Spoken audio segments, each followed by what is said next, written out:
Hello everyone, we're here with Late Night Lobsters number 2.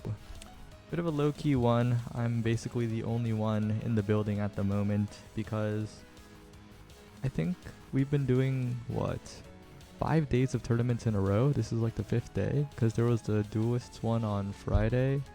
There was Nassau Playoffs Day 1, Nassau Playoffs Day 2. There was Starcade, and now this is the 5th, Late Night Lobsters. Good thing we're not doing anything tomorrow, because then it would be too many days. Sorry, number 3. Number 3? Number 2? I don't know at this point. I have Flop with me. He's moral support until he gets an actual casting block later, so don't expect, too much from us. Yeah. I'm just chilling. Yeah, but we're just chilling, and we should be getting into a pretty chill game here, too. We're doing a bit of an expanded rule set experiment this time. We're adding 2 more maps than the ranked rotation. We're adding Demon and Aten. Demon a bit of a fan favorite nowadays. Aten not as much, I guess. I don't know. I like Demon though. It's chill, but we're not going to see either of them today. Well, we're not going to see either of them on this particular one because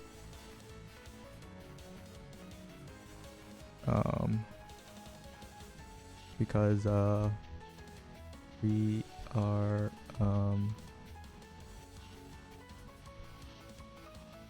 I'm losing my train of thought. We're on Atlas's lab. Yep. Oh, they decided on Atlas? That's chill. I'm an Atlas enjoyer.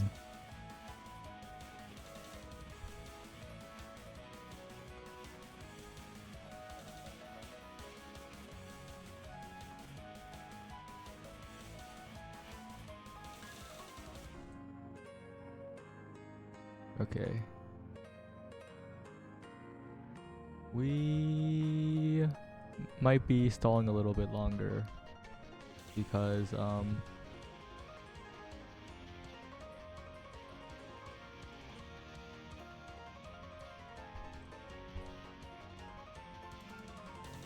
yeah, okay. The central servers have not been given out, I guess, which is tough. It's a side effect of everyone registering last minute, but unfortunate.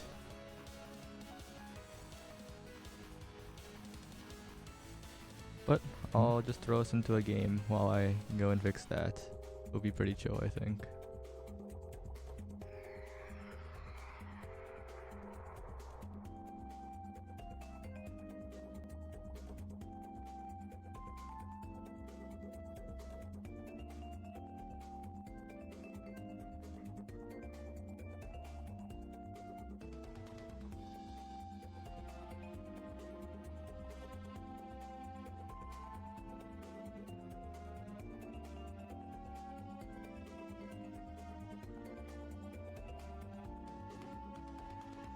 Alright.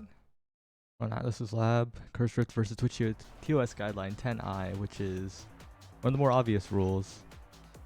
Yeah.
Okay, Flop, we're so back. We're so back. I just finished using my old PC and a separate account to hand out all of the servers. And I can actually finally press tab on this video game. Oh, we're so back. It looks like a so hot chill. shot extra special start. The Rasmus pair on each side taking extra special. Pretty understandable, but I think what's to be looked out for right now is Spooked Alter's Knife's Edge and Quick Strike combination. The dribblers will have a field day with that one.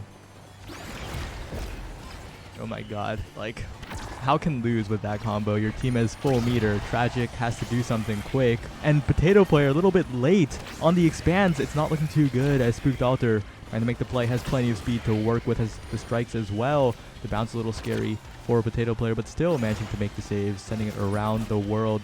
Zoro, Alter, hook back to the top side, but Boser has enough speed to get there in time. Tragic managing to keep the defense up, but it's only a matter of time, it feels like, before Zoro can get a good pass to Spooked Alter, and there it is. The pendulum swing will finish the goal off. Oh, wait a second. We're not out of the woodwork yet.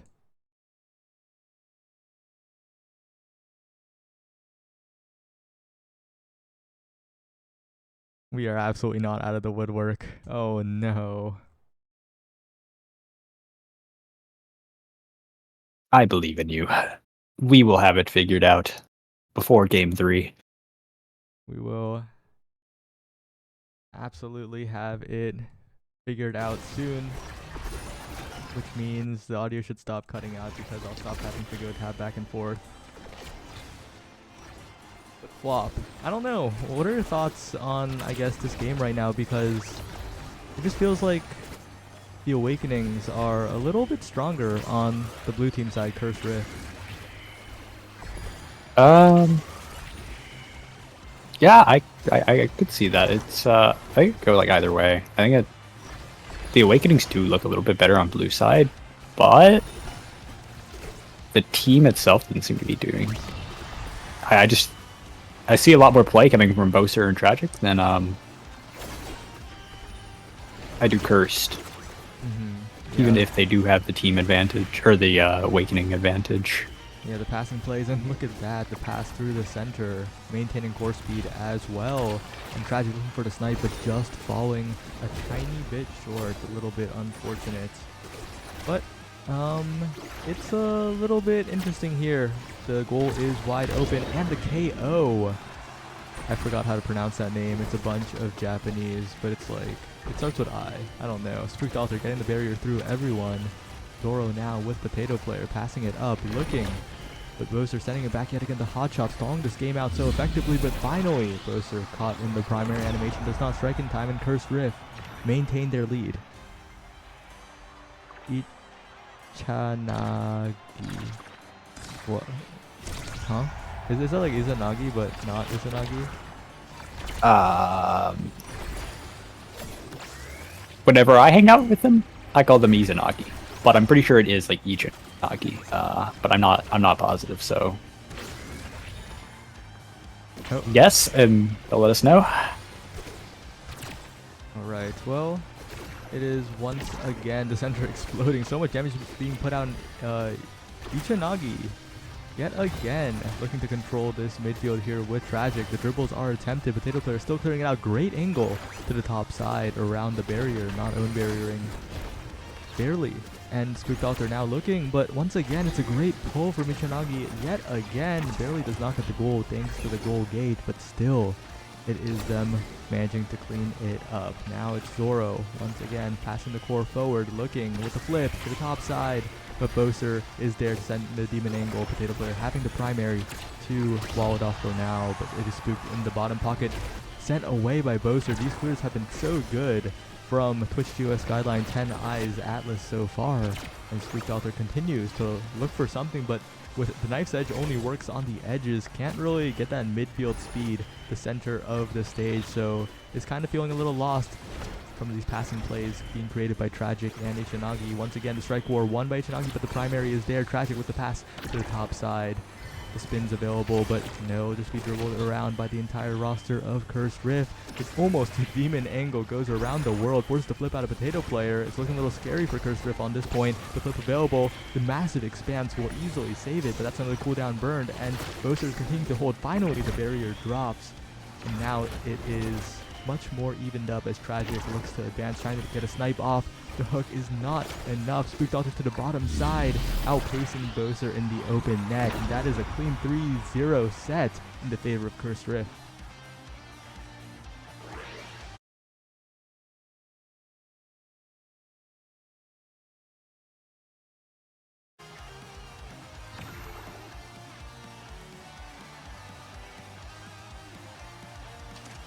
Right. Build different being taken. This spooked build is getting scarier and scarier, but the stacks on stacks passed up and not denied.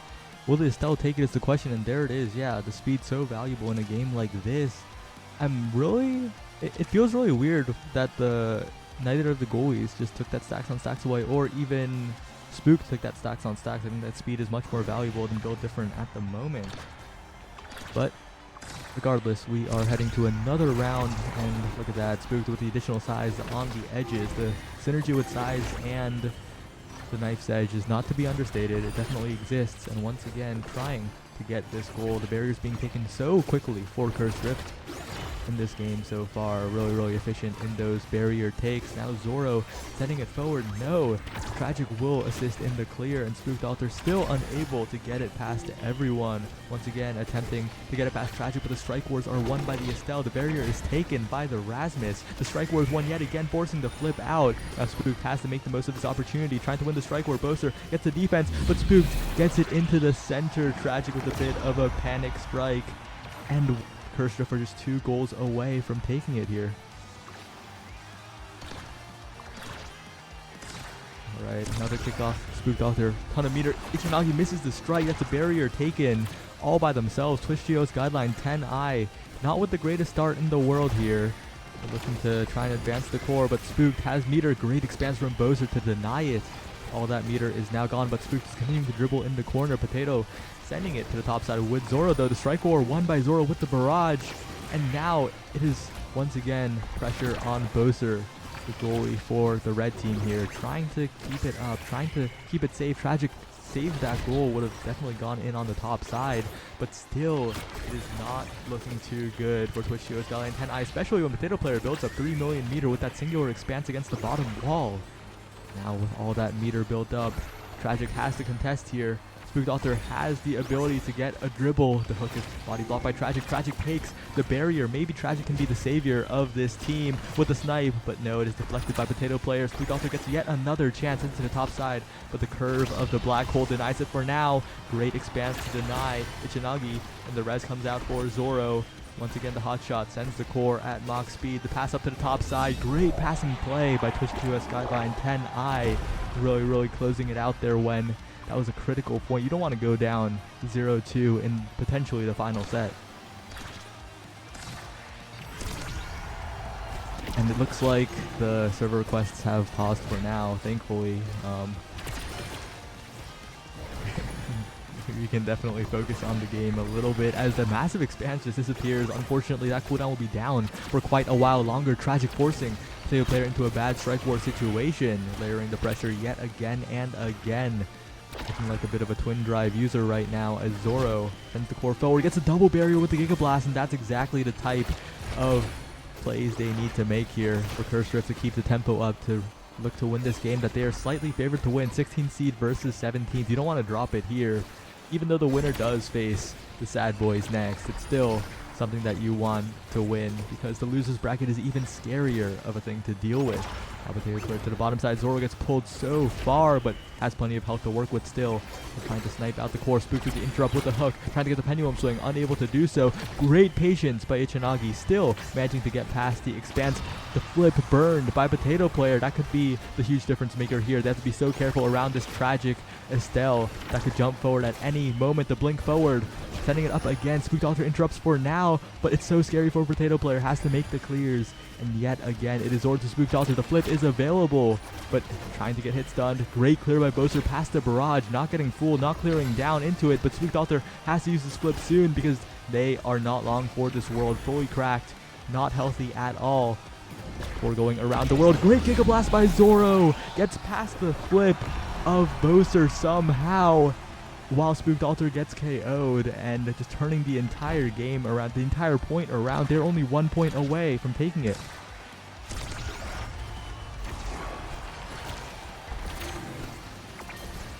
Tragic now with the flip available, waiting out the expanse, but Izanagi now just taking the barrier with the help of Tragic. They are there.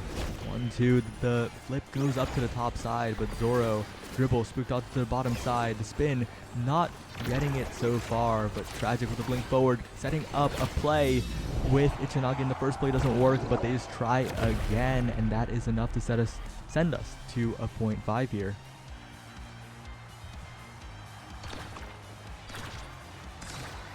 Once again, we're heading to another point, and it's really all about the kickoffs here, because when Cursed Rift has been explosive at the kickoff, has not let Twitch TOS Guidelines 10i to really set up, that has been the difference maker, but this time it is the Twitch TOS Guidelines that are the ones getting the barriers first.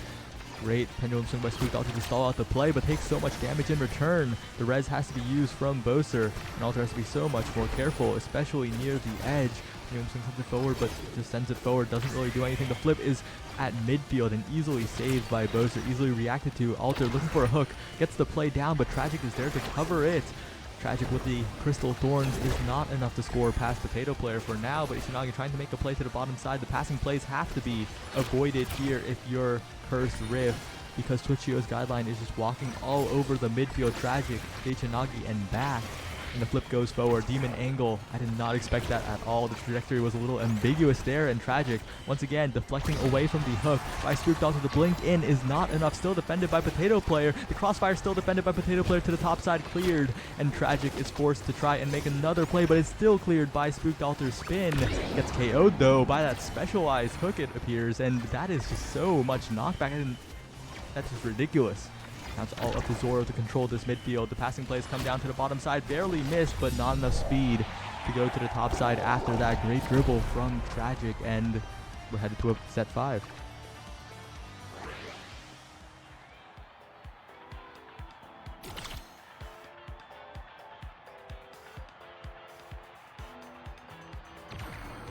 All right. Rare flopped up appearance coming up. What do you think about this draft? Yeah, I think it doesn't actually look like that scary of a draft besides like Chrono Boost, in my opinion. Like the reverb's noticeable, but I think this Chrono is going to go untouched till very end. Okay. Maybe the Big Fish. I think those are really the only two like in play, and everything else was kind of just like okay. I wouldn't say those were anything to like worry that much about. Yeah, but again, it's a lot of hotshot action. Hotshot kind of defining the game as the core ascends so fast. A lot of stuff becomes unreactable, especially when it's cross map and the barriers are taken quite efficiently from both sides. But once again, it is just Twitch TOS Guideline being a little bit more put together with the passing plays. Look at that. Unfortunately, one time they sent it to Zoro, which is not what you want, but still Tragic with the pressure, barely not getting the strike to end it, but still the pressure keeps up. The pass back and forth. Boser stalling with the dribble, but Zoro is there to interrupt this time. And now it's Spooked Alter trying to solo, trying to get in there with the pendulum swing. It's just enough. Interrupting the dribbles with the strike wars are won by Twitch TOS Guideline 10i, and Boser is there to clear to the top side, but Spooked Alter is also there, makes the shot, but will not connect with the goal. As a pass up to Izanagi yet again, the expanse just denies it for now. Spooked Alter with the dribbles, has a flip available. It's sent to the other side by Boser and Tragic. And Izanagi gets a hand on the core. No, misses the strike barely. And that's a bit of tragedy for 10i here. The Twitch TOS Guidelines not looking too friendly to them right now, as all the flips are available for Cursed Rift. So much energy on the board, but it's just to the top side, forcing the flip out of Potato Player. The flip has to be used by Zoro to the bottom side, and that will secure a goal that they desperately need here.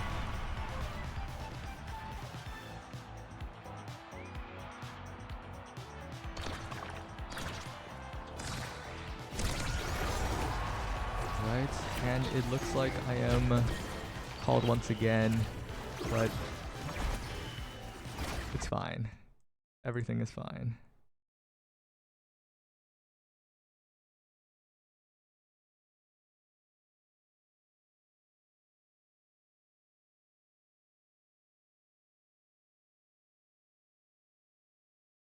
There we go. But it is, once again, one barrier to one. Ichinagi in the building with the flip available to the top side. Potato player. Zoro being there is such the saving grace for the defense, but now the other member in the midfield is gone. Without Spooked Altar, it's going to get a lot harder. Tragic advancing. Zoro advancing to the top side.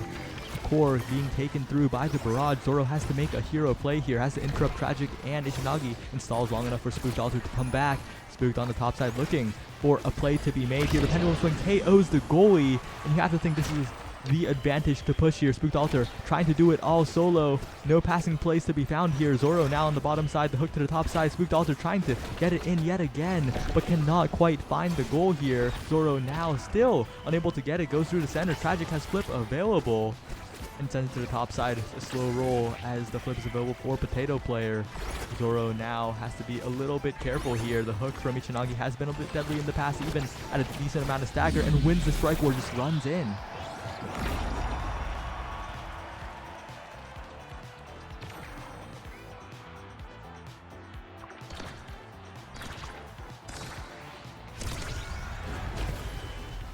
Potential final point of the game here. Curse Drift looking to secure, getting one barrier, not getting double barriered. Importantly, the trajectory is slightly off.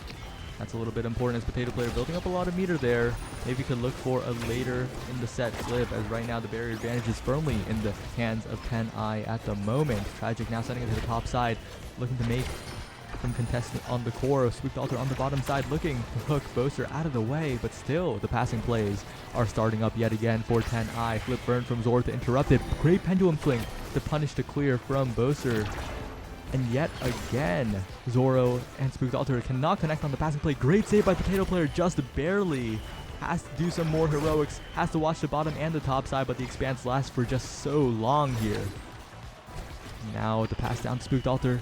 Still trying to make it happen. Blocks the flip from Tragic. Maybe this could be the difference maker in this set, as Spooked Altar is doing it all on the defense at the moment. They have to be a little bit careful with their health bars. Ichinagi sends it up. Flip burn from Potato player. Great save on the play from Ichinagi. The barrage goes in, and Zoro secures the win for Curse Rift.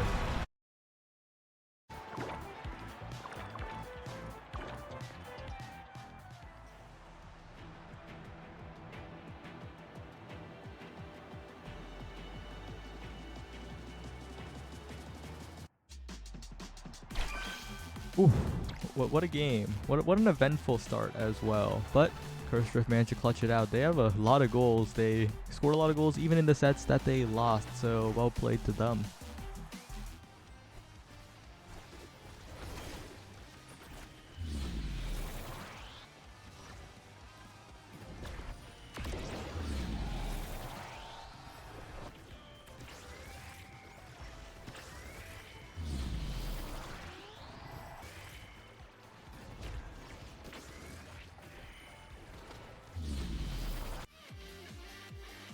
Alright, that's winners round 1. We're heading to winners round 2, and it looks like we'll have an interesting game here. Oshi with no core flip versus Fiery Fortnite Alex.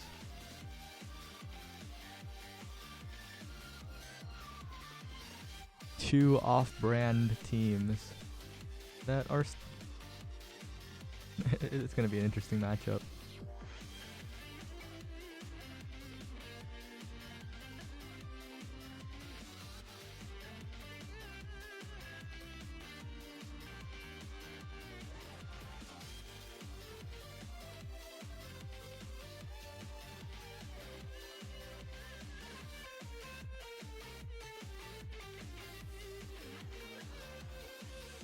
Alright, Flop, we're gonna have to leave the lobby here. Unlucky, it's doomed. Do I have you on my friends list? Yeah, I don't. Wow, we're not friends. We're not real. I don't think we ever like played. We never talked before. For launch. And then even afterwards we like every time we talk, it's never in like OS. It's always out of.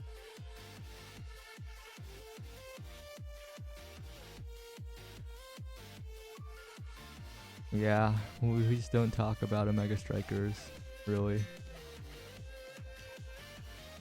We do. We just don't ever like play, and there's no reason to. You know, like. Plus, I have to remove somebody every time. Yeah, I'll send you the code again then.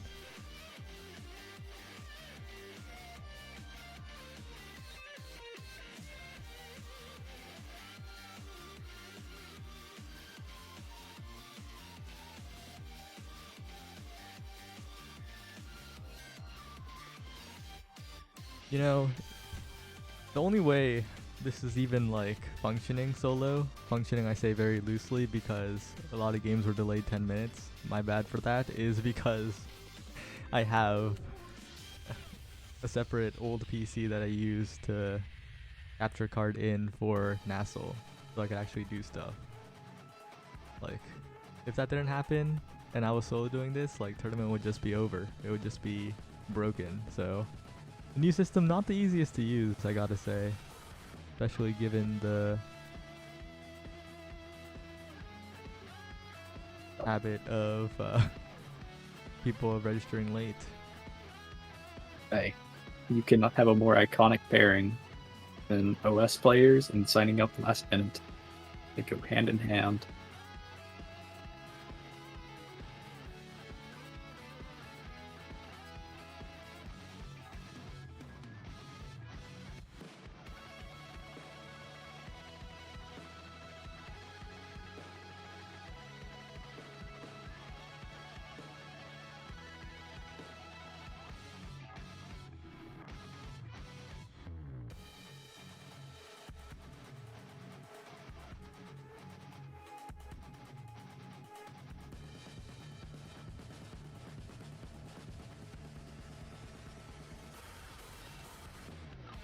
Well, it looks like I have to go make another lobby. Give me a sec. Oh no. That's the classic.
Alright, looks like the bans are coming in. Clarion is banned, Inkyoni are banned, Alton Atlas are banned, so they're going to deem it. Alright, the new map will surfacing in this one. Wait a second, has access been given out properly now? If so, that is huge. If not, I will continue using the old computer. But this match should be a good one. It's Oshi with no core flip versus an off-brand PP Legends. The Flop as a member of PPL. Well, what do you think about the John Fortnite Fiery Average Alex roster against Kilius, Kashikoma, and Merrymeg? I'm a fan. It's not I think they'll do pretty well. That's like the team I have my money on. But also, I'm a little upset they didn't take the name I suggested. Oh. Recommended that they do PP Evil, and they can have a showdown with PPL, and not just in this. Like, go for it all. Like, make a whole new PP Evil team. It'd go really crazy. But they went with the fiery Fortnite Alex name, and that's fine, I guess. Yeah. Liari's saying this name is better. And I would be inclined to agree a little bit. I don't know. It's like PPL, but not PPL. Actually, the more I think about it, no, you're right. You're right. Yeah, the PP Legends, and then I feel like there's a better opposite than Evil though. PP Forgotten. Well, it was originally PP Evil because we were the subs and we were going to go and we were going to go kick PPL out. PP Leftovers. But yeah, I think you could change any of the ends there and it'd all be okay. Alright, but we're loading in this time. Bit of a PPL versus Oshi battle in a different flavor on a map that we have not seen in tournament for a long time in North America. As, well, Mirrormeg owned barriers played off the bat, so it's going to take a bit to get used to, as the Kashikoma Mirrormeg combo is going to have a lot of damage to work with, but the healing from now will let Fiery really just ramp up the damage without any fear, and the Knife's Edge starter means that there's a lot of power to speak of on the edges. Everyone's going to have to watch out as Kiliast, oh no, the dribble is not the greatest as the own barrier is taken yet again. But it looks like John Fortnite is very comfortable on this map as he sends it behind. Once again, Average Alex to the top side, trying to mix up Kiliast with a slight difference in angle from that primary, but unable to do so. Now John Fortnite sending it forward, Fiery and Average Alex trying to do some offense here, but the speakers will stop it for now. John Fortnite is still winning the strike wars against Mirrormeg.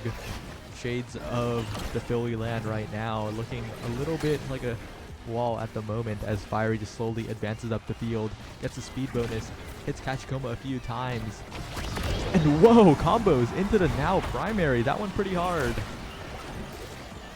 Now John Fortnite trying to get a pass up to Fiery or Average Alex for the moment, but just interrupted by Kiliast, who is now playing midfield, and Mirrormeg has dropped back to goalie. Now they're going to drop back to swap. No, they're just flexing all over the map. Playing Demon Deus very flexibly at the moment as they take a barrier. Kashikoma with the Supernova, forcing Alex out of the area, but Fiery dribbling to the top side, looking yet again to make something happen, but Kiliast sends it around everyone, and when all the barriers are down, this map is wide open after all. And that's exactly what the goalies are abusing right now. Mirrormeg with the flip available to the bottom side, waits for the strike from Fiery, and that'll be the first goal of the series, of the game, of the match. Yeah. I've missed Demon Deus. This is such a fun map, I gotta say. But they really should make the Obscura barriers the Demon barriers.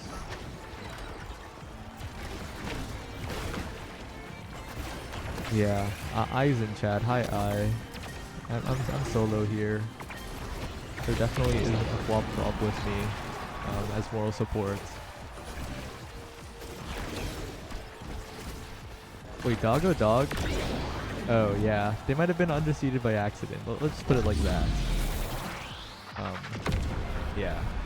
Just a little bit.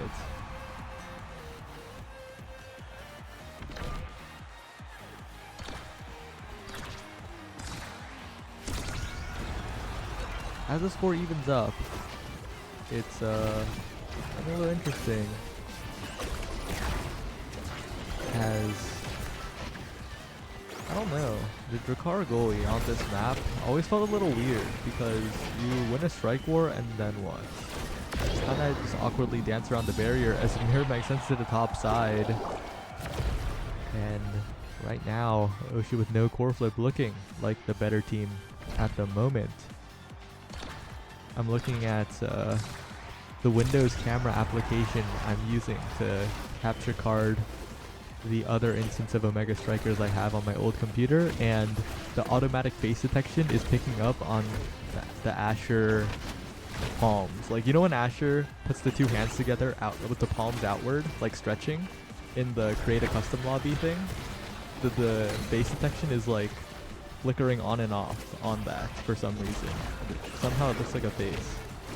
There's like the tips of the fingers with the orange on the gloves look like eyes, I guess, as whoa, the entirety of this PPL found a little bit away from the barrier. The barrier will be easily taken by Mirabeg. The instant flip in front of the goal. Mirabeg has not forgotten how to play this map, it appears, and that's the first set.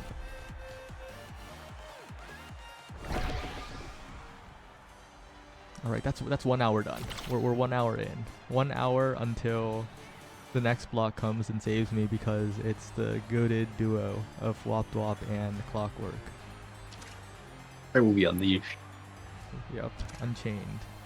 Me doing this is just preparation for that moment.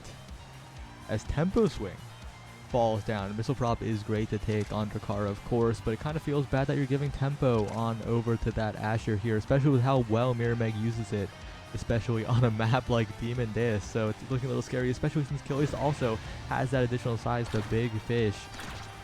It's looking really, really good for Oshi with no core flip at the moment. Average Alex is going to have to do a lot in the midfield to make up for it, because even now I think might not be able to heal Fiery enough. That's one heal going out, but that's a long cooldown burn. Oh, I've done predictions. Here we go.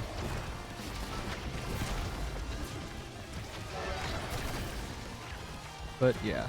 This is basically a return, like a one-day return to beta, when sometimes I would solo run tournaments, and it was easier back then because we didn't have central servers, so if there was a ping issue, people just had to deal with it in 50-50 east-west and just auto-lose if you got the wrong server, but that's like a different thing.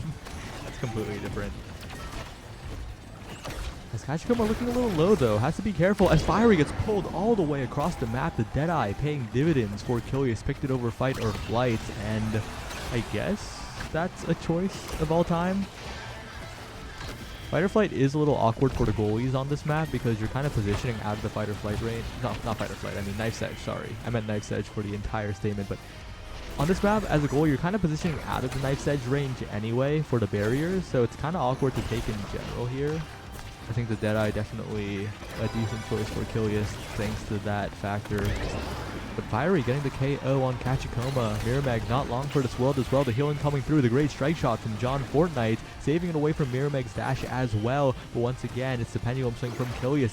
And the pull from Kilius stalling out so much time. Despite the spin, despite the damage on Miramaeg, the Kilius saves are just too much for the PPL right now. Oh, what an angle by Miramaeg. John Fortnite had the shotgun out, but just barely not in time. And now it is looking very, very bad, because that is a point that they really should have gotten. They had striker advantage. They had a net open. It's all up to whether they can clutch this one out now, not get stuck in the 0-2 hole. Fiery getting the first barrier. The speaker's activating. And once again, before going back and forth. But the Asher path splitter has not been the same ever since the patch. Does not stun lock you for 3 million years anymore, only like a singular second now, and has lost a lot of power, especially the way Miramaeg uses it. Fiery looking a little low, but Average Alex still there to back him up if an emergency occurs. Wins the strike or forces the flip out of Kilius, but the healing cooldowns are not there for Average Alex as Fiery falls. Now Alex using the speed, stalling the core out a lot with that fight or flight speed, with the snipe to the top side, and followed up on by John Fortnite. What a 1-2 snipe on the clear by PPL. And wow, okay, that clip goes kind of hard.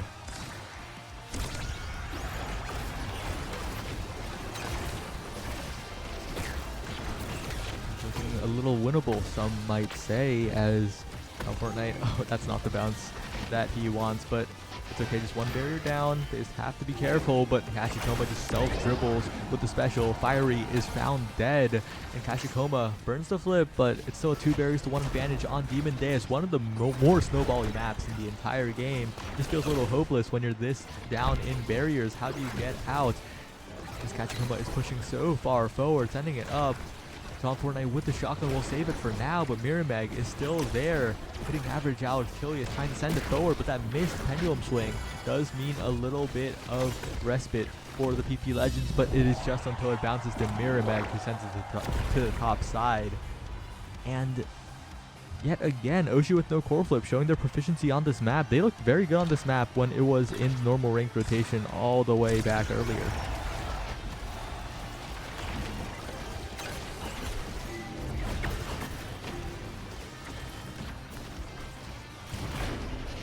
It's looking like, once again, PPL having 2 barriers to 0 advantage, losing 1 in the process. Miramag getting 2. The Strike War wins are so fast, and if they can defend, if Kilius can keep the core away for now. Oh, the angle to the bottom side. John Fortnite expects the bounce. I expected the bounce up to Miramag, but it just goes in. Alright, you're saying you were never a big fan of this map? You're so fake. This map goes hard. I'm a fan of this map. But I can see why people don't like it. It's a very different map. But I do think there's a very, very good argument for including this in the community map pool for tournaments, because it's a much needed like variety. Like having Oni Night Market, Atlas Lab, and Aten and all that is cool and all, but there's a lot of overlap between, I guess, a quote-unquote normal map pool. Like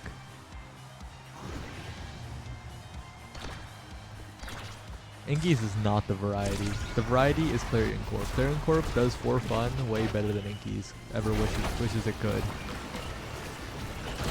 The Bouncy House is the best variant, and I will not take other opinions. I want to disagree, but then I thought of all the variants, and I think the Bouncy House is the best variant. Overall, though, Odyssey Interactive did a pretty good job. Made a pretty fun for fun map for the first time. Unfortunately, they did not succeed with Inky Splash Zone.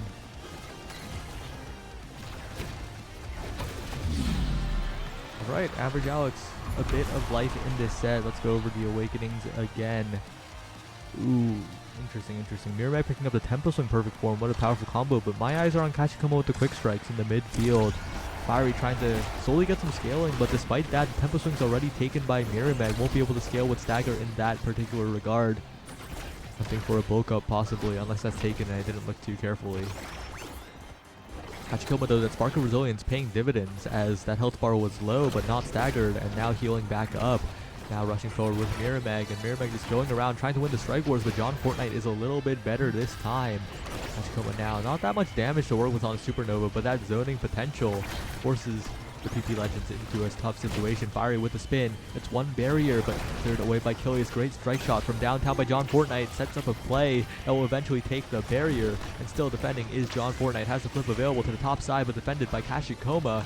Up to the top side, trying to force it through yet again. Managing to do so for now, but Miramag getting dribbled past by Average Alex. Oh, almost the perfect dribbling play, forcing Kilius into a Strike War loss on the bumper, but cannot get the final strike here. Trying to send it to the top side, barely missing. Fiery in position, defended by Oshi still. Fiery trying to win a Strike War, but Kilius has just too much patience.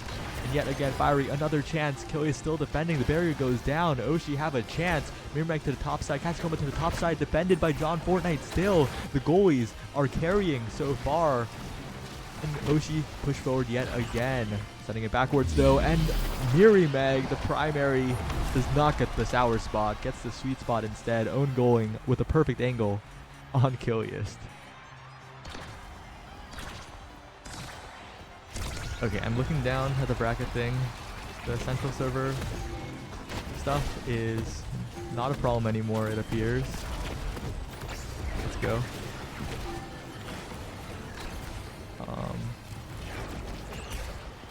Thank you, Mr. Aesop, if that is what happened. Hopefully that's what happened. Anyway, Kilius now, bottom side, passing it up. John Fortnite to the top side. The PP Legends looking, not the PP Legends, PPL, Fiery Fortnite Alex. Looking to take this set, looking to take one set at the very least, looking in good position to do so as well, but Average Alex misses the flip. It's a little tragic as Killius just gets clear to the top side. But Fiery trying to win the strike war, trying to force it away, but Mirrormeg is there to help on the defense. Kachikoma zones out the entire top half of the map and eventually gets the barrier on a slow roll. Oshi don't want to even give up a single set here as Mirrormeg continues to dribble around the shotgun of John Fortnite. The lock and load not enough, looking a bit like Beta Drakkar in the scoring potential. John Fortnite still managing to make the save barely with Xeno Cloak. Now Fiery has yet another chance. Great pendulum swing from Killius. Average Alex sending it forward. Kachikoma getting the dribble to Mirrormeg. Trying to send it to the top side is Mirrormeg, but defended by John Fortnite. Reads the 50-50 on the bounce. Killius sends it forward yet again, though. Goes around Mirrormeg. And these goalies, once again, are just sending it around the entire map. Having a bit of a one-on-one, like it sometimes feels. But Kachikoma gets a clutch supernova for the KO, for the dribble, for the pass to Mirrormeg. And Oshi no core flip. Oshi with no core flip, really. Have core flips in this round. They have 2 of them. The forwards could very easily run up if they're in the right position, take barriers very quickly. PPL has to be very careful.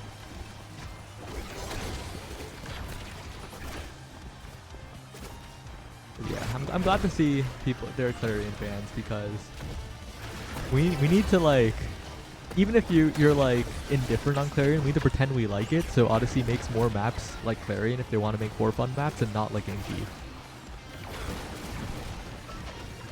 Because there's a bit of a difference in design there that I think is pretty nice in the favor of Clarion.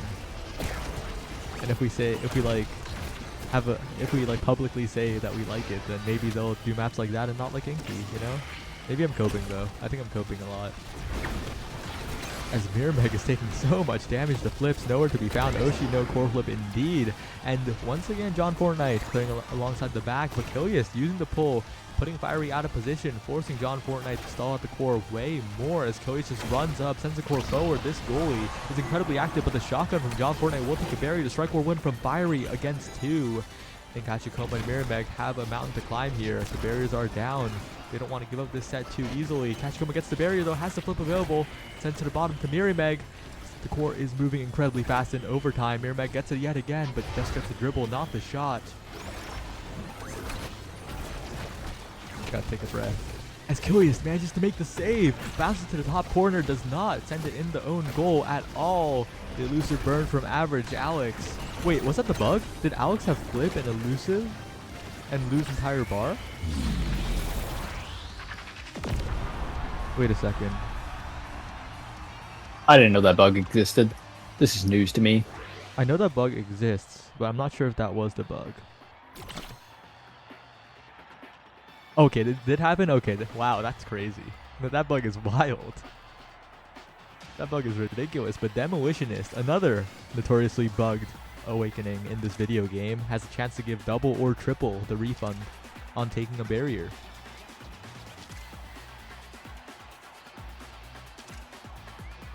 Hotshot is scary on Killius. I think Hotshot versus Demo is going to be the difference maker in this set. Of course, the Manu is very good for now as well, but Hotshot versus Demo. Can Killius make a cross-map snipe for goals because the goal is a bit wide? Or can John Fortnite get so many cooldowns from sniping with that missile prop shotgun? No, as Average Alex. Primaries, secondaries will be much more effective now. Look at that massive triangle. The Cool Ranch Dorito, some might say.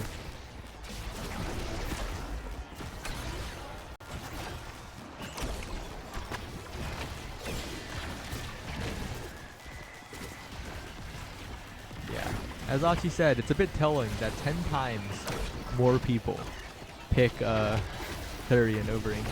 But a lot of that is still new toy syndrome, right? Because it's a new map, people want to play a new map. We'll have to see when people get tired of it, if they pick it as much more, probably not. But I doubt Inkies will have a high pick rate this tournament either. Oh yeah, it happened? Okay, that bug is wild. As John Fortnite wins the strike war against Mirrormeg, critical in trying to keep PPL alive here, but the passing plays from Mirrormeg and Kachikoma, this forward duo from Oshi with no core flip, even with no merchant, are still performing, especially with Kilius walking up so well, kind of emulating that forward goalie playstyle that Merchant really excels at.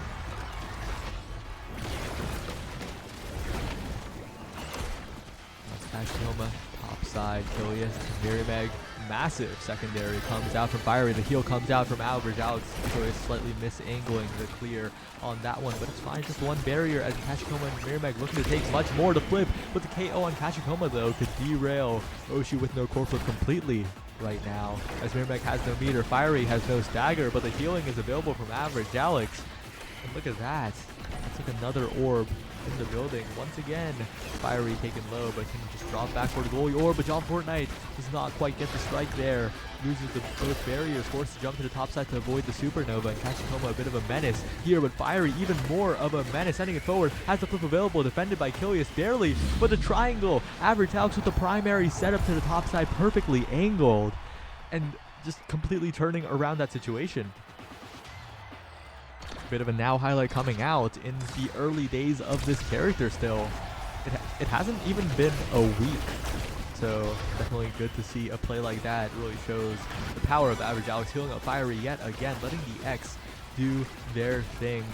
Fiery now going in with the help of the now damage, and now does have a lot of chip damage to work with. That secondary does chip. It's like the Rasmus secondary as well. Just when you're not even going for damage, just ends up chipping, ends up stopping the regen of your opponents. And Mirrormag taking a lot of hurt right now. Kachikoma not getting hit by the bell ringer, though. That might not be as good of a situation. Average Alex just waiting out the supernova, but it will not go into favor too much of PPL at the moment as they lose both their barriers. Both the barriers are still up on the side of Oshi with no core flip. Mirrormag now to the bottom side. Pat Splitter. This is vintage Mirrormag right here. Has the flip available and just is super patient with the play.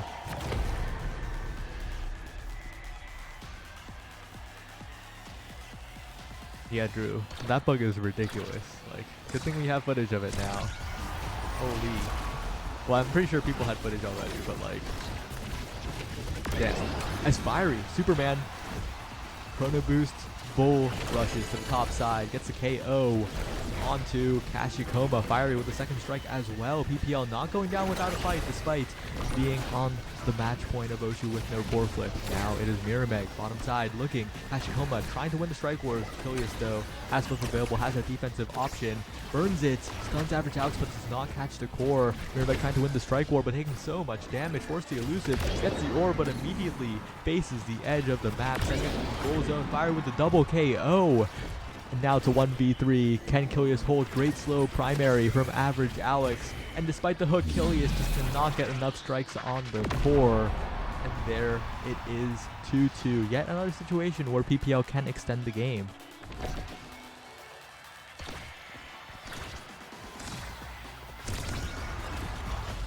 Strike shot coming out. Kachikoma, Fiery. Barrier taken. Mirrormag. Kachikoma still looking for this barrier here, but Mirrormag cannot get the strike in time. PPL maybe showing signs of life here. John Fortnite sending it back. Kilius trying to send it forward with the pendulum swing, but it'll barely miss. No hot shot speed, no hot shot. Refund does another one, but the barriers go down. Mirrormag now is going to have to do some heroics. One barrier taken, but it's Fiery with the pressure now. The bull rush, the hook will save it with Kilius strike. Once again, amazing defensive plays from these goalies, but Fiery sped up by the now across the map. Average Alex is supporting Fiery so well so far. Has the flip to maybe take it themselves.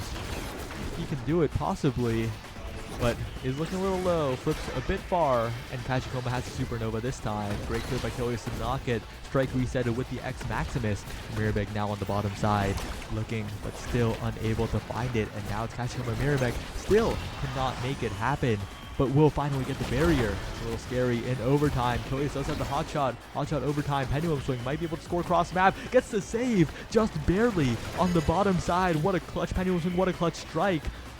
Oshi with no core flip looking to close it out here. Looking to not go to another set.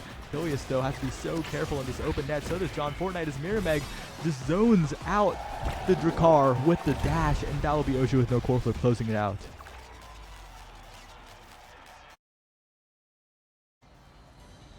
Kilius, though, looking a bit goated here. Holy. Well played from both teams, but like both goalies held it down, especially in the open net. We saw some fumbles on the barriers, but understandable. Demon Deus has not been in rotation for what seems like forever, and when it came to the open net, both were just holding it down. At the end, Mirmeg had to just stun John Fortnite away from the play to even make it happen. So well played.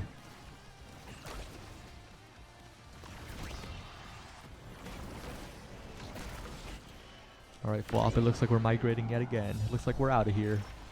Oh yeah, we're gone.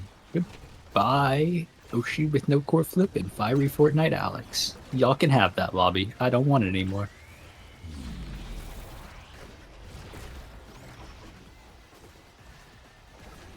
Oh, it looks like I've gotten some assistance. A bit of a banger matchup has been called for us in the winner's quarters. Midgard versus Bun Bun Bonanza.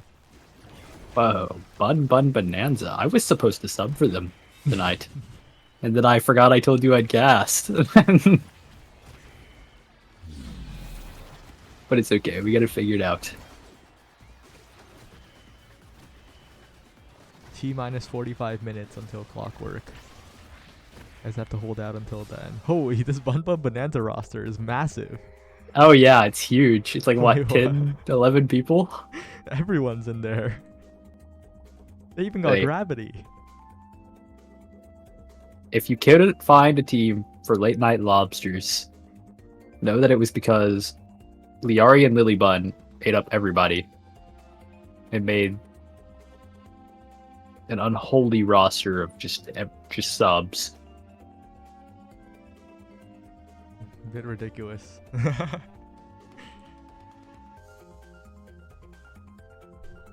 Alright, let's see if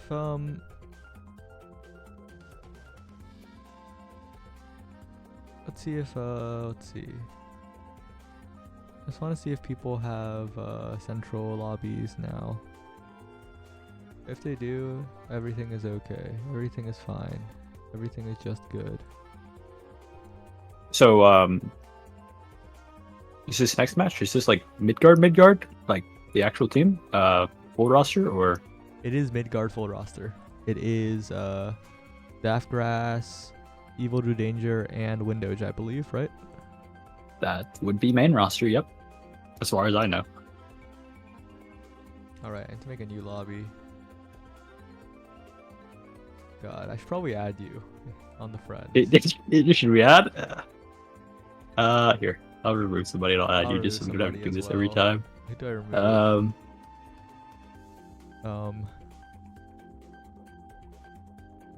I'm sorry, Hoishi, but you haven't been on in forever. You must go for the greater good. I'm sorry, UMC, but same reasoning as Swap Twop. Hoishi is my goat. Alright. Are your friend requests also full? No. Because I remove everybody. Okay. Mostly because I don't like having it at the top. Alright, I'll invite you. Wait, where are you? Oh, there you are. What? No. How we get? What? It has come to my attention that I have been replaced on the Bun Bun Bonanza roster for Hamster Quest. Hello? You know, they gotta get the Nassel Season 2 champion. It's true. They do. I understand.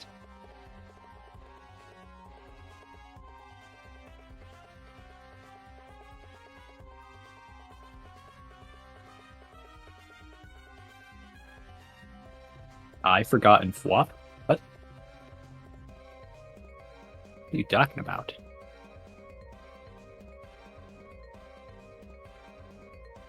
What does that mean? I'm so confused. Oh. I got pain. An announcement? Oh, wait! Wait, what? It's huge. Wait, a matchmaking update. Wait, matchmaking update? Wait, guys, solo queue is saved. Wait. Everyone go to the main Discord. Matchmaking update.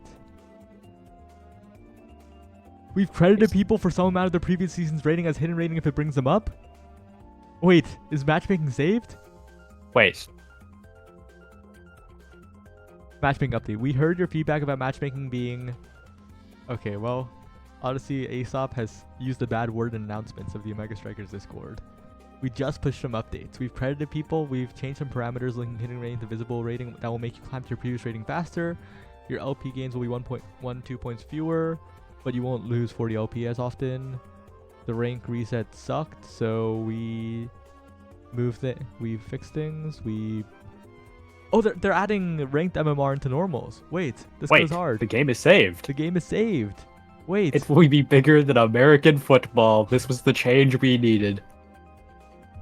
Can I leave the lobby to see how much it changed? Sure. Oh, I don't think you'll be able to see that easily. But no, it says it's only if we credited people for some amount of their previous season's rating as hidden rating. Oh, if it brings them up. Never mind. It's hidden rating. That's so lame. I wanted to see my plus 50 LP. Yeah, everyone getting plus 200s would have gone insane, I gotta say. Hey, that would have been hard. Put Joker at 300 LP for a league. Oh, I've been pinged again. To read the other ping. Oh, that is really okay. Come on now. Okay, come on. You don't have to ping us twice, Odyssey Interactive. Hey, but just know. Okay, it's on my side. Twitch died. Yeah, wait, did I die? I didn't die. What? Or well, maybe you died. Stream stopped loading on mine. It's back now, but okay. I think we're chill.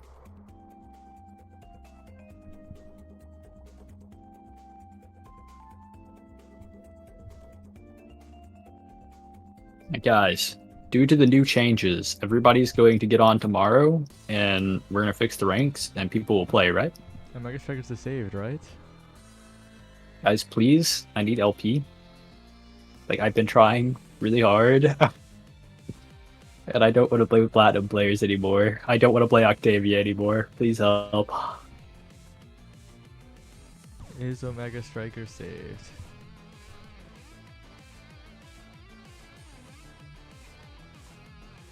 Thank you, Midas. You'll always be the Platinum in my heart.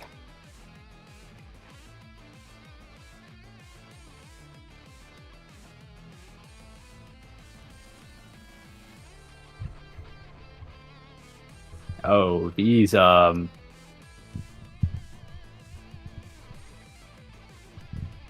prediction is pretty heavily in favor of the Bun Bun Bonanza. You know, I'm gonna press the summary button and I'm gonna see exactly why. It's probably like Liari betting on herself. No, yeah, probably. Wait, actually no, it's fresh. It's fresh with 10k. Pathologically fresh is Fresh is a Bun Bun Bonanza fan.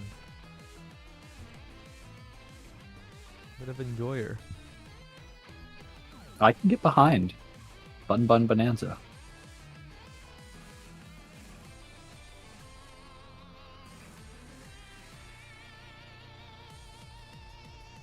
They have the better name. That is true. I do like Bun Bun Bonanza more than I do Midgard. Idea Stasia says, we will never play ranked again. We have Norm's MMR. How real is that, by the way? Norms will live after this update. Hey, catch Sad Boys versus Demons Raw and Norm's matchmaking. That will be how we know it's saved.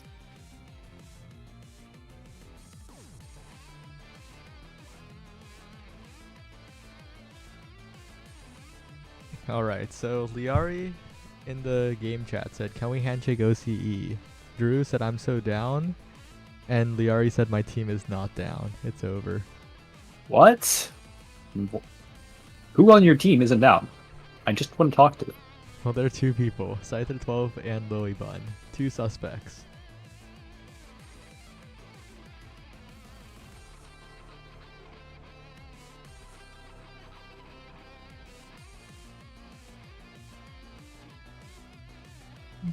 Alright, they pick Clarion. Wait, this goes hard. Two high-level teams on Clarion Corp. It is time to go to the bouncy house.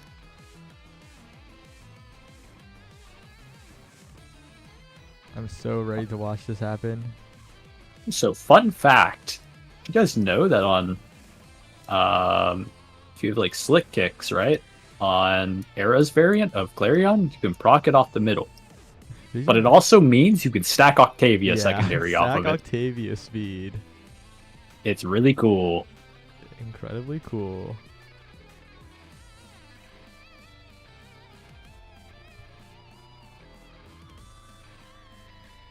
Yo. Ready-to client? Okay, there we go. There we go. We're in. We're going in. Midgard took a bit.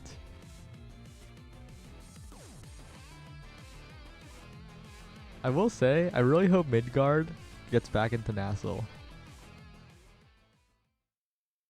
Like, I think in the Winterfall spot. Because they just have to play relegations.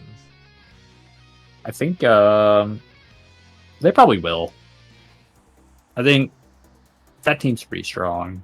I can't see them falling like out.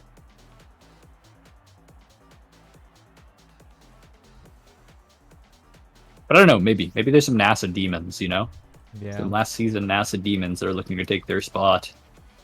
No, there are a lot of teams that could take the spot. There are a lot of Nassel players who are just making new teams to try and qualify. So I think it's definitely possible that they could lose it, but I really want them to make it so we can do like the copy. You know how like people already have great copy pastas? They can just call them Midgard. They can just call them mid if they lose. That is true. Oh, we are seeing an Octavia. We're seeing an Octavia. Clarion test chamber, everyone.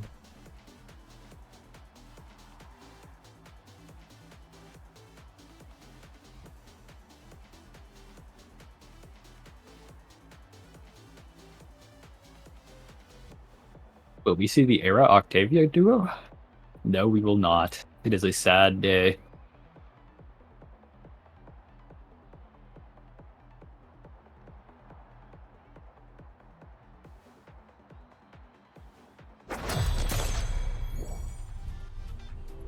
Alright, we're loading into game. We'll have to see what the starters are because this is a bit of an interesting game. It is a stagger swagger hotshot. Whoa. Stagger, swagger, and hot shots. As they will have to target Daftgrass, you'd have to think, I think. This guy can just take over the game. Maybe even what seems like a ridiculous win condition on the Era map. But Narrows. Bit of a flashback to beta. I think this is the one that's closest to a beta map because the bounce house has very different properties from the solid walls of Funnel. But, new danger. Holding it down for now. Lillybun can easily hold that bottom barrier though. The bounce is not too crazy so far. This might be a bit of a preview actually for qualifiers for even Afrika, right? Because both these teams are participating in the Afrika Mega Strikers Invitational. And if we decide to use the full map pool like this, then you might even see them on Clarion Test Chamber. Oh, but Windows, what a snipe, what a passing play, and unfortunately Lillybun a bit caught in the snipe there.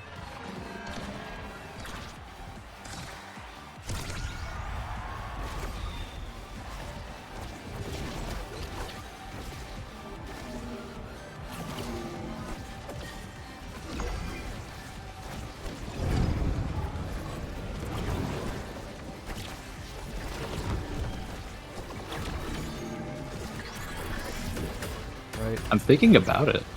I don't know if they have the tools to kill Daftgrass.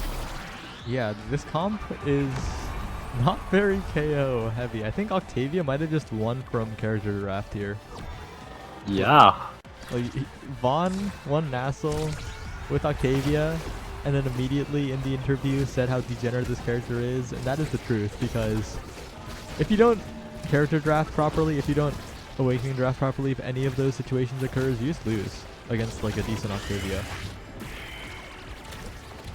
It might just be GG as long as Drew holds, and Drew is very known for holding. That is his entire thing. That is all he does. Oh, but Scyther navigating it around the Dubu of Evil Drew Danger. Now trying to get a bounce. Drew not wanting to invest the core flip there, and that's 1 point, but I kind of agree with not using the flip. It's going to be a new rotation of the test chamber anyway, so and you're 2-1 up still, despite that. Whoa, I'm getting a lot of frame drops today. I don't know why. I actually had the same problem earlier when I was queuing. I don't know if, like, maybe we both just have garbage PCs, but, like, could be another audio issue. I think it's just this map. I think the animation where it changes the stage is, like, really laggy. Oh, yeah. It is probably a bit more demanding than other things in the game. Yeah, it just creates a lag spike every time. Maybe I've turned down settings. It's so sad. No, I will not be turning down my settings for this map. Oh! What a snipe by Windows, though. Pretty chill.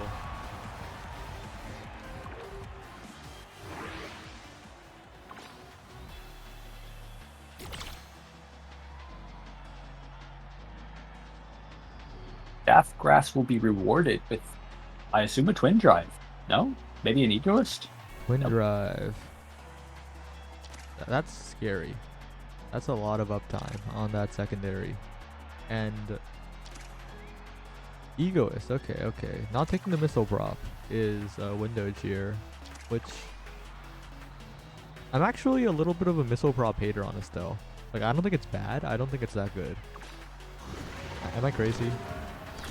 No, I think it's kind of overrated. I don't really like it either. Like, I mean, I think it is fine, but I think I'd rather have, like, a Dash Awakening or even some damage. But Missile Prop just seems really niche. Yeah. Rune, though, seems pretty good on this variation of the map. Not just because of the aesthetic, but because you can kind of, like, set it up in the narrow pockets, and there's not really much they can do about it unless you're Octavia and Estelle just scoring faster. Look at that. So we are taking a lot of chip damage as well. Has to be so careful here. Does not get caught by the snipe. Importantly, on the bright side, Daftgrass almost plinks it in against Lilybun. Barely unable to do so, but has flip available. Gets it past Lilybun. Flips in front of her, and looking a bit unsavable there.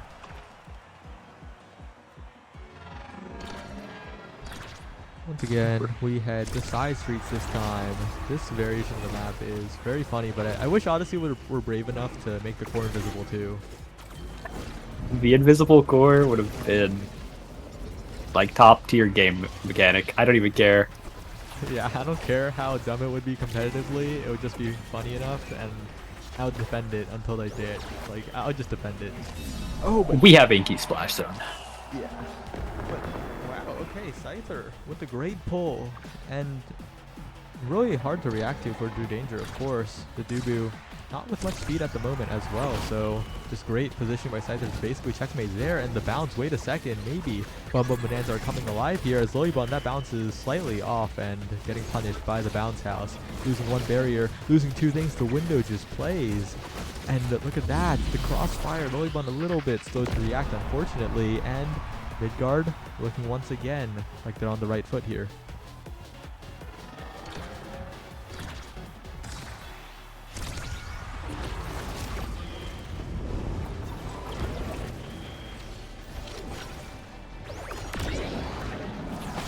Daftgrass has died, been eliminated.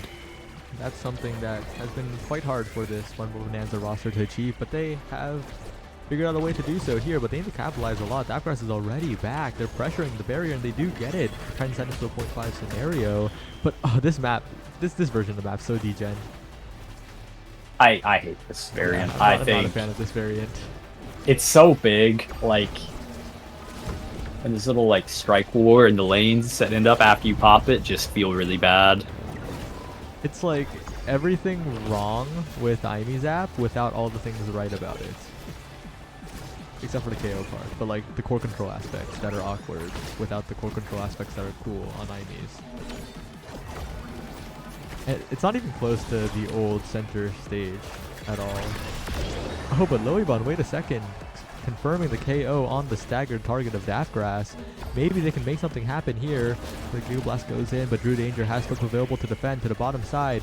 Lilybun is there in time though. Windows looking for a snipe, blinks in, but no, not quite enough. The barrier still staying alive. Liari dribbling around everyone. Great core control usage there, and Scyther just spins it in before the Tobu Fortress can form. You know, speaking of Scyther, I think it's a little odd. Scyther's primarily a goalie as far as I know. I know he's been queuing like flex and solo queue. But I think he is like primarily like that goalie player. They put him forward. I don't think he's doing bad. I want to know if that was like his decision or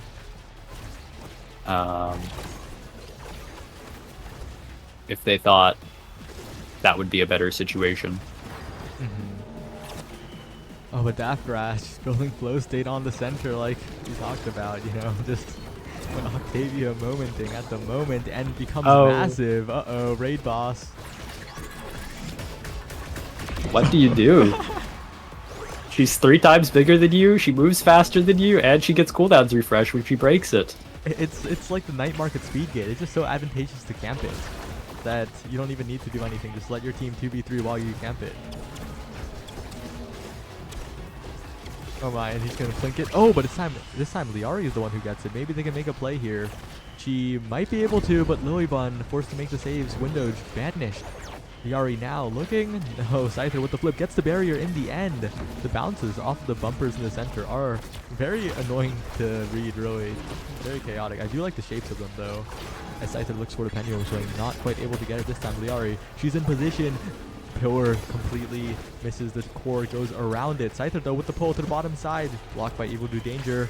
Once again, Lilybun forced to make the save. He's pushing it up, still unable to make it happen. Windows now just a strike.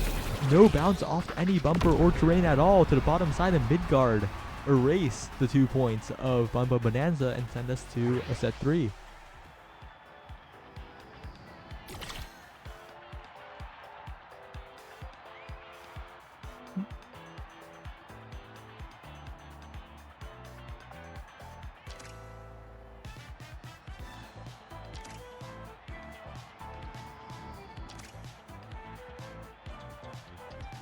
Draft coming out, perfect form being taken away for Windows, as Castellast is of course denied from the Octavia here, but we'll still take the reverb, and that's another problem. Cast Corona deny against Octavia. Well, despite that, Octavia has other ways to scale still. So many best in slots available, and yeah, that lag spike is definitely due to the transition. It only shows up then as Evil Do Danger sends it right through the pillar. Fortress stronger than Pillar confirmed, it seems, but maybe the other way around in some situations, as they're looking to get a snipe does so. Once again. Whoa. Whoa. Did Daftgrass like was that lag I saw? I'm not quite sure. I think he rubber banded. Just looked odd. Maybe a bit of eject buttoning without eject button. Hey, I am more than familiar with the eject button deck. Now this is a bit of a battle in the open space. No invisibility to speak of really, but now they're pushing through it, and well, Scyther just gets KO'd while going into side streets. That is unfortunately how it is sometimes, but Lilybun survives, lives to tell the tale this time. She has to use the flip. Liari looking for a pass. That down Scyther 12, pass to spin available. Almost scores, but a great clear by Evil Do Danger barely makes it happen. The crazy bounce in the corner. Lilybun now with the speed, sending it forward, and Scyther taking it to the bottom side past the log. Well played from Bumba Bonanza.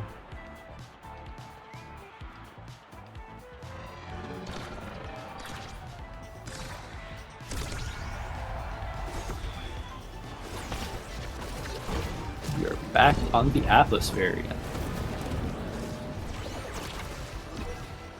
I do think this rune pick, they might not be able to kill Daftgrass.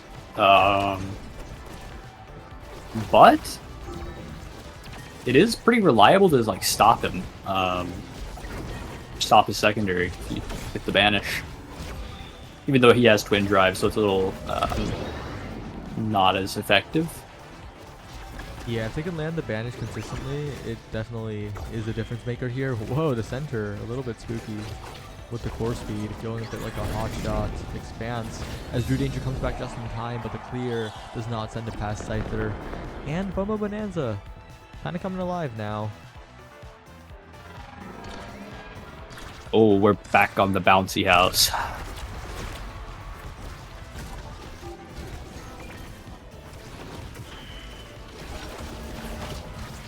Back on the bouncy house. Evil Danger lose one barrier early, but still defending. And the bounce aspect of this map makes it so much easier for goalies compared to the old funnel. But as I say that, Scyther still catching the bounces quite well. And just using the pendulum swing. And once again, this first pick for Liari. Ruin is also a great character in terms of Octavia denial.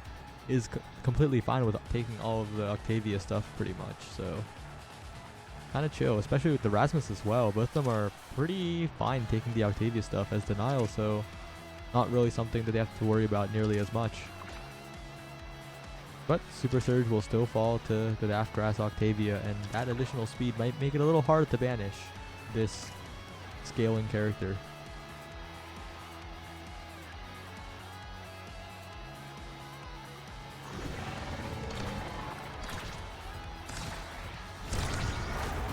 Oh, and it is the Octavia map now as the banish is dodged away from. Wait a second.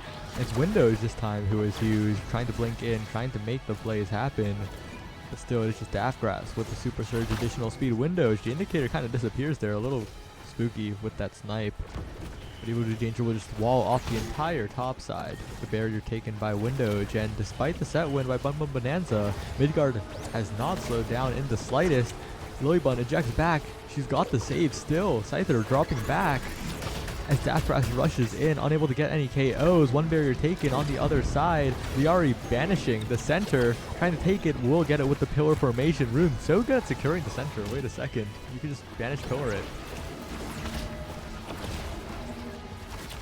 Windows though has flip available. Lilybun forced to make some hard saves now. Has the barrage. What a creative bounce by Windows, but it will unfortunately not go in the direction he wants it to go. Daftgrass now with the blink attempt, not quite past Lilybun. She's pushing up now, has to eject back though, and Lilybun continuing to try and rush forward with the blazing pace. Daftgrass sent away for now. The bounce though is a little scary as Liari with the size, trying to get it away from both the Estelle and the Octavia. Winning the strike wars for now. Scyther sending it forward, but a little too far away for the pendulum swing. Once again, it bounces awkwardly in the center. Scyther forcing the flip out from Evil Danger, taking that corner under control. Barrage from Lilybun is good, but still it is not scored at all. Lilybun now taking matters into her own hands with the flip, tries to wait out the Octavia special. Pull from Scyther, own goals. Oh no, the terrain is not favorable there. And despite the attempts by Bun Bun Bonanza, it is just one simple blunder that unfortunately, it's over. That's tough. You hate to see it, but we are taken back to the, what do we call this? Atlas's variant? Like, what do we call in these like maps inside Clarion Corp? Maybe we should just call them like the beta names. This one's just like center stage. Was it called center stage? I think. I don't think. Night Market was split. I think this one was center stage. Yeah, okay. But great primary by Daftgrass to punish Lilybun on the panic strike after the barrage. Yeah, Yume is wrong. There's no split here. Nothing splits, but this one, funnel, I don't know. The names saying what they do are kind of fine, right? This is the bounce house. The Atlas one is the Atlas one. The arrow one is the arrow one. The rune, the burning Obscura pit is, we can't call it Obscura. I don't know. We'll figure it out. Somebody. But look who's figured it out. Scyther 12 has had a pretty high success rate on this variant. I think last time scored in a very similar way as well. Looking to be very comfortable on the funnel bounce house. But here, Narrows, the Obscura Narrows. Oh, Daftgrass has been put down by the Giga Blast. Daftgrass is dead. Scyther 12 trying to get a double barrier, unable to do so, but the pillar, the Timeless Creator pillar, is quite strong for Liari. Now Scyther pushing up, has the flip available, sends it to the bottom side, and Bum Bum Bonanza have another chance. I guess we can call this the banish one. Maybe the glue. The quicksand. This one's just side streets though. This one's side streets. It has to be. People Like- have been asking both jokingly and non-jokingly for side streets to come back, and Odyssey Interactive listened. Okay. It was the change we needed. And the one we wanted. But you know what we want? Make the core invisible. The cowards need to do it. Even when the core is moving, make it invisible. Imagine flipping through. Imagine flipping from the invisible. It would be so uncompetitive and so funny. Hey. I would be down. Personally, I think it'd be a great gimmick. Scyther though, looking so good so far. Still managing to get the saves, but able to do danger with walling off the corner. Great pillar from Liari. She's holding it down together with Lilybun. They're kind of holding hands in the goal box right now, but they have to get it out. Whoa! A surprise KO onto Windows might make that possible as Scyther tries to block the flip, unable to do so right now, but Liari sends it up yet again. The pull by Scyther, still not enough to get it past Evil Do Danger. And whoa, this is a Chikara chatting rematch if you think about it, the team battle. I did not think about it. Evil Do Danger versus Liari. The staff grass found dead in the in the side street. Yeah. That's a classic. Bun Bun Bonanza brings it to the final set.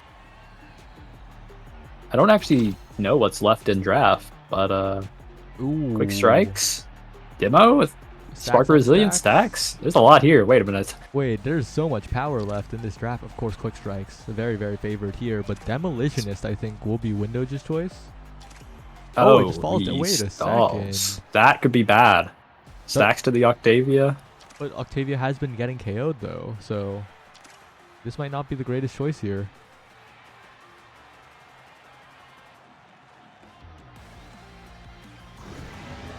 Like, it is stacks to the Octavia. It is scary, but they have been able to kill. Okay, well, stacks is going to be so scary on this variant.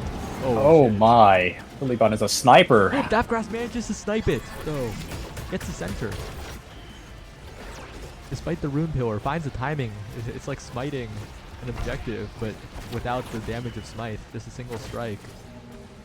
Scyther now. Getting it down. Trying to win the strike wars. Getting one. Looking for two at the moment. But Lilybun will not be able to fall back fast enough. Now it is Liari trying to set it up. What a snipe from Windows! No hesitation. Just covers the top side. So much confidence.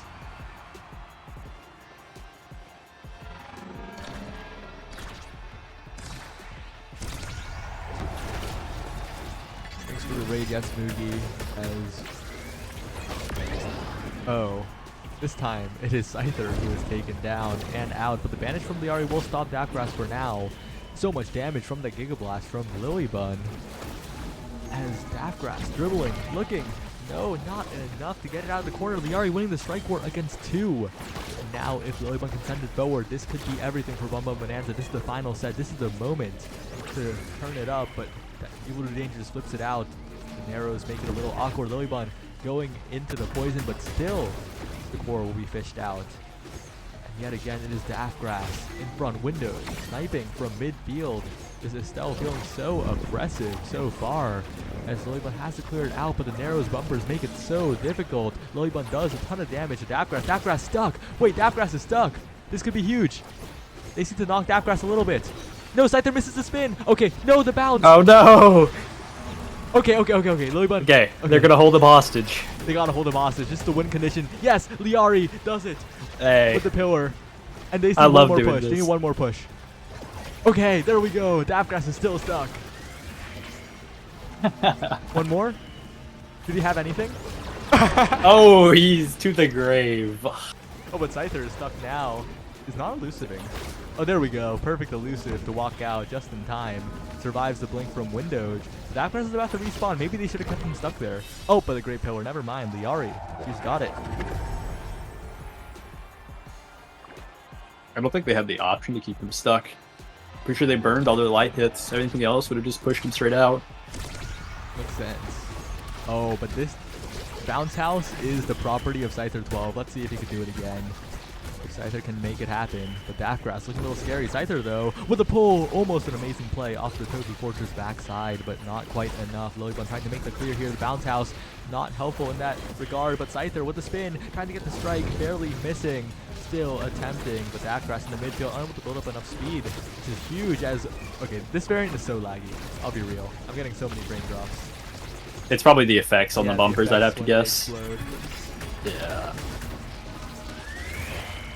Oh! No What a save.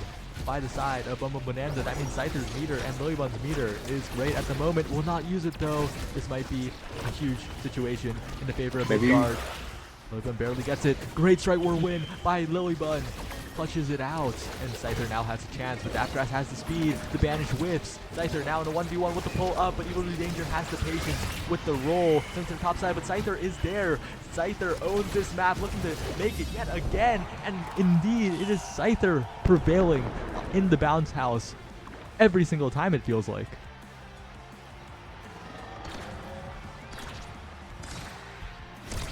Yeah, I do believe it's really hard to deal with a mobile character up in your goal box like that on the bouncy version. The bounce house, it is very difficult to clear away from them. Daftgrass is gonna have to be very careful on this variant, though. Has been caught out by the center damage quite a bit. The double banish does not kill Windowge, though. Barely staying alive. The Ego Blast not in time. The chip damage from the center is keeping the members of Midgard relatively low. Daftgrass healing up, but still preventing that regen. So important here as Liari with those pillars so damaging on the other side. Scyther is taken out though by the flop from Evil Do Danger. Lilybun and Liari slightly miscoordinate, lose one barrier, and don't get the strike. It's all down to set 5.5. Where will we be taking left? I believe we're going to side streets. Yep. Ooh. You've been taken back to side streets. This is a map that favors the rune quite a bit. You just pillar to side street, but as I say that, Tofu Fortress absolutely murdering the Rasmus of Scyther 12. But yeah, if Liari can use the pillars to their full extent, but no, Daftgrass with the speed. Wait a second, takes both barriers, and suddenly Midgard in great favor, but Daftgrass is sniped by Lilybun cross map. It's all up to Windowge. Now it is Liari who is taken out while invisible. The blink from Windowge doesn't need to aim. As Scyther not getting sniped by Windowge this time. Staying alive here. Scyther with a spin, trying to get the barrier. Gets it with the pendulum swing. Huge opportunity for the side of Bum Bum Bonanza. They can make it happen right now with the KO onto Daftgrass as well. Scyther in position with the spin, and it'll be Bum Bum Bonanza taking this incredibly close matchup between two very, very closely matched teams. Yeah, that was a really close game. I think it's rough as the Octavian. You know, you got to deal with the Rune Banish. Like every time you pop secondary, you're just a target for Rune Banish, and then you also had Lily in the box who was just throwing out Gigas time after time and just connecting them. The 7 KOs. It was kind of crazy.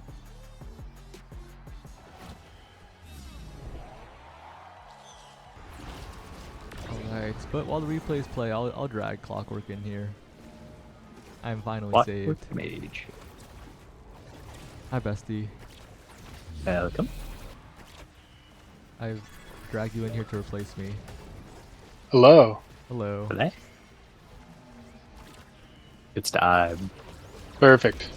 Am I on stream right now? Yep. Yes. I'm hot swapping. Okay.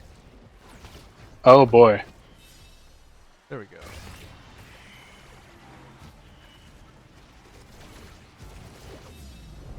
Sounds perfect.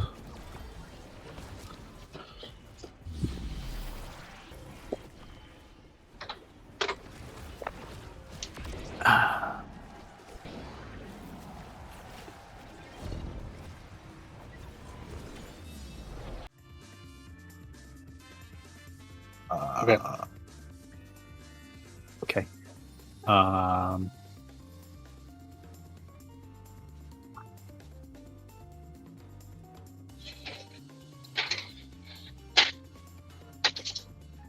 Hey, Clockwork. So how are we gonna watch this game?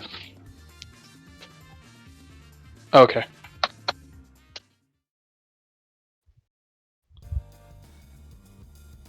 Yeah, flop. You said, hey, Clockwork. What's up with that? Right. Clockwork. Because you just showed up. How have you been? How while we're waiting for the game to start? Oh, I've And been great. just, I actually just made a pizza. Perfect timing, really. So gonna be ready to cast this with you, and I'm ready for a great time. big. Oh man, I hope you're feeling okay. I don't know if you've talked about your sleep schedule yet. No, I mean I mentioned it in chat earlier, but for those that aren't in the know, I haven't slept yet. Woke up last night at like midnight. I've been on this solo queue grind set, and I'm here to cast. Penguin I the still have Penguin. no idea.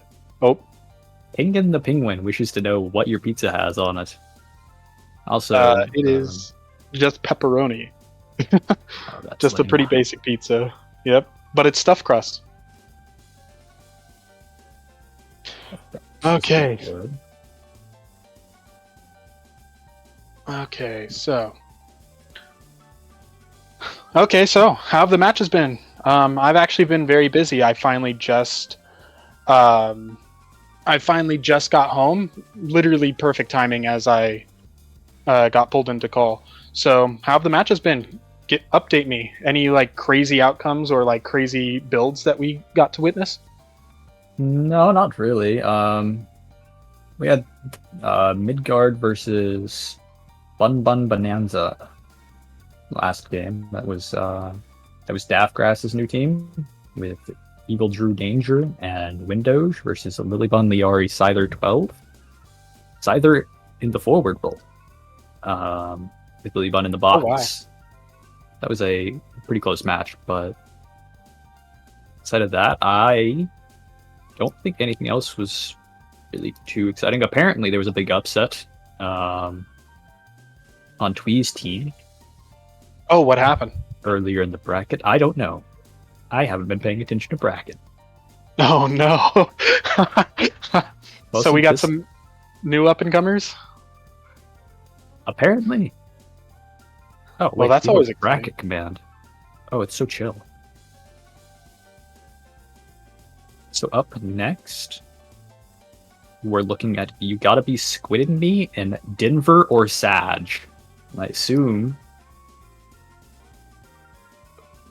they're gonna want Denver servers. I was gonna So if say they're I working. don't think they want to be Sag.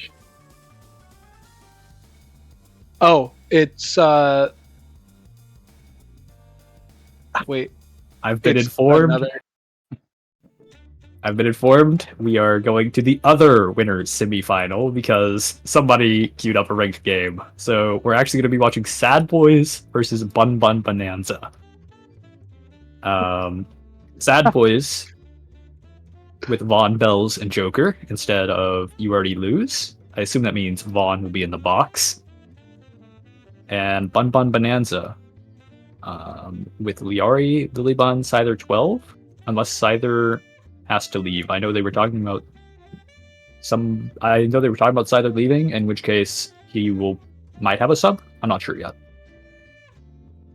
I've just been informed that it is Gravity instead.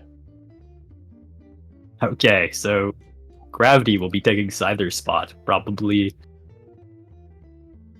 in the midfield role. I don't think Gravity is much of a brawler, but we'll see. Well, this is definitely going to be a very interesting match. Oh, I'm excited to see what comes of it. Do you know any particular strategies they may implement, or like for maps, basically? What map are we expecting to see? We do not know. Saya will get that to us momentarily. Okay. They have to work that out. It takes a bit longer now because they have to chat about what maps they're banning, and so just in general, it takes a little bit longer. Well, knowing Sad Boys, I'm actually expecting an offbeat map just for fun. Oh wait, Yumi has pointed out my flaws. What's your opinion of their map draft? I don't understand the question. I'm a little dumb. So I know you're extremely tired. So just to tell you, it's what do you think they're going to draft for the map? Like both teams. Big. I'm expecting something offbeat from Sad Boys, just because I expect that, even though we're in winter semis, I expect an offbeat map to throw off the pace of the game. Because honestly, why wouldn't they, right? It knocks the comfortability aspect out, right? I can see that. I think it's also completely reasonable to assume that Sad Boys will go to something they know. You know, like maybe an Oni Village game? I want to see an Oni Village game. Give me a 30-minute game, please. Oh no. I'm a bad person, but... Not Oni Village.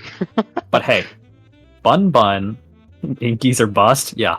Bun played Clarion Corp's last game, I presume. Oh. I mean, that was the one that was left over, which means they didn't ban it. So maybe we see another Clarion Corp's game if we're feeling honestly lucky. I think that's the most exciting, just because they have... How many maps in rotation is it in Clarion? Is it 4 or 5? It is 5. 5 variants of beta maps. You have Side Streets with the Drakkar, Home Stretch with the Era variant, Center Stage being Atlas's. The bouncy house was Octavia. I don't remember the name of beta bouncy house. Funnel. Yes. And yes, Yumi. Era's map, it was just home stretch, but instead of the little like squares, they've moved them to the center. Like if you remember, like the little like triangles they put on the edges of the goal above the bumpers, they just moved those to the middle and flipped them. Oh, you're right. And that is the new home stretch. I mean, maybe they didn't do that, but that's what everything else is. So that's what I would assume they followed. Well, what I really like about that map is how on 3 of the 5 maps, it is extremely like brawler loving, if I could say so, just because of, for example, on Atlas's center stage, if Atlas's center goes off, I mean, you are stuck on the edges. You are guaranteed to get punched out if you're not careful, and someone can capitalize on it. But it also gives so much variation in team play, because on some maps you have to play slightly more core control than brawler. So it really shows who is the best rounded team when taken on to Clarion. In my opinion, at least. Yeah, no, that makes sense. I think there are. I think it favors a bit more of a brawlish playstyle, a little bit more. I think just a lot more of the variants are closed off. You can find a lot of value with a character like Zentaro, maybe even Estelle. Like, you know, I think if you play for like the core control, you end up in a lot of spots where like you don't have open lanes. You know, like you said on the Atlas variant, where the thing takes up 80% of the map. That's a little lame. But also on Eras, you know, you don't always have center available to pass through. Even on the bouncy house variant, it can be really rough to find like open lanes to pass to your teammates too. Okay, so we're getting information in on the map bans. First ban is Oni. Oni Village was banned. The next one was Inkies. So, and Demon Days. Yeah. Yep. The Oni Village ban coming from Bun Bonanza. That doesn't surprise me. Sad Boys is a little bit of a demon on that map. They're known for it. And then they've also haven't been a fan of Inkies for a while. Demons is an interesting map ban. I don't think it means anything. I think they probably just, it's been out of rotation. Maybe they don't have the time on it. Maybe they just don't feel like playing it. I don't think there's anything too hard to read into it. Yeah, I think dealing with it is kind of tough. in the first place. But and the next ban is Auten and Night Market. So those are the next two bans. So Demon, I'm actually super curious about what you think of it. I heard they shrunk the center. I actually haven't played on it since they came out with the customs. Have they actually shrunk the locks? I don't think so. And Sad Boys. Okay. We can return to this. I don't want to make sure we get through this real quick. Sad Boys has banned Clarion Corpse, which means we will be taken to Atlas Lab. Standard map. It's been in the game since launch. You know, we know how it goes. Sad Boys is pretty comfortable on it. I think Bun Bun Bonanza is also pretty comfortable on it. I think it's a map that it's hard to to not. Yeah, I was gonna say it's hard to not be comfortable on Atlas. It's just one of those maps, but with it, if people decide to utilize the center, it can have a lot of damage. So if we see any damage awakening in the beginning, I'm expecting a damage comp to come out of it. That is how it typically goes, but you know, we never know. Because we saw, you know, you have Joker, he's known for his Octavia. He's been known to pick it on this map a couple times. Even force it whenever it might not be ideal, but hey, he does it, and that's okay. We just don't know he's what good we're enough, getting. right? We will be seeing what looks like a Juno ban. Yep. Probably don't want to play against that, and then the Juliet ban coming through for Bun Bun Bonanza. Okay. We have X and Estelle. X for Sad Boys and Estelle for Bun Bun. Oh, are they going Cannon Comp? Sad Boys? Looks like they might be going Cannon Comp.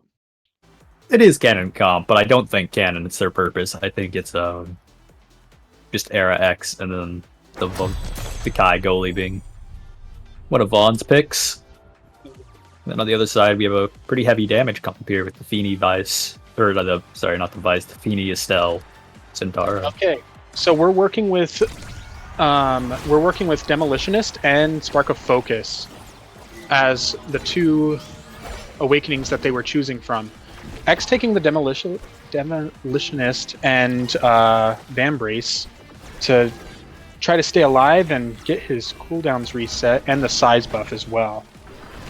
The only two taking Spark of Focus here are Lilybun, which is on Finny, and Vaughn, which is on Tai. Yeah, that's pretty normal. We have open net for both teams. Went down pretty quickly for both. Yeah. See if, what they can do about it. Bells. Let's see who can capitalize on it first. We see Bells ulting and getting the core in right through Lilybun. It's just so easy with the size increase from Demolitionist. He can basically just hit from anywhere on the map with that much size. Hey, 25% is nothing to laugh at. It is not. Okay. X is already big.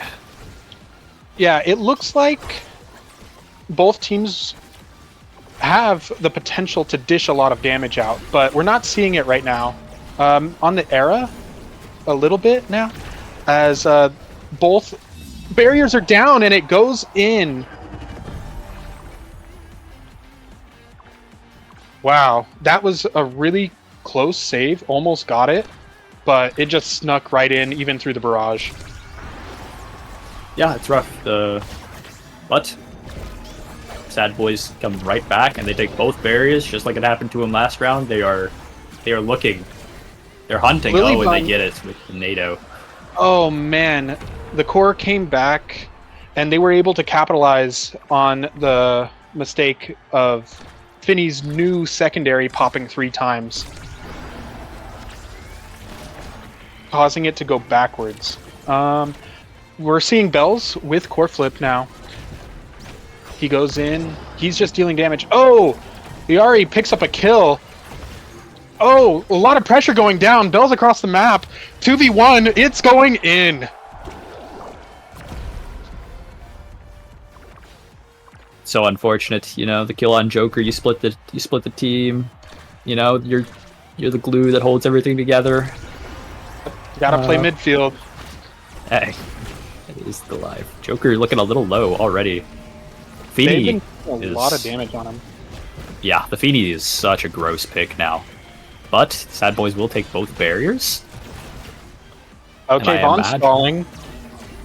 Okay, he has eject. He's dribbling. Oh, okay. Didn't make a play out of it, though. Liari's looking very low. Vaughn denies an orb.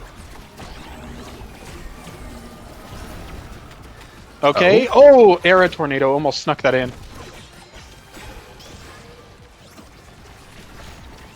Oh, man. Bells will sneak it in. All right. My and that's goodness. the first set going towards Sad Boys. Able to dribble it in between two people there. No Bells- easy feat. Bells is a little different like that. He finds it. He finds the stuff he shouldn't. But into this draft, we've got Fight or Flight, Yep. Deadeye, that's, Perfect Form, Sparker Resilience. Big. There's a lot here. Everything's just good, especially Yeah. for Kai here. Perfect Form over Fight or Flight. Probably denying it from Zentaro, right? I would assume so, but Perfect Form's also not bad on the X. It is. You get a lot of value out of it because every one of your strikes in your ult is a bit of cooldown on your bell ringer and your secondary, so you can get like a pretty hefty combo with it going. That's very true, but Fight or Flight even procs on core. I don't think they care. I don't think Bells wants the core control, honestly. I think he trusts his team, and I don't blame him, and it seems to be working for him. Oh. Joker will barely get out due to the double hit interaction, but Oh, Liari picks that up. Able to predict the pass down, striking it in. Okay, let's see how they come back. Even like with... sorry, go ahead. You go. I feel like these rounds, like they're so one-sided, you know? Like, Sad Boys will take a round, and then Bun Bun will come back and take the next round just as fast. They just flip. Yeah, it is very odd. By the way, speaking of draft, looking at the Awakenings now, who would you say got the upper hand in that last draft? Pause. Okay. It does go in. I think. Right now, Bun Bun's showing their superiority on the Bun Bun. field. I think, you know, the hotshot on Estelle does a lot. And then you have the Deadeye, Twin Drive damage. Like, I think they just won that, but Sad Boys is looking a little better later, I imagine. Oh, Bells will take the bottom barrier. And then NATO is coming up. Not able to take the top barrier, but I think it's fine. Gravity and able to Viaria low. hold there. Okay, taking one's fine, as long as he doesn't lose both. Okay, Barrage will keep it in play, and Bells will put it in. Yep, put a lot of pressure down there with the goalie walking up to midfield. Good barrage, keeping it in play like you said. Bells capitalizing on it. It was textbook. Sad Boys are looking to take this set back, it seems, but they will lose both barriers. And nope, they save it. A lot of pressure down. Joker assisting the goalie box. Oh, they were able to stop the onslaught. Oh no, Sad Boys is not able to find it. So unfortunate that they just didn't find either of those barriers there. That it happens sometimes, you know, that's just the way Atlas Lab is, but the set will go in the hands of Bonanza instead. And we have Stagger Swagger, Prime Time, 1-2, Missile Prop even, Egoist, there's a lot here. So we know what's BIS, but what do you think will help these onslaughts that both teams are giving back and forth? Like you stated before, back and forth, they just slaughter one side, then the other side does it right back. Yeah, I think that 1-2 punch is going to really help with that for Zentaro. I don't know. I don't think either team really comes out of these drafts like super ahead. At least in my mind, it just seems like. Oh, a lot of damage. Liari picking out Bells, trying to get Joker. There's just so much pressure going down right now. Joker was cutting the pass, but oh, Vaughn pushing up, being a little risky to keep it out of his net. But it doesn't pay off as Liari picks it up and throws it right back in. Yeah, the 1-2 punch might have been a bit much. I didn't really think it was going to do that much, TBH. I kind of forgot. I unfortunately fell to the trap of I saw 1-2 punch nerf and thought it died, and I was wrong. There's just so much damage coming down. They do find a KO on. Yeah. Who is that? Look at all Liari, that pressure. right? Yep, that was Liari that went down. Look at all this pressure that's going.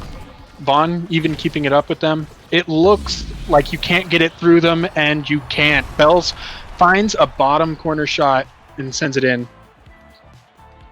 So, as I'm looking at the Awakenings, it looks like Vaughn has secretly picked up a third spark.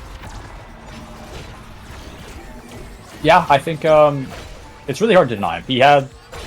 He picked up health first set, meaning he was basically just a pseudo tank. And it looks like Bells is just going to put it in. All right, every time I go to say something, Bells just decides he's going to put the rock in the net. I mean, when you core flip it right in front of the opening goal and you still have your dash, it's going in. It's so hard to prevent that. Oh, Joker finds a nice corner shot. Takes the bottom huge. bumper. Oh my god. Look at him. Take a what? Oh, Vaughn putting pressure. Again, two down. I expect him to put it in with the flip. Yeah. Oh. Sad boys take this third set, and this one should be pretty big.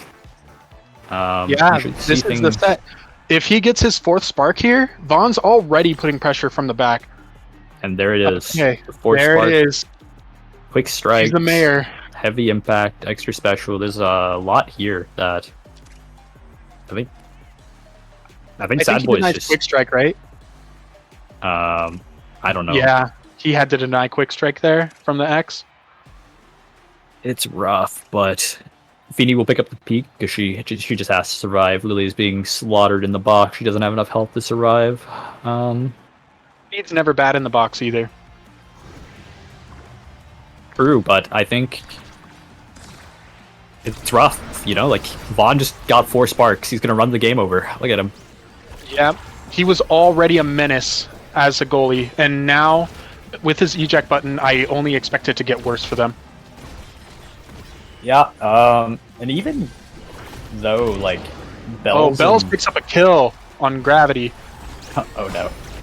Even though Bells and Vaughn are, like, the two that look really scary, right? You know, you have the full spark guy, the eject button, and you have Bells with the Cast Blast, perfect form, Happy Star, Demo, like, Joker's also doesn't have that bad of a build either. Like, it might not be like this, but... I definitely think he's the core control that the team needs to have to do what they're doing. Because he has everything he needs to run around. Oh! Bun will find a way to put it in, take both barriers, and hit stun Vaughn from flipping.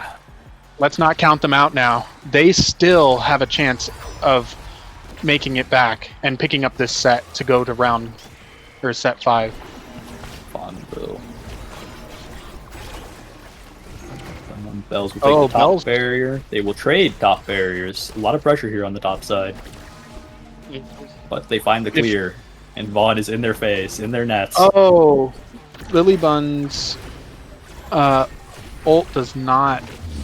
Oh, no. Oh, man. I'm sorry for cutting my sentence off. Lily Bun's ult ends up just sitting there and causing more pressure than she wanted. Ends up losing the barrier, and there goes the goal.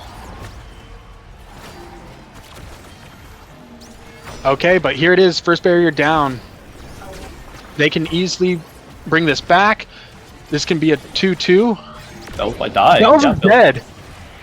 This is very, very possible if they make a power play. I don't know. Vaughn should be full cooldowns here. Give or take Giga, but they do That find was the bottom really barrier. good. Yep. Estelle is able to pick it up. And there's Lily Bun with the pass. Oh, barely missed. Bells is already at 0 HP. Hey, But Vaughn runs it in! and there you go. There's the eject button. Force spark, eject button, tie goalie. You know, you hit your space bar, and then you run across the field and you score.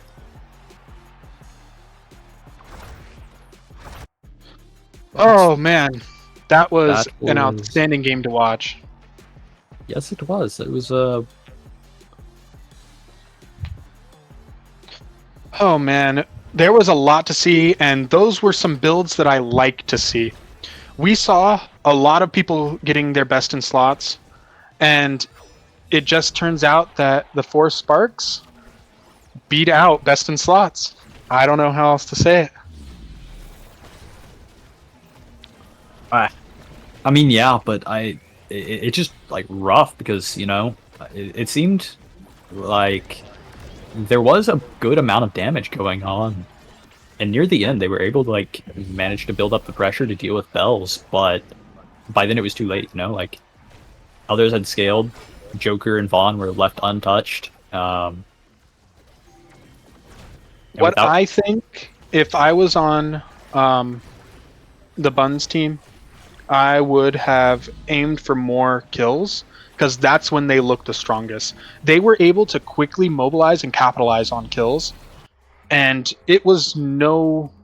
I mean, you even pointed it out in the middle of the game. They're able to roll over the team once they start rolling, but they just needed to start rolling to do that. yeah, I think they could have done something if maybe they could find KOs, but it just seemed like they were having a really rough time converting a lot of the damage they had into actual KOs, and when they did, you know, actually converting that KO into something more. They were able to pick up a few barriers and even goals off of most of their KOs, though.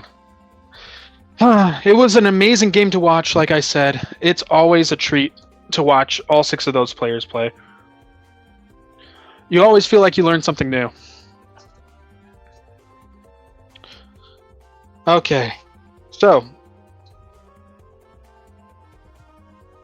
let's see. Do you have anything to add? I feel like I've been kind of talking over you. No, it's chill. You got pretty much most of what I was gonna say. But we're waiting for next game, which is the match I previously mentioned before this one, between You Gotta Be Squidding Me versus Denver or Sag, and that is You Gotta Be Squidding Me. That is Appabug, Reburst,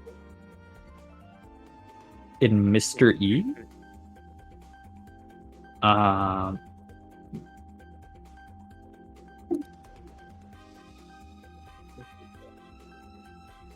Mr. E or apparently I?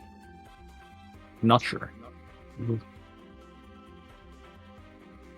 figure out who it is in game. And then Denver or Sag is Wallaby Gangsta, Obscure Breads, and Lumos. You have a favorite for this match? I mean, it's got to be Denver or Sag for me. I played Dark and Darker with Wallaby, and Breads is my boy. And while Lumos did butcher my name the last time I was on stream, So It's you're okay. holding it? I don't hold grudges for very long, but it's all right. But I do want to see like Appabug and Reburst pop off, because Appabug, you know,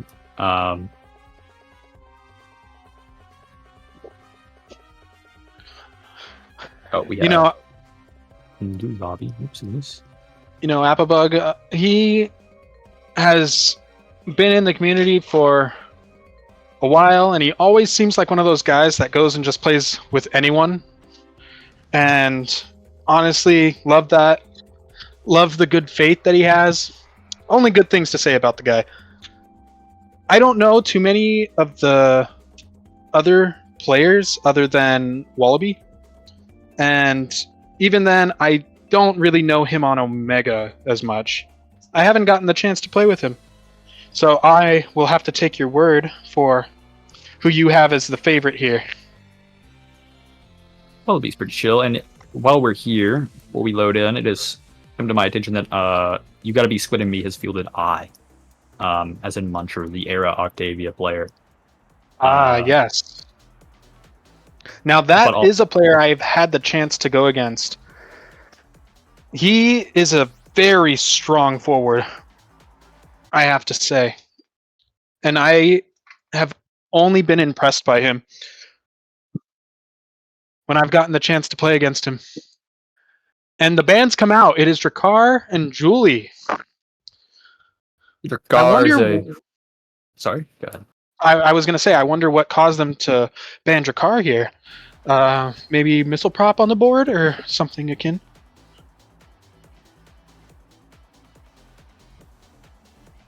Could be. Drek is just, in general, pretty good on Night Market. Could just be a ban thrown out that direction, but we'll have to see. It is looking like an egoist hotshot start, so maybe they just didn't like the Lumos Drek. And then obviously the Julie ban, putting Wallaby off his, not one trick, but his main, his comfort Especially pick. on Night Market, where she is said to be one of the best forwards. Honestly, both teams losing a lot of health. Oh, got the double barrier. He just knew where. Oh my goodness, Era takes a kill with her tornado. This is going insane. Let's see if they can hold it. Oh, they were able to send it around. Okay, Eyes walking up with core flip here. I'm expecting to see a flip into a... Never mind! The tornado back, taking a double, and now there's a core flip in the net. It's going in. Lumos. Yeah, what looked like a huge set, or a huge round for You Gotta Be Squid and Me just fell apart, You find the stagger, you find the NATO. And suddenly the 3v3 is no longer a 3v3. Reburst is doing a bit of flying. I do want to talk about Reburst, because Reburst is, besides the fact that he's a PPL sub along with me, he's kind of slept on. Not in terms of, I think everybody knows and respects his skill, but in terms of, he's kind of just not talked about a lot. But he's kind of a demon on the Luna. I was going to say, I'm a West player. I don't hear about these... basically, like you said, untalked about East players very often. You're gonna have to tell me some more. Oh, Muncher is win the strike war.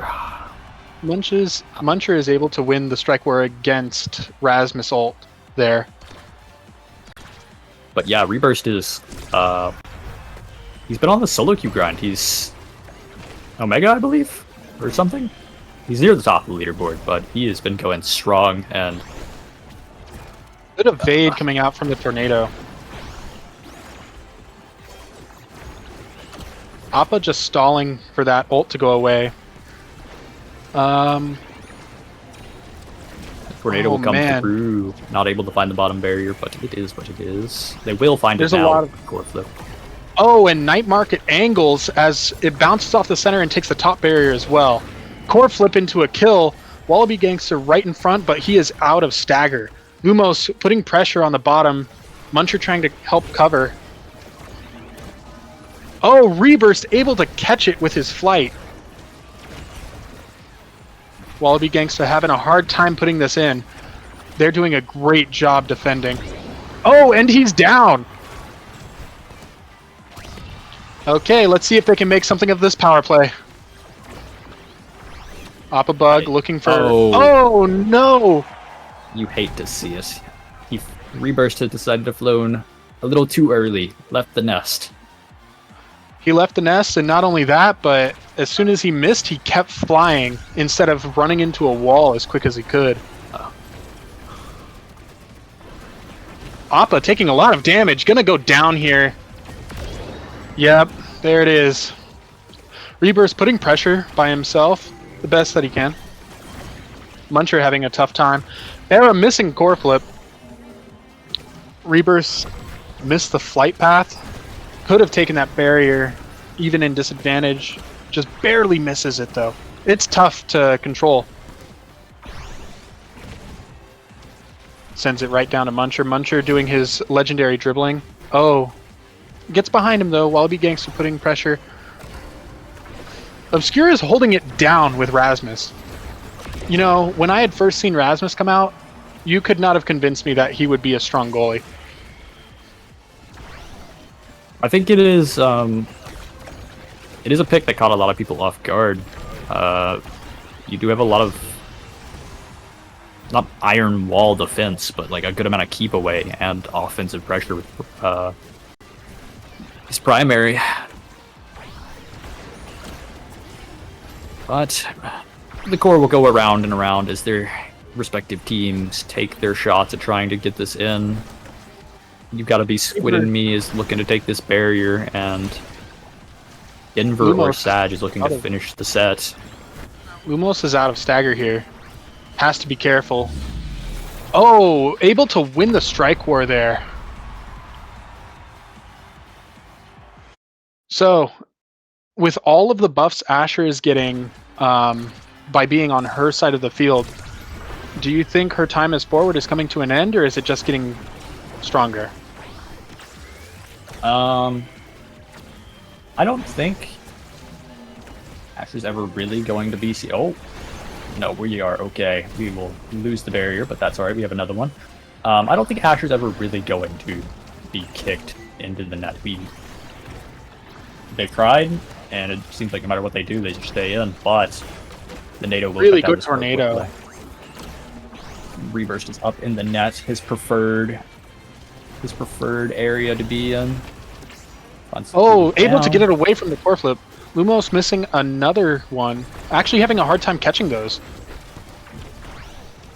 I feel like Lumos is a little trigger happy on those core flips in the net.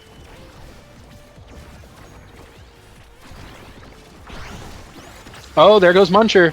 Oh, tried to sneak it in. Obscure Bread able to catch it with his core flip. Bug with the strike war win, and it will reset. Yeah, don't we love the core? I feel like this is how a lot of these games go. But the pass through comes out, they get the KO with the Luna nuke. Will they be able to capitalize? Maybe. It seems like not. They still have 6 seconds. Maybe they do. Oh no! The demon angle into the worst net. Case scenario happened. Did he grab that with his ult, and then it bounced off? Is that what happened? No, I think it's just a very unfortunate angle, but oh well. First first set will go over to Denver or Sag, and they will be rewarded with quick strikes, I imagine, on the Era. Twin drive going to Luna, that seems pretty normal. Monu on Lumos. I lied. Guys, colors are hard. Monumentalist on I, not Lumos. Yeah, honestly, Obscure Bread is going to have to watch out. He did pick up a Size Awakening, but Muncher ended up getting Monumentalist and has already put a lot of pressure down on Obscure Bread with the tornadoes. I'm kind of excited to see where that goes. I think it's fine. I think, just based off that draft, I have to say Denver or Sag came out so on top of it, you know, like... I do tend to agree with you there. And power play is going on right now. Sorry. Obscure Red able to hold it down as Rasmus, using his primaries the best that he can, and his increased size helping him win more strike wars. Wallaby Gangsta is out of stagger as Appa looks for a kill, but Wallaby Gangsta was able to avoid it, and Lumos Gets it right into the net.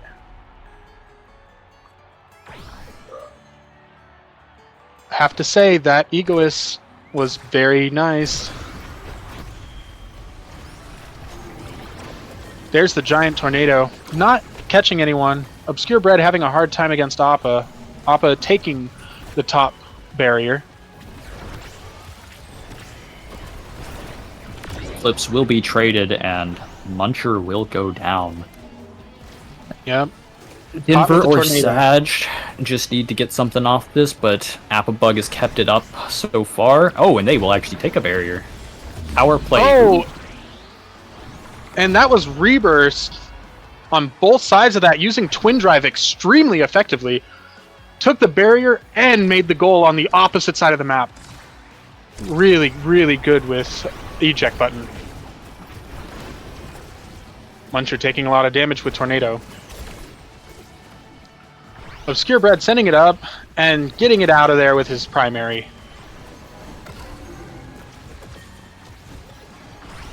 Muncher trying to dribble it out of there using core control with the quick strikes that or not quick strikes, excuse me, I got the eras mixed up. Oh, Wallaby picks up a kill on Muncher. And takes a barrier with core flip. And dashes it in. It's so rough. I know Reburst was looking to flip there, but you just can't. The hit's done. No matter how good you are, it's done. Okay, Applebug sending it down. Luna ult coming in, taking the bottom barrier. Reburst sending it back with primary. Honestly, Reburst has been extremely dangerous going into the walls and barely avoiding Wallaby's sweet spot on the bell ringer every single time I've seen him do it now. Oh. Oh no. Tried to stall it out. Able to barely fish it out of there with Wallaby's ult still active. Very good maneuvering. Reburst using his twin drive effectively again. He is a demon, you're right.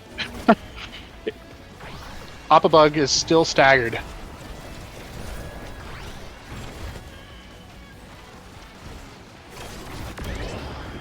Applebug has gone down with Obscure Bread's primary. Muncher able to stop the passes, Reburst assisting. Muncher core flips, gets the barrier, pressures on, 3v3 again. Muncher takes it with a tornado, the Monumentalist coming in clutch as they are able to get it in.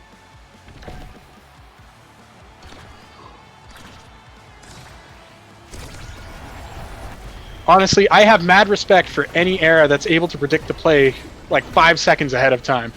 I don't know how eras are so good at placing the tornadoes sometimes. Comes with the territory, you know, they have to do it, but that will be putting set 2 into Denver Sage's hands. And Wallaby coming out MVP, will he be rewarded? Oh, he will. He has been rewarded a Castellast for his efforts. Honestly, this is going to be even more damage than has already been getting dished out. Applebug keeps finding himself with 0 stagger on the map, and this is only going to solidify that. Yeah, it's a little rough. Like, I think it's really easy to get lost in the, oh, I'm Asher, I'm a tank, I'm unkillable, but Asher's just as human as anybody before she has some awakenings to survive. And you know, when you're dealing with Era X Rasmus, that's a lot of damage. It's a deceiving amount of damage. We'll just have to see if they can survive with this peak performance Applebug has picked up. Oh, Reburst will die. Reburst goes down. There it is. That's what I was talking about. He keeps going into the sides, and Wallaby Gangsta finally figured it out and picked up the kill on him. Reburst is flown too close to the sun, it seems, but Wallaby will be sent to God. He is going down with the Luna ult. Appa winning that with the Strike War. Primary doesn't even need to come out there.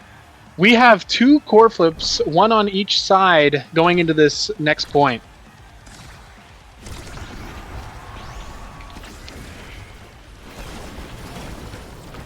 Path Splitter will come out, it'll lock it in the bottom barrier, and they'll get the top as well. That is looking really bad. Oh, and just like There that, it 10 seconds. is. Round was over. That's crazy. I do think what we're seeing, though, is a pretty good example of like why this Era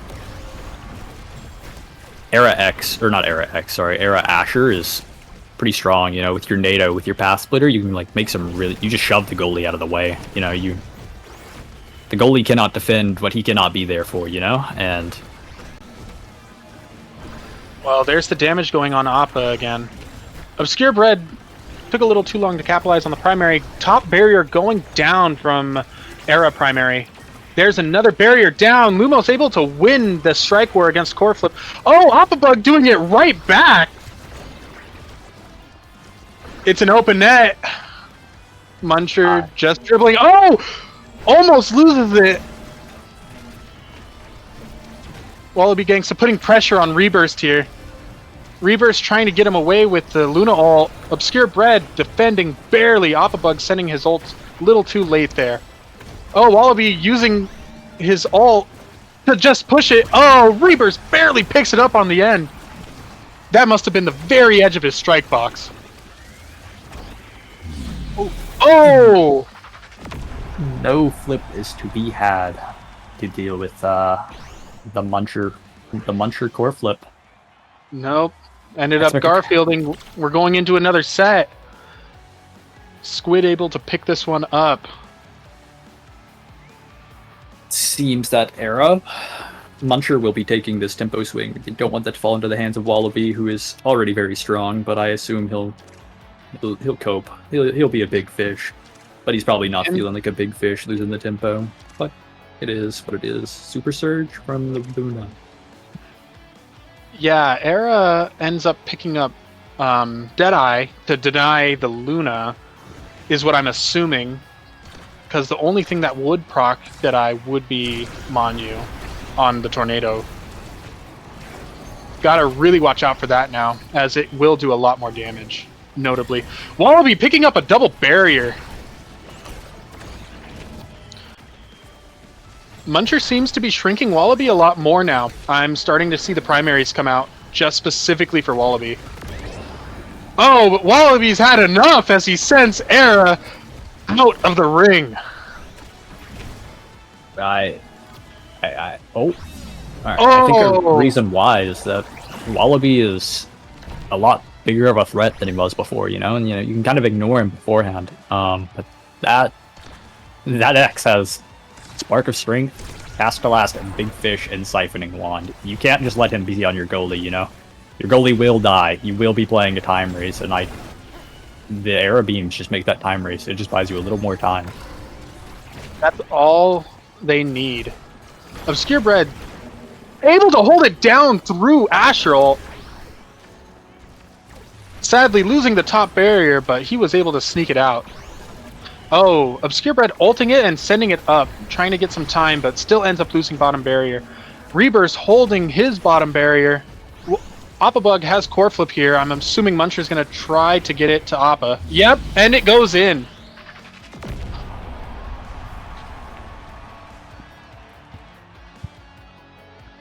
Wow, this is an intense match. I'm taking a look at the Awakenings, and I don't really know who I think it has to be Denver or Sag. Like they just seems like they're so strong right now. You have Breads with his increased size, his stacks, his hot shot. Like he's a unit. And then with Wallaby and Lumos, you know, you've got a massive X with Gas to Last, and then Lumos with the Quick Strikes Egoist. Seems like it's just really rough to like deal with any one member of their team. But there goes the Era Beams canceling each other out. Bug able to take them out. Oh, Muncher able to get a kill on the X. Power play coming in. Rebirth losing the top barrier. Trying to get it to Bug as quick as possible using his dash. Trying to keep it in play with primary and dash here. Rebirth is trying this very desperately at the moment, it seems, but just cannot keep up the pressure. Almost own goals it. Era's coming in with core flip, and that's just going in. Denver or Sag will take this game.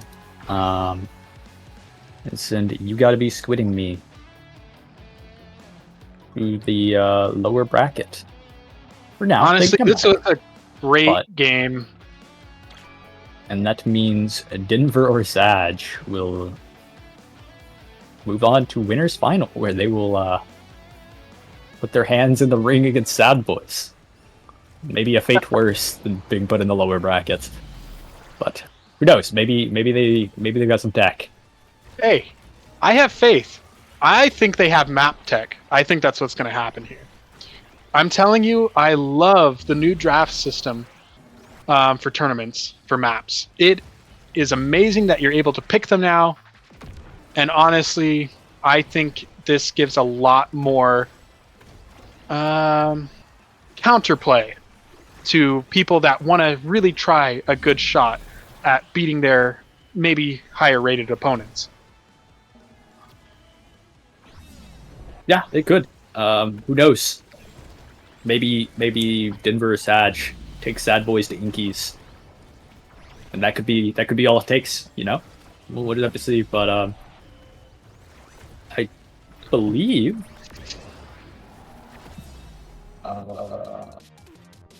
I'm not sure. I think we'll be watching the winners final up next, if I had to guess.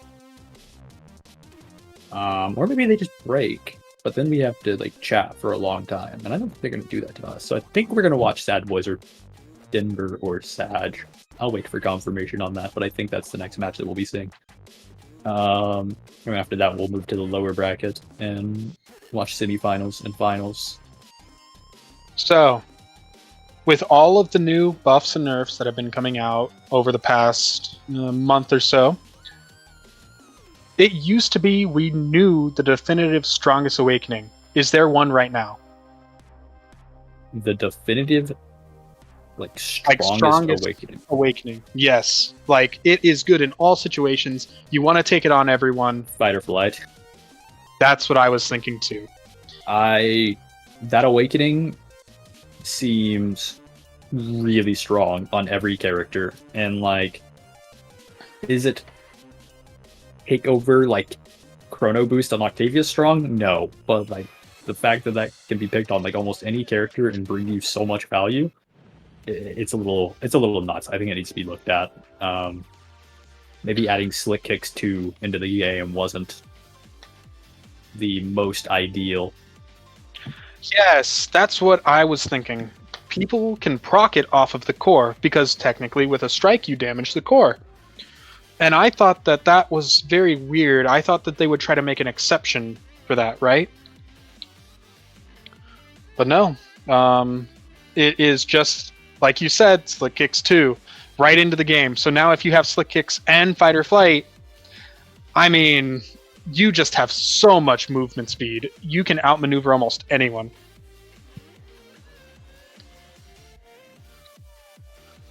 Oh, man. Okay, now that we've talked about that, what about the worst awakening in the game? The worst awakening? It still probably has to be Spark of Focus. Because I remember for a while it was Bulk Up. That was said to be the worst awakening in the game. It just didn't give you much value or anything, but with its recent buffs, people are taking it way more often and really seeing results with it. So you're saying it's Spark of Focus now? I think Bulk Up, after its buff, and then after its nerf, it's landed itself in a fine spot. The use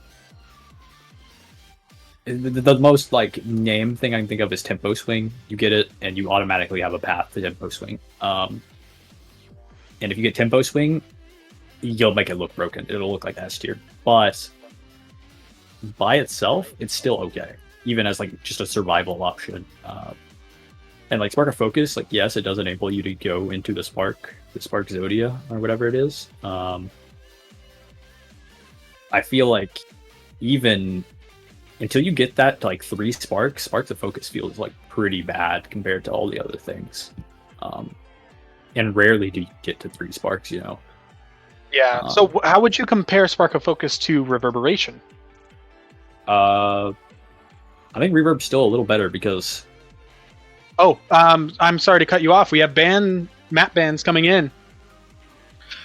So we have Aten being banned from Denver, and then we have Demon and Inky being banned from Sad Boys.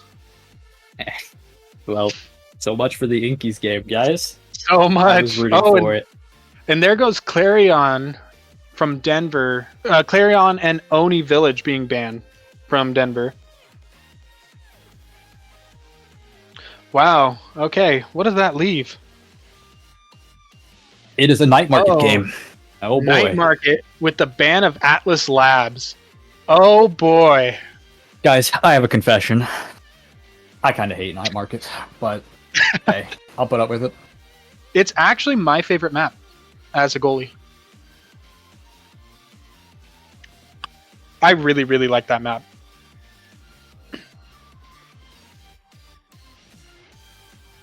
I'm sorry, but I zoned out. I was saying I really like Night Market as a map. It's my favorite map, actually. You're a goalie, that makes sense, but for midfield, this role this map kind of sucks. But we go get a Night Market, we'll see a era ban on the side of Sad Boys. Maybe they don't want to see the Lumos. That is the team we're playing against, right? It is Lumos. I'm a little lost. Muncher and Lumos. I got wrapped up. Okay, it is Lumos. Maybe they don't want to see it. And what did we have on the side of Denver or Sad for their ban?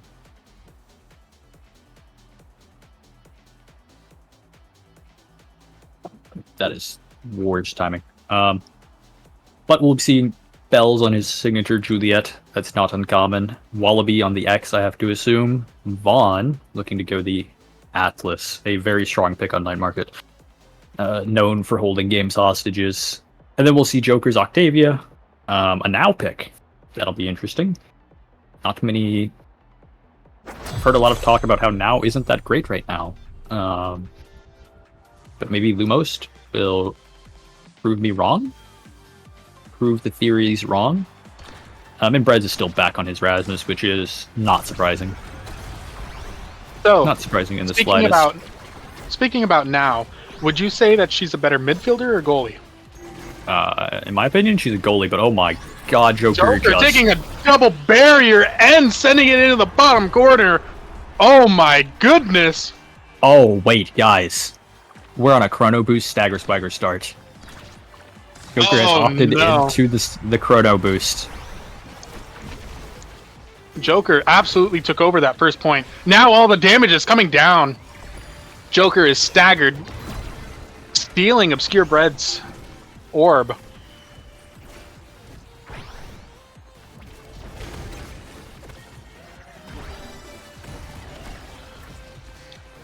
Okay, Joker's flow state coming in. Oh, able to keep it going. He just has so much speed and building.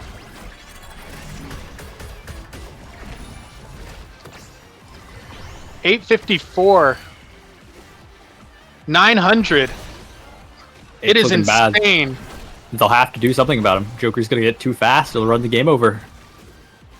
Yep. Umos has to core flip here. Actually, we're saved. We're saved. We miss a strike, and the move speed is gone. Bells picks up a kill. Power play. Wallaby sending it back with Bellringer.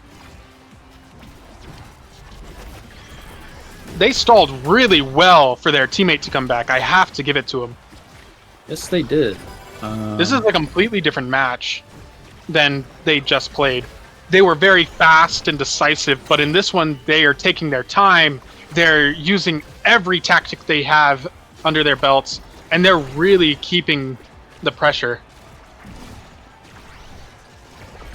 Lumos sending it up through the speed gate, sends it down, has to core flip for it. Obscure Bread sending it right back into the fray. Wallaby Vaughn with almost a gets it really in. nice save.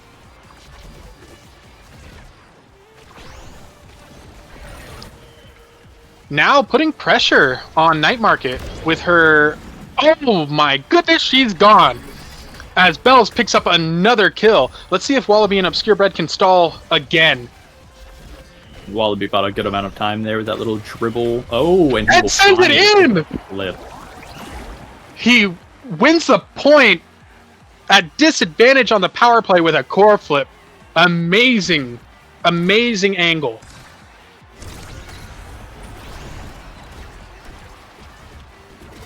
Honestly, I am not hating now on Night Market. Bell's just picking up so many kills, though.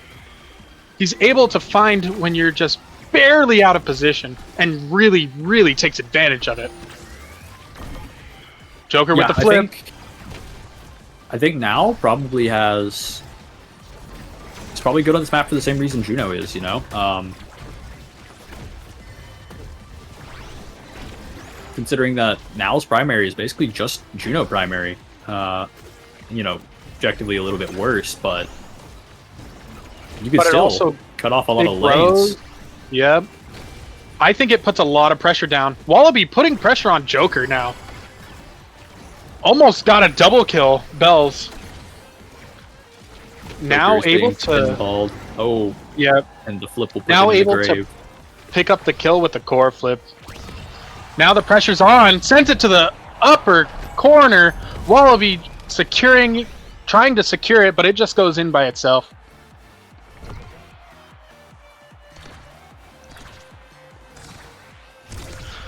Wow, this is a game.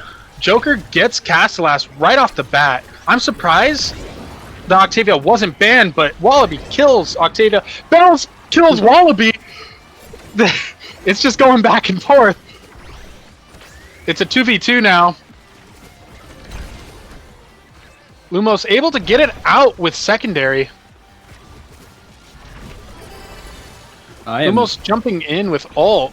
Actually, really good movement with it. Bell's almost picking up another kill. What are you thinking, Flop? Talk to me. I'm not actually aware of what Denver or Sag's ban was. We know Sad Boys banned the Era, presumably to not to match, because I think Era into Octavia is actually pretty decent. You know, you just shrink Octavia and makes her kind of hard to do what she wants to do, but I didn't see... Lumos keeping up with Octavia's speed. But Obscure Bread not able to save it as it goes right in. Joker finding the shot. This is a good match. Honestly, I cannot believe how much speed Lumos gets from now secondary. That is the work of Chrono Boost. It is normally 30%, but that is, I believe, buffed by 75%, if I'm not mistaken. Yep, that is a... Because now is looking even faster than Octavia in some moments. And, you know, if you place it close enough to your X, like right there, you give him and yourself the speed. It's like a short moment of Orb Dancer.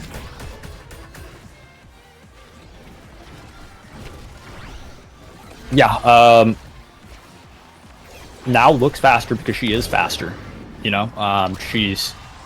Up until Octavia's had time to ramp up, now is actually a faster haste. Just base kit. Oh, Lumos holding the net since the goalie Obscure Breads ended up dying. Joker finding himself using core flip at half HP, but still keeping flow state going. Joker is ramping up speed now, as they're not able to get it away. Oh, Joker using all of his energy now. Maybe they're able to capitalize on this. Lumos almost has flip. Able to barely get it back to Joker. Oh, they sent it around. Joker now out of flow state. Lumos with flip. Obscure Bread able to keep it out of Bell's clutches. Oh, Bell's almost picking up that kill. Lumos dropping the secondary. Gonna try to core flip here. Into the upper corner. They take set one. Wow. This now is looking good. I don't know who said to you that they don't think they're good, but they look really good right now. Hey. They are putting so much pressure. I still firmly believe it's not the greatest, but hey, it could just be a map thing. But that is Joker's Castellast gone. But he has Fight or Flight, which is maybe better. I don't know. He's already got Chrono, so he doesn't really need Castellast. He's already got speed, he's already got duration. Fight or Flight might have actually been the better play for him, and then on top of that, you throw on Breads with his big fish. Wallaby's feeling a bit like Superman right now with that dash. I'm not sure. Joker could become a real problem with Fight or Flight. And then Bell's got some extra stagger and some power to help them out with the KOs, but we'll have to see how it goes. They're not able to confirm the kill on Joker. Multiple of them have tried now. But there is one thing that I have to say that I think we're overlooking. Lumos with Castellas and Chrono makes it so that not only can Lumos get that amazing speed, but so can Wallaby. And we're already seeing it more often. Lumos has been dropping more secondaries on Wallaby than himself. Oh, but Bell picks up a kill. Flow state's active, core flip going down. Obscure Breads has core flip to try to stall this out more, waiting for their player to get back. Ends up using it on nothing just because Lumos ends up picking up the core and sending it out. Lumos accidentally sending it backwards. Vaughn able to hold it down. They're having a really hard time attacking, it seems. Both barriers still up. Obscure Breads is really doing good. Oh, he is Superman now, isn't he? Yes, he is, and I would expect nothing less from Obscure Breads. That man is a demon in the box, and that is why he is a nassle goalie. That has proven time and time again that no matter what, no matter how high his ping is, or what is going on, he will hold. I'll say it. I'm a Breads fan. Oh, and there it goes. Core flip in again. Lumos making now look insane. I don't know. What do you think it is? The map, the Awakenings, Lumos? Probably the player, right? No, Lumos is piloting it well. Don't get me wrong. I still do think the pick is not very good. And just because it works doesn't mean it's good. But that's just my hot take, maybe. Maybe I am delusional, and now is Sleeper OP. I don't know. I mean, look at their whole team. You're telling me now isn't good? Most people say Rasmus isn't a good goalie. I mean, the only meta pick is Wallaby on X.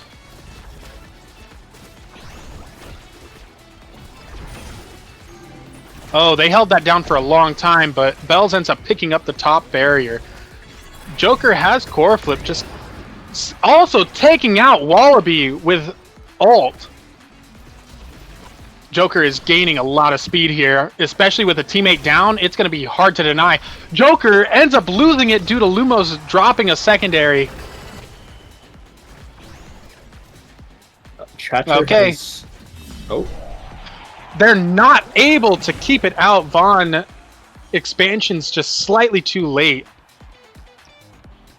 It is a chatter has pointed out that with Castellas now giving an 87.5% speed boost on 3-second duration, which is Oh my god. a little nuts. That is. Oh wait, Joker has died. Joker is down. Oh, Bell's almost picking up a return kill, but does not find it. Bell's dribbling, trying to stall for time. Lumos dropping the primary there, forcing more pressure on Vaughn. I think Wallaby if- putting damage on Joker. if Denver or Sag can take this set, I think it could be looking bad for Sad Boys. You know, even though that they are exceptionally good. There goes And Wallaby the recent again. champions of Nassel. I don't know. Maybe Denver or We got Sag. 2 core flips. Oh, there goes one. Wallaby uses his. Joker looking low on health. Just takes a whiplash.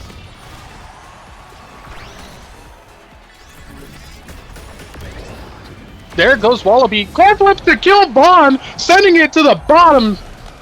Makes it in. They take the second set of this game.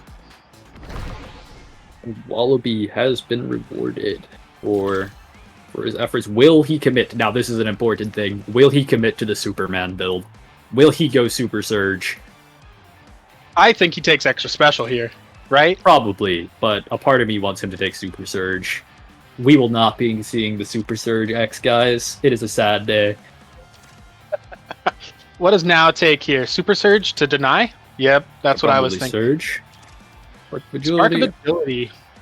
Leaving Octavia with heavy impact? Yeah, heavy impact. Well, honestly, Wallaby and Lumos are gonna have to watch out. Joker has been picking up kills with his ult, and with heavy impact, it's even more likely.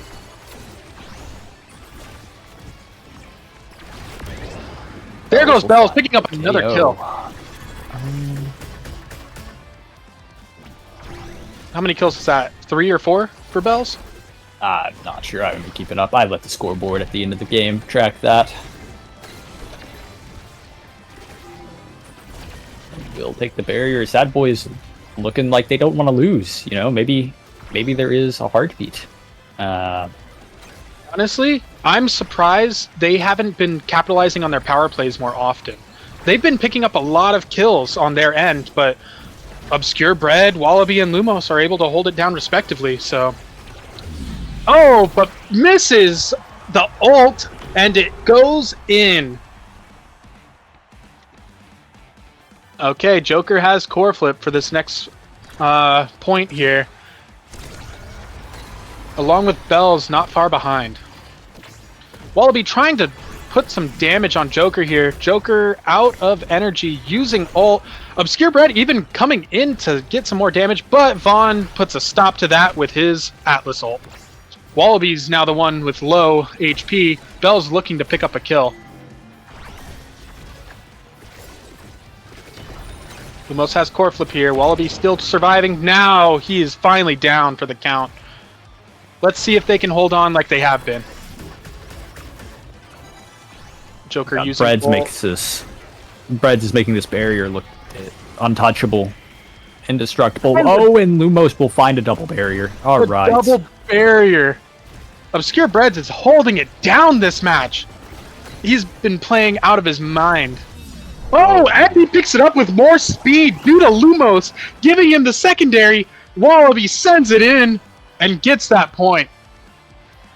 Guys, will the bestie buck economy be in shambles after this? I don't know. There's a lot going on this game. Bells cannot find the confirm. That is really tragic. So close. Just a little bit more power and he has it, but... No, with those cooldowns, it actually takes a long time for it to come back up. You got at least, what, it's been nerfed to 14 seconds before you have to worry about a dash punch? Another one. I believe it's at 16 for the dash right now. Oh, and wow. Missing it feels bad, and we are... Oh, Obscure Bread making the whole lobby go back down after ulting and sending it. Lumos putting down some pressure. Wallaby walking up, losing his core flip. Bells with 10 kills. Bells is a bit on a slaughter, it seems. Vaughn is walking And up, now keeping the core up. Now they're finally capitalizing on those power plays, taking a double barrier. Oh, they're able to keep it out of the net. Wallaby is back up. Lumos sending it down. Wallaby missing the dash. They couldn't score, but they will lose a barrier on the side of Sad Boys. Lumos had to core flip to avoid death from Joker. The They are second able barrier to falls. pick it up. Obscure Brad's But- missing core flip, sending it down to Joker, who gets it in. You know, I wonder if Denver or Sad just feeling a little pressure here. You know, they probably want to end it out. I can't imagine you're playing against Sad Boys. You know, like the team, like the OS team. You know, like everybody knows them, the National Season 2 champions. Like I can't imagine you want to go to a third set, right? Like, No, I you wonder can't. if- That kills all momentum. You have to end it here. yeah, Too many wow. games have been lost by the reverse sweep because of the momentum you get just from the new awakenings. Lumos able to catch it. Wallaby core flipping, taking the bottom barrier, putting damage on Joker. Joker picking up the orb. Oh, Lumos keeping the primary there, able to pick up the barrier, but now they have to hold off as Bells finds another kill on Wallaby. Lumos putting a lot of pressure down. Oh, Obscure missing the primary, having to keep it away from Bells. Wallaby is back up, but now it's down. Wallaby has just chosen to fly in an attempt to keep this core up. Breads is also walking up. They need this barrier to keep away. They cannot let this go. Breads will hold. They've stalled long enough, but can they convert? All team members are back up here. Wallaby taking an ult from Bells. Joker's flow Oh. state has fallen. Wallaby has flown. Obscure Bread is making this look easy as they continue forward, able to keep it out of their clutches. Oh, Lumos barely misses. Almost. Sends it right at Vaughn, who core flips it out. Obscure Bread, with all of his size awakenings, able to just push it past Bells, even halfway at the map. There goes another kill with core flip.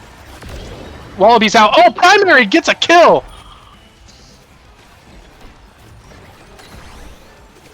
Oh, he's putting pressure. He has core flip. He's trying to do it himself. Oh, Vaughn with a able to beautiful save save. that. Looks Vaughn like is they will playing keep it out up. of his mind now. Core flip, and it goes in. Guys, Okay, this is the point that matters to them. They need this point to win. If they don't get it, that could mean a long, drawn-out game. yeah, and I don't think you want a long drawn-out game against this comp. Atlas scales really hard, you know. They scale way Joker too hard. Scales super hard, and this Julie, you know, why should I not scale as hard? She still does fine. She's by no means getting any weaker. Especially not when Bells is piloting. Because Bells is picking up, what was that, 12th kill? Something like that. It's up there. It's staggering. Another Oh, kill! and they make that It is 13. just off cooldown. Bread, the barrier will fall. Dash punch is going to come through, I imagine. The flip is up. Oh, he will use it for the There it- kill, and it goes. there And it goes. that could be bad. It could be really They bad. They capitalized on their pressure that they were putting down. Joker with it the felt MVP. Oh, no. Oh, and he picks up quick strike. And there it is. That is the curse, you know? That is the game went on to set 3, and now you were dealing with Twin Drive Atlas, Quick Strike Octavia, and if I had to guess, no, not what I was gonna guess. A peak performance Julie, but you know, I would have actually guessed reverb there. that's what I was gonna say, but Bells has different plans. Oh my god, the speed coming in from Wallaby! He takes both barriers! Wallaby putting pressure down, Lumos trying to cover outs. They send it forward. They are not phased. And to those that are a little curious about why... Oh, wait, a good He gets strike it forward past will put both it of in. them. For those that are curious about why, at least in my mind, Breads didn't go the twin drive and decided to let Vaughn have it is either A, he didn't see it, right? But B, what I have to imagine is that he just didn't want to take it. Like, with the Rasmus bug on... Or with the twin drive bug on Rasmus, taking twin drive might mess him up, you know? Like, A useless awakening. it's basically dead, but Bells will find a goal, and... Points are going back and forth now. This is not the long, drawn-out points that we were seeing in the first two sets.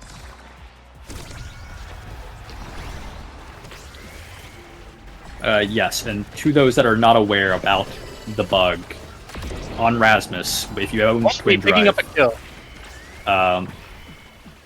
you cannot recast your secondary during the ending times. Bells will find a KO. Reds and Lumos are trying to keep this up. Will they be able to take a barrier? They do. It's a Joker is 2v2 with back up. Joker coming up. Yep, Joker coming up first. Reds Oh, has Obscure flipped. is holding it. The speed boost actually messing them up? It looks like Lumos dropping the secondary messed up Obscure Bread's movement. That is a very real possibility.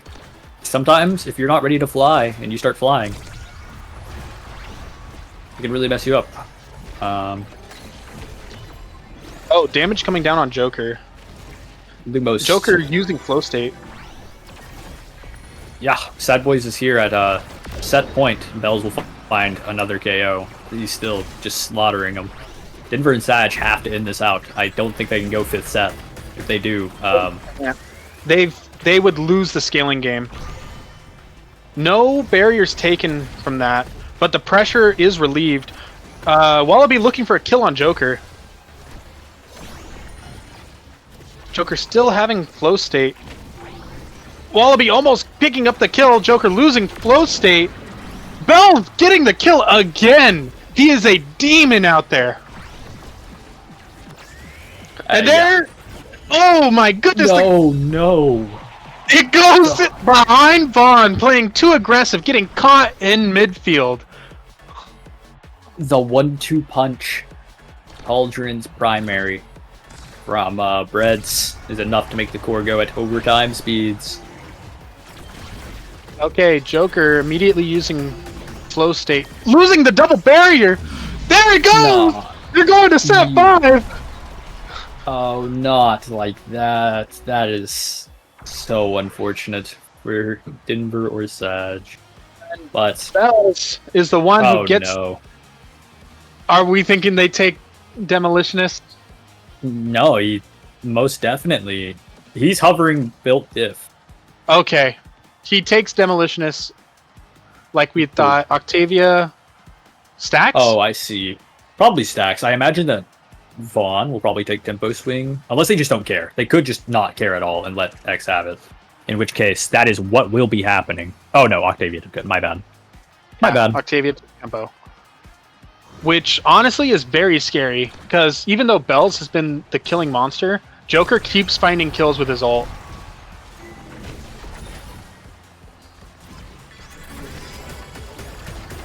And Look at that damage on Lumos just from Joker ult. this is not a spot you want to be in against, you know, the best team in the world. There goes. Even if they There are it down goes. their normal goalie. We're set 5 against a scaled Octavia, a scaled Atlas. It is looking bad. It is looking very bad, especially since Julie was able to pick up that demo and now has the size to back up everything.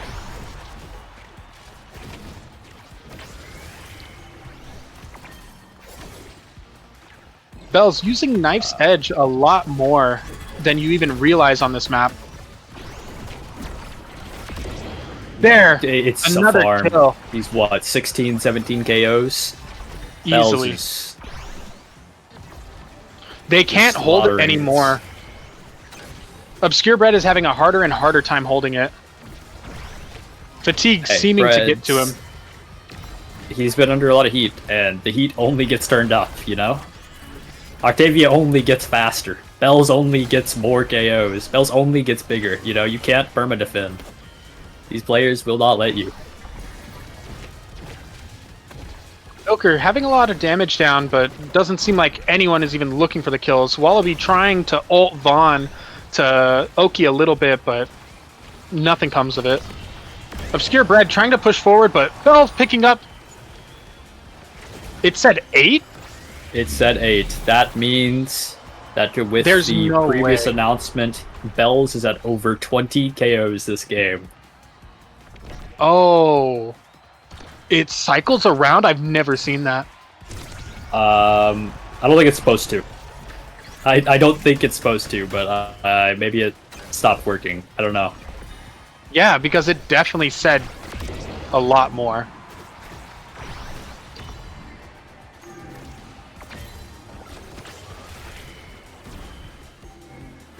Oh, right. Oh. Reds got the KO earlier and reset Bell's KO spree.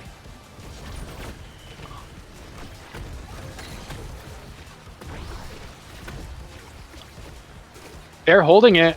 One barrier to one barrier here. Wallaby trying to get damage down on Joker. Joker ulting. Joker almost shoved Wallaby from the middle of the map if he didn't use his energy there. Wallaby's taking a lot of damage now. Even Vaughn trying to get in on this. And will we see an Atlas KO? Let me see it. We need one. Oh, no, it will go to Bells. Well, With a 10 kill streak now. and now you have a Flow State Octavia, a Juliet, and the barrier goes. Demo has procced. Dash Punch has gone through. Flip, it's over. And There's that not is much you the can do. game. Sad Boys. They really had a chance there. Sad Boys doing the good old reverse sweep. They really know, kicked it up a as- notch.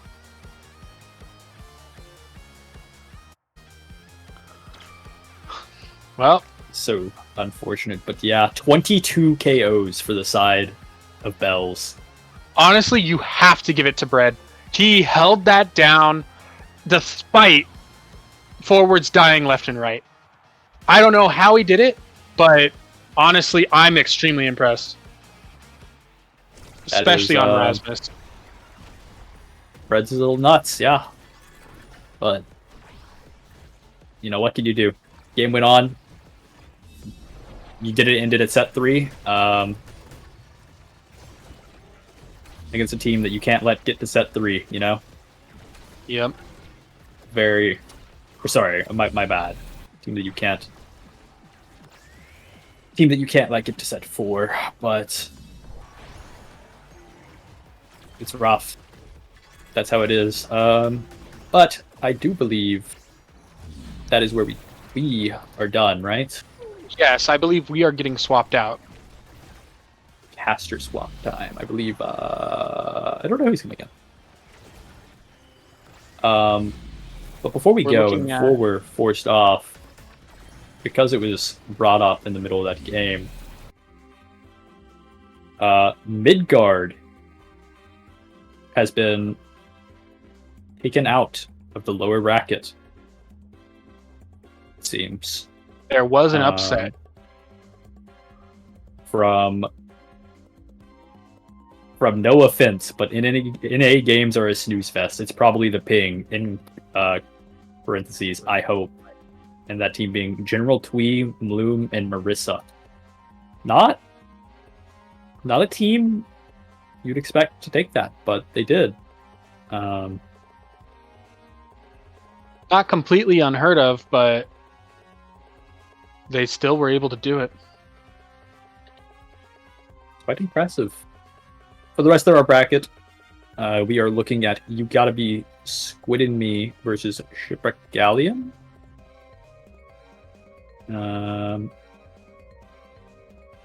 And And that's Honestly, it. amazing And games. Simi's fun. Yep. Amazing games from everyone out there. They all did a great job. And with that, we are going to be going on our break. Thank you, everyone. Toodles.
We're live now because the teams have queued up. Okay. Bit of a jump scare. We're Love that. We're in losers quarters. You gotta be Squid Me versus Shipper Galleon stacking. You gotta be Squid and Me. Took a loss in the winners bracket to Denver or Sag, and Shipper Galleon stacking. Wait a second. Oh, they lost to Sad Boys all the way in winners quarters and have had a bit of a losers run through the PPL and the team that also upset Midgard.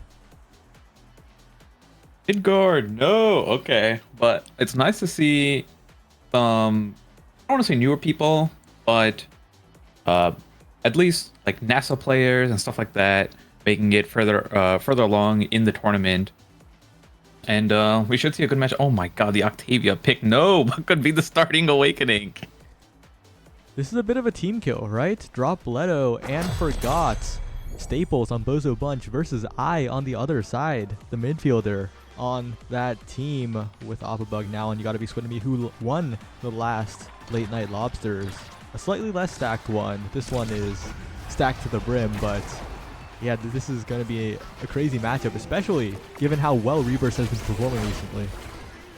Now, what is your opinions on Octavia midfield? I saw it just before when Sideways picked it on Night Market in their most recent game, and now seeing it over here from I as well.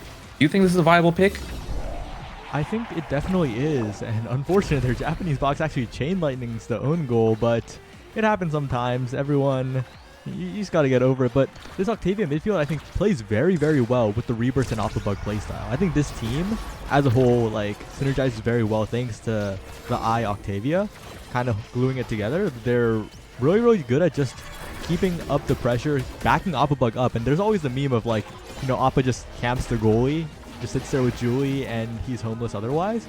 And I just lets Appa do that for free, it feels like a lot of the time. But on the other hand, Shipwreck Galleon stacking, this team, this just kill. Vice, Zentaro, Fini. You cannot get more KO than this. Right, and they're on Atlas Lab, a map notorious for being smaller, and almost like the go-to map for kill comps. Immediately getting another score eye on this like Octavia putting in work. Yeah, just used to be considered an Era 1 trick, but as I guess the season of NASA progressed, started getting better and better, and has just become an absolute monster, getting the KO. Getting a little bit of BM emotes up top on the map there by I.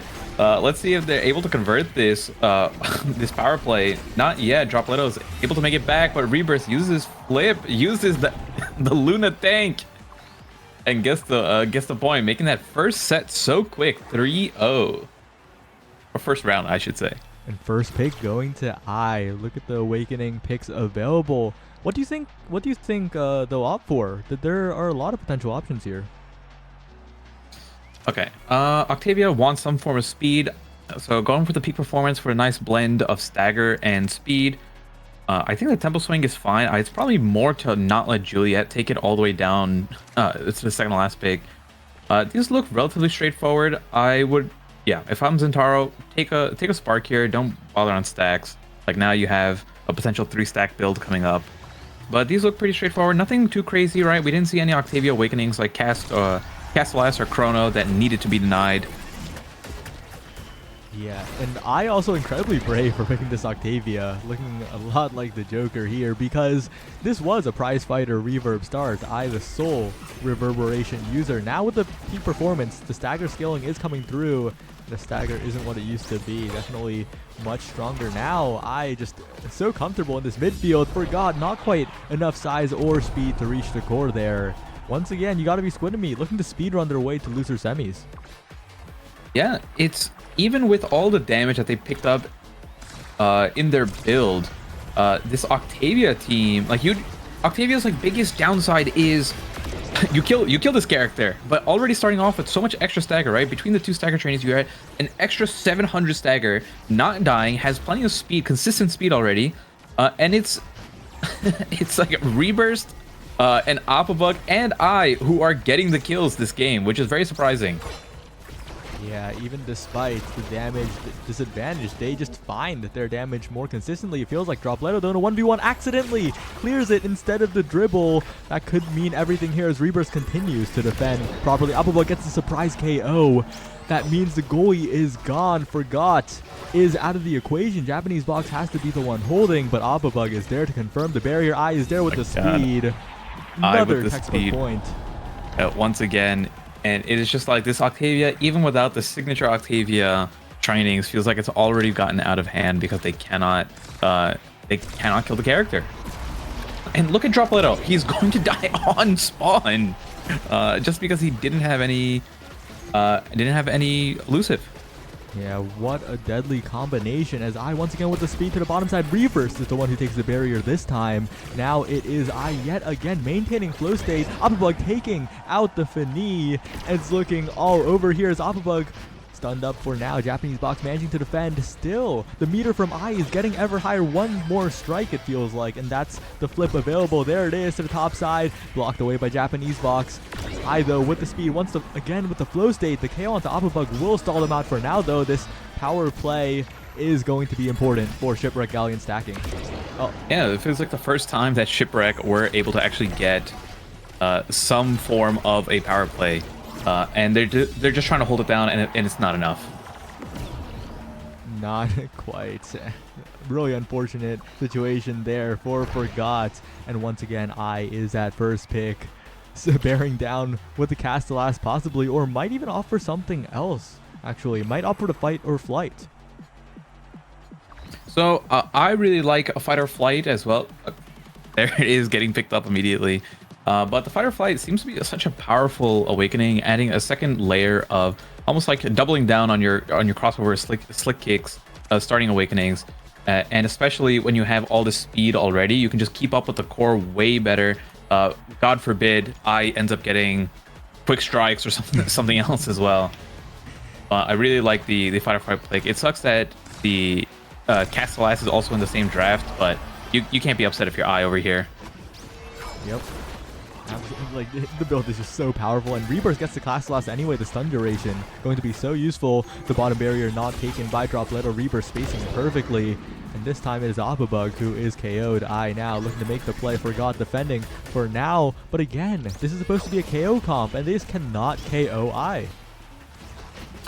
They do have the man up with Opabug falling down, but again, they're able to hold it still. And the moment Opabug comes back, they just get the final barrier once again, and the primary from I securing that core into the top pocket of the goal.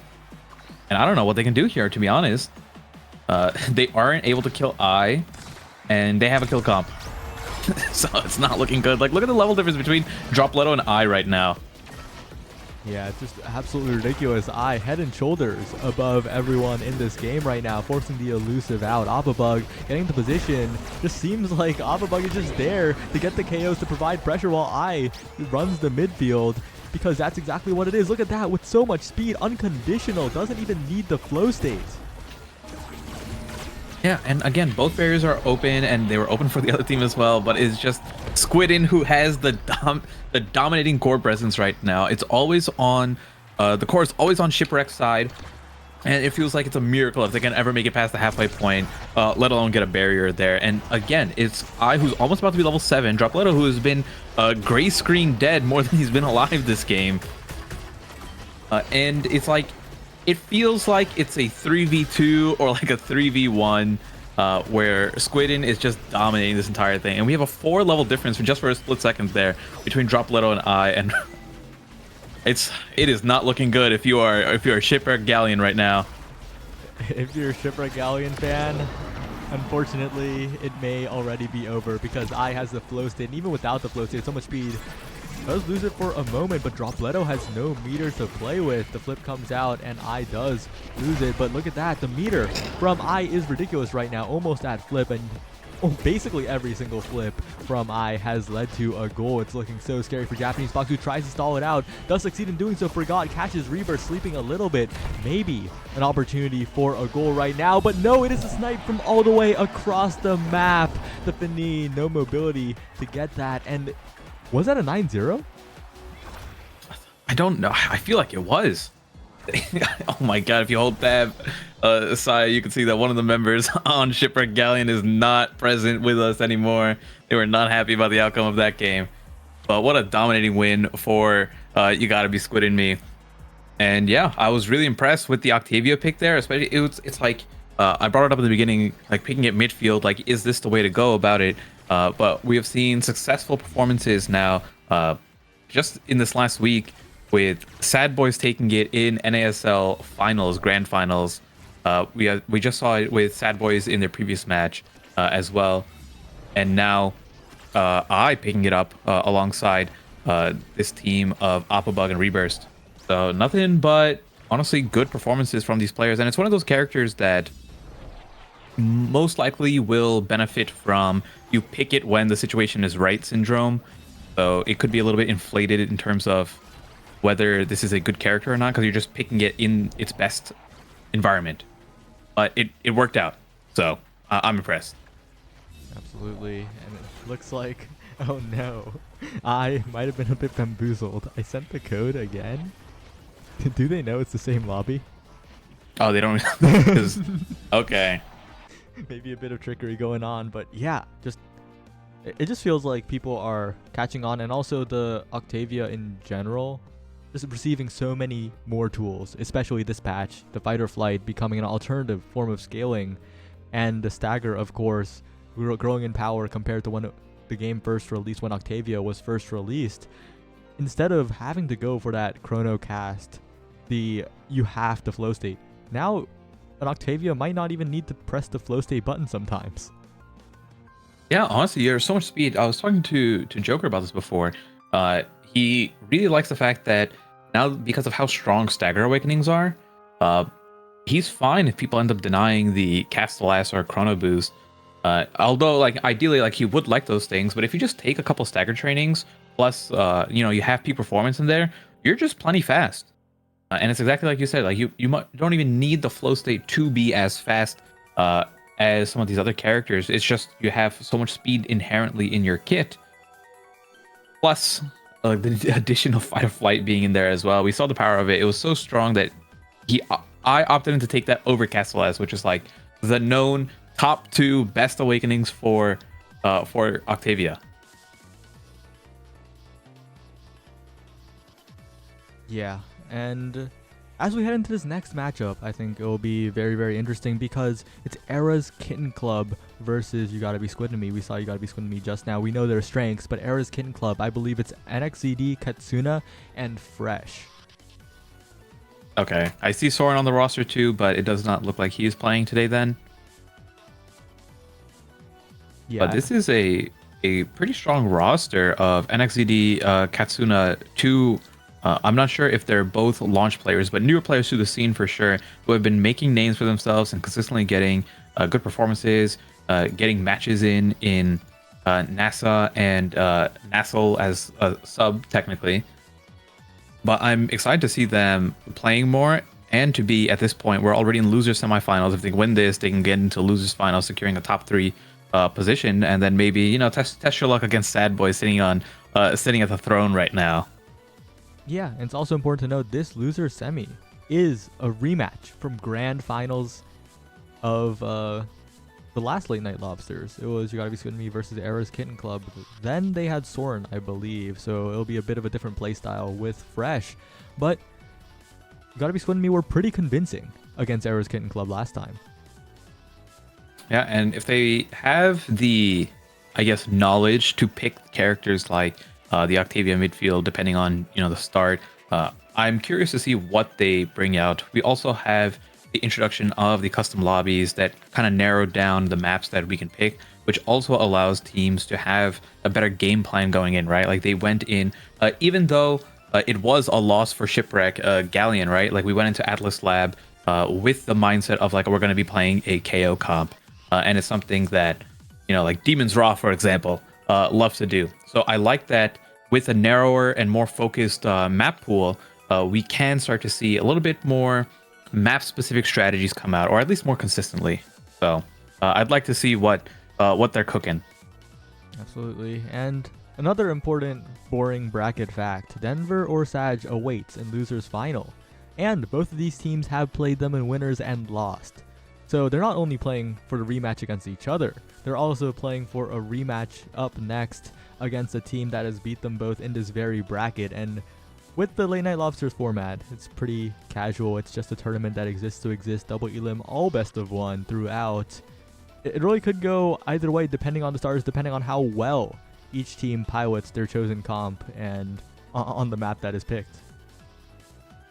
Completely agree. But I hope some teams maybe mix things up. I want to see a little bit of Clarion Corp action. Bring me to the bouncy house, everyone. Someone needs to pick it.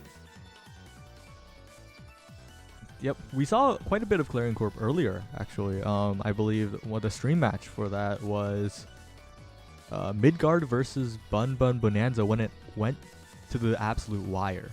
It was like set 5.5, and unfortunately, Midgard was not the team to make it out of that alive and got thrown to the depths in losers bracket in a matchup against, no offense, but NA games are a snooze fest. It's probably the ping, parentheses, IHO.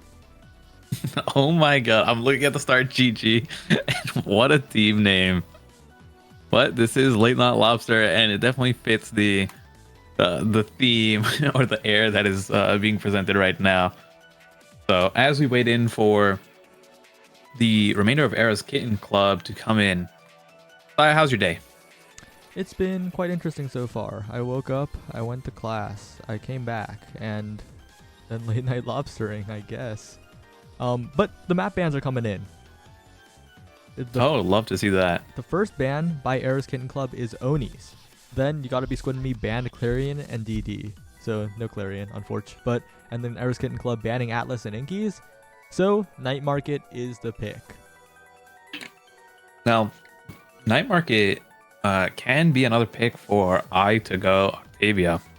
You have the speed gate in the middle, and if you pick that midfield and you stay in control of that speed gate, you know, it's another map where Octavia can shine depending on starting Awakening. And we have the players coming in to the lobby. Everyone is in here readying up, so we should be getting into this soon enough. But depending on that starting Awakening, let's see what people pick. I hope we see a little bit more diversity here in Late Night Lobster. I do not like Night Market as midfield player because it's just Snooze Fest Drakkar sitting on sitting on the speed gate. I'd like to see maybe characters like Now come out, or just something else, please. Yeah, I totally get that because Swap has been in my ear yesterday and today, really just telling me, and he's right by the way, that Night Market boiled down to its very essence. It's just a map where you just play the speed gate. You just go back to the speed gate, you chase the core, you go back to the speed gate. Oh, they did not like the Octavia pick. I wonder what the starting Awakenings are. But whether they just simply did not want to play against the Octavia, or the Awakenings were too strong for the start. That character is gone. Yep, they do not want to play against the Octavia, but that does leave the Luna of Rebirth open, the main character that they are known for, and of course, I's old main. The Era is just as good. Yeah, it's a pretty strong team comp, but let's see. We got a mix of damage with the Luna and Juliet being a staple pick here on Night Market. I wonder which Juliet will end up getting Awakening, such as Knife's Edge or Demolitionist, and getting an abundance of KOs, because I can already see that happening after watching the Sad Boys match. Yep. And we're going to see how much of a difference Rebirth makes on both the defense and the offense, right? Because you see the fresh Rasmus goal, you would think it's more defensive here, but if Rebirth can make these offensive plays, almost catches Fresh's strike with the rocket follow-up as well, but if Rebirth can defend, I think, is the big thing. If Rebirth defends against NXCD's Asher more than would be expected, that could just be the difference maker, because, well, it's all about the scoring efficiency. Yeah, and a really good attempt to try to score that with the Luna Rocket, but not being able to catch it properly from the Rasmus ultimate and getting that score off the bottom bounce on the wall. That feels a little bad because Fresh had the right vision, right? Pulled it out from the pressure, just could not position for the strike properly. And now, once again, it's the same playstyle. I backing up Appabug, getting the speed gate, sending the core forward, Appabug winning the strike war. It's just a back and forth that I is just so good at. Yeah, and I want to bring it up because I don't know if we mentioned it earlier, but the starting Awakenings are, oh my goodness, what a KO there. But the starting Awakenings are Hotshot and Timeless Creator. So it might explain why we're seeing a little bit of double arrow over here. But yeah, immediately getting the KO at the start of this round. Katsuna finally making their way back here. NXDD getting that last barrier here. Rebirth a little bit wide open, or susceptible to getting scored on by Asher Moment, but no, survives the onslaught, bringing it back over to I. And let's see if they can turn this around, getting that last barrier for their side. And now finally we're in an offensive position for Squid and Me. Rebirth has been so good on the defense, almost gets it there too, but too many layers of offense for the side of Ares Kitten Club. They get their first goal of this game, but I'm just really impressed, as I have been over the past week, past 2 weeks, maybe even just past month, by Rebirth. Saving the rocket a lot of the time to use as that short rocket right after the strike against the Asher. A lot of Asher players don't expect that, and they just lose out. Yeah, these are really good saves. And then also, while holding it down, there's quite a bit of offensive pressure, right? Like, rightfully Fesh is on this melee Rasmus with Aldrins for the size, but cannot offer any assistance past, 1/3 of the map. And Rebirth here is consistently going in, using the eject button to its full advantage. And although, yes, the barriers did fall, they fell quite a bit later than Ares Kitten Club. Bit unfortunate there. Fresh misses the bumper by Pixel, sending it directly into the loving arms of Ababug, who then just wins a strike war against Katsuna for the goal. And those, I guess, jitters need to be cleaned up a little bit in this game, where if they happen, well, either I or Appa are just there to capitalize on it. And we're in a great position again. Reaper's using... Oh, a nice try. Reaper's using that flip to secure one barrier, but NXZD, a little bit of hit stun there from the Asher secondary, enough to get Reaper's out of the way and strike it in. Really, really well played, using the Asher to its full potential in that moment. We're going to have to see more core control, more opportunities created by Aeros Kitten Club for NXZD here. But Fresh has to lose it, has to burn that bar, and Appabug goes in, but Katsuna is there to defend, playing that drop back second goalie quite well, and Reburst on the other side, getting the bottom barrier. Yeah, and it is Squiddy who has been looking pretty dominant for this first set, but, you know, the score is 2-2. Aeros Kitten Club keeping up just fine. NXZD is getting a lot of value on this Asher, right? Just sitting on top of Reburst's face, not allowing him to use that secondary or the rocket to its full effect. And oh my god, what a great adjustment there on the core, getting it to that top corner right over Luna's small character model. Yeah, really, really good adjustment. Didn't try to stuff it past the Luna, because then he would have lost to the rocket strike combination. Just recognized that that was what Reburst was doing to beat him, and just sent it around. And you can look at how much trust NXZD has playing on this Asher with how low he is on the placement, right? He's not involving himself into any of the strike wars, any of the fights. He has one goal, and it is to sit on top of Reburst and not let Reburst play. And it's been successful so far. Just the pressure that Asher has sitting on top of Luna, and you know how much of the kit diminishes because Luna isn't able to send those rockets out, or isn't able to use the secondary at all. If it just bounces off of NXZD, and starting off this round with a great start, picking up both barriers, but Appabug getting at least a trade back on the kill, getting one barrier of their cells, might get the second one, but Fresh holding it down pretty well, and yes, able to hold it at least long enough for, almost long enough for Katsuna to make it back.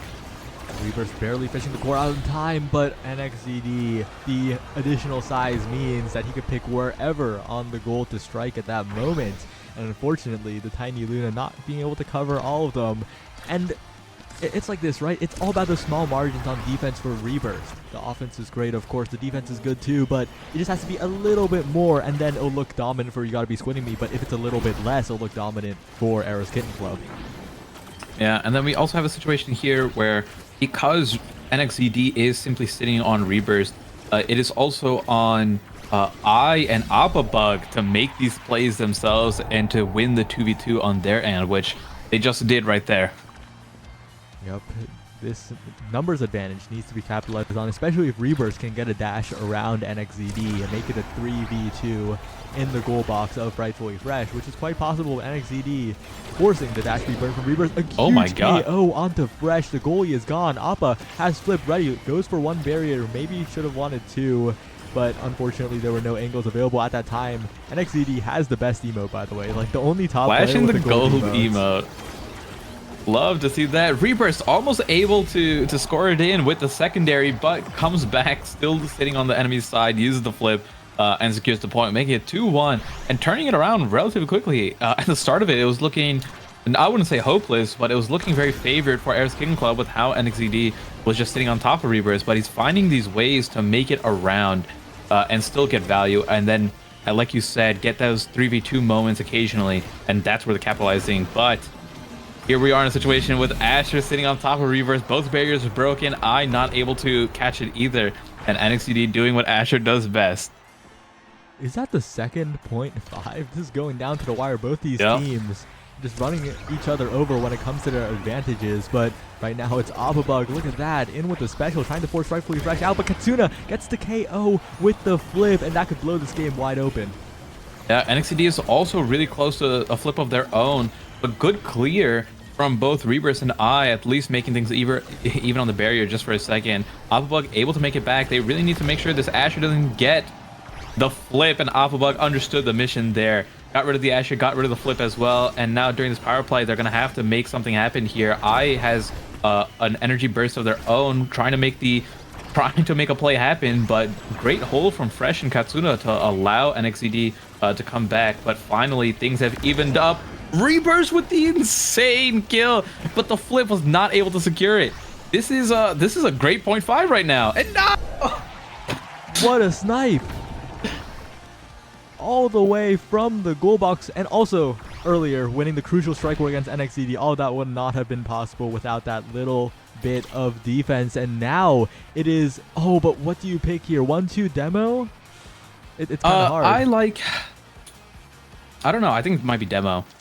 Demo is so strong. It also, I don't know if the bug has been fixed where you can occasionally get the 24-second reduction as well, but 25% size, just naturally, you love the size stat, and then 8 seconds cooldown reduction on 2 relatively big barriers that aren't too difficult to take as Juliet.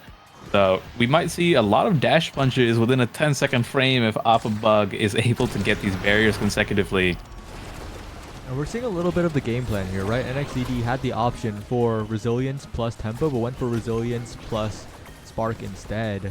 The double spark being preferred over the stagger stacking with tempo. Doesn't think that they'll get enough damage on reburst possibly. I'm not quite sure about that pick. Yeah, I think, correct me if I'm wrong, those have been the only sparks to appear. So they still have the option to get the entire set of 4. And at that point, you know, I would like NXED with the extra speed from the Spark of Agility. Oh my goodness, what a pull from Frightfully Fresh. Pulling them so fast, I barely saw that. And NXED with a great point there to secure it. But what I'd like to see from NXED is with the additional speed, and maybe if they can get a Spark of Strength, to start participating in these like midfield brawls more. Because the Asher is going to be so fast and so strong that they can easily walk back, you know, trade a little bit of damage, take the speed gate, and then come back. Ooh, great arrow tornado from I there, almost taking out Katsuna. Yeah, but that pull just puts Appa Bug right into position. A little bit of an oopsie as Appa still saved away by Fresh, though. The defense is amazing from this Rasmus. Definitely known for that pick as well. The beam sends it forward, though. Another opportunity for Appa, just wins the strike war. No abilities necessary there. Wins the strike war, and even if Alpha Bug lost, Rebirth was trying to come in there from the bottom side to help back up, or to at least guard the clear angle. So it was looking like a pretty secured point there. So good work from Squid and me, and Alpha Bug already seeing some value from this Demolitionist.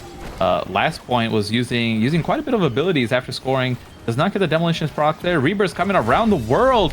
And together with the Alpha Bug, actually, Rebirth didn't touch that at all. It was Alpha Bug, just the dash punch enough to secure it. The moral support from Rebirth on that play by Appa, and honestly, I think this is a little bit of a lead here, especially with the meter from Rebirth. That flip available, either defensive or offensive, especially here against NXED in his face. Gets out of that situation, and now it's Appa Bug, but the Demolitionist has so many cooldowns to work with, almost KOs Katsuna as well, and Rebirth just winning the strike wars against NXED. Yeah, if this, if Squidin is able to take this set and Appa Bug is towards the top and he gets something like Knife's Edge, this game could be completely blown over from just the Juliet here. Oh my god, the teamwork coming in, so many abilities being used, Rebirth flying in, using the ultimate, plus Appa Bug's ultimate as well. There's nothing Frightfully Fresh could have done there. What a tough situation to be in. Rebirth with the first pick, potentially the twin drive. There it is. And Knife's Edge available with Fighter Flight. So many power picks here. How do you deny anyone?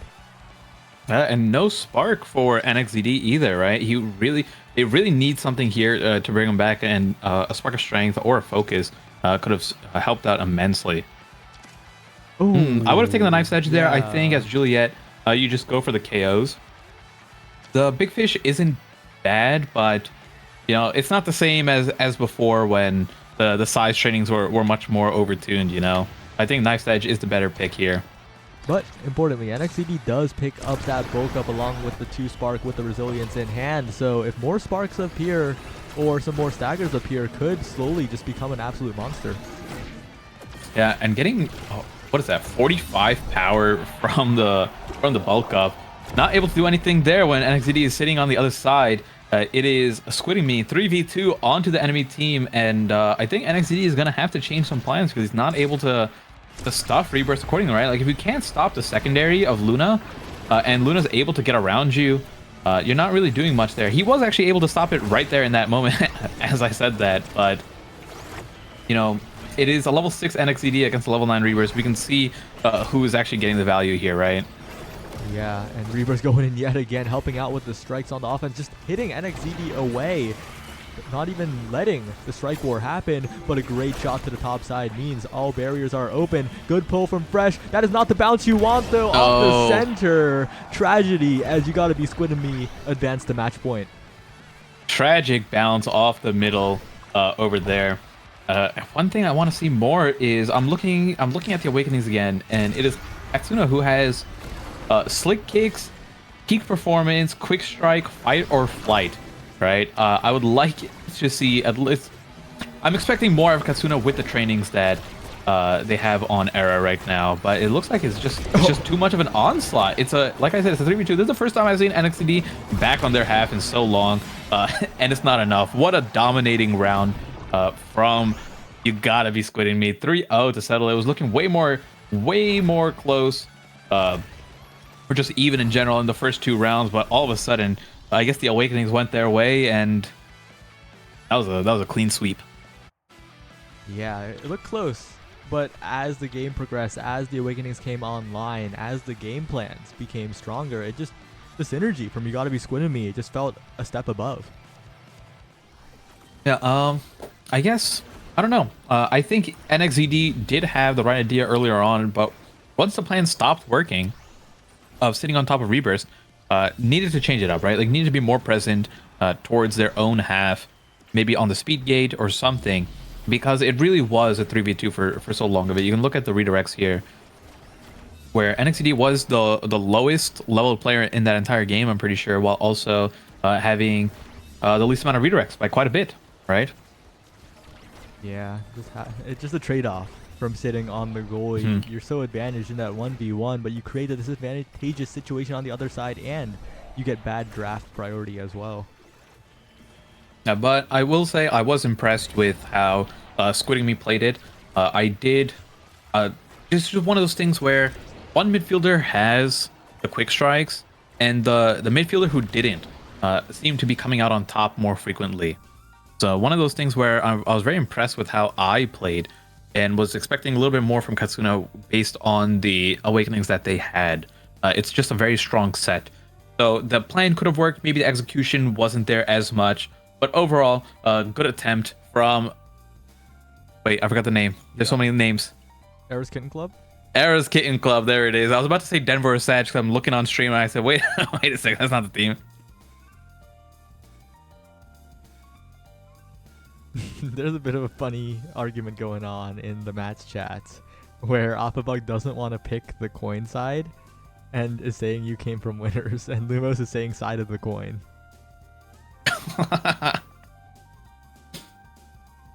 Pick, Appabug, pick. Wait, Appa's gaslighting Wallaby into picking. This is not good.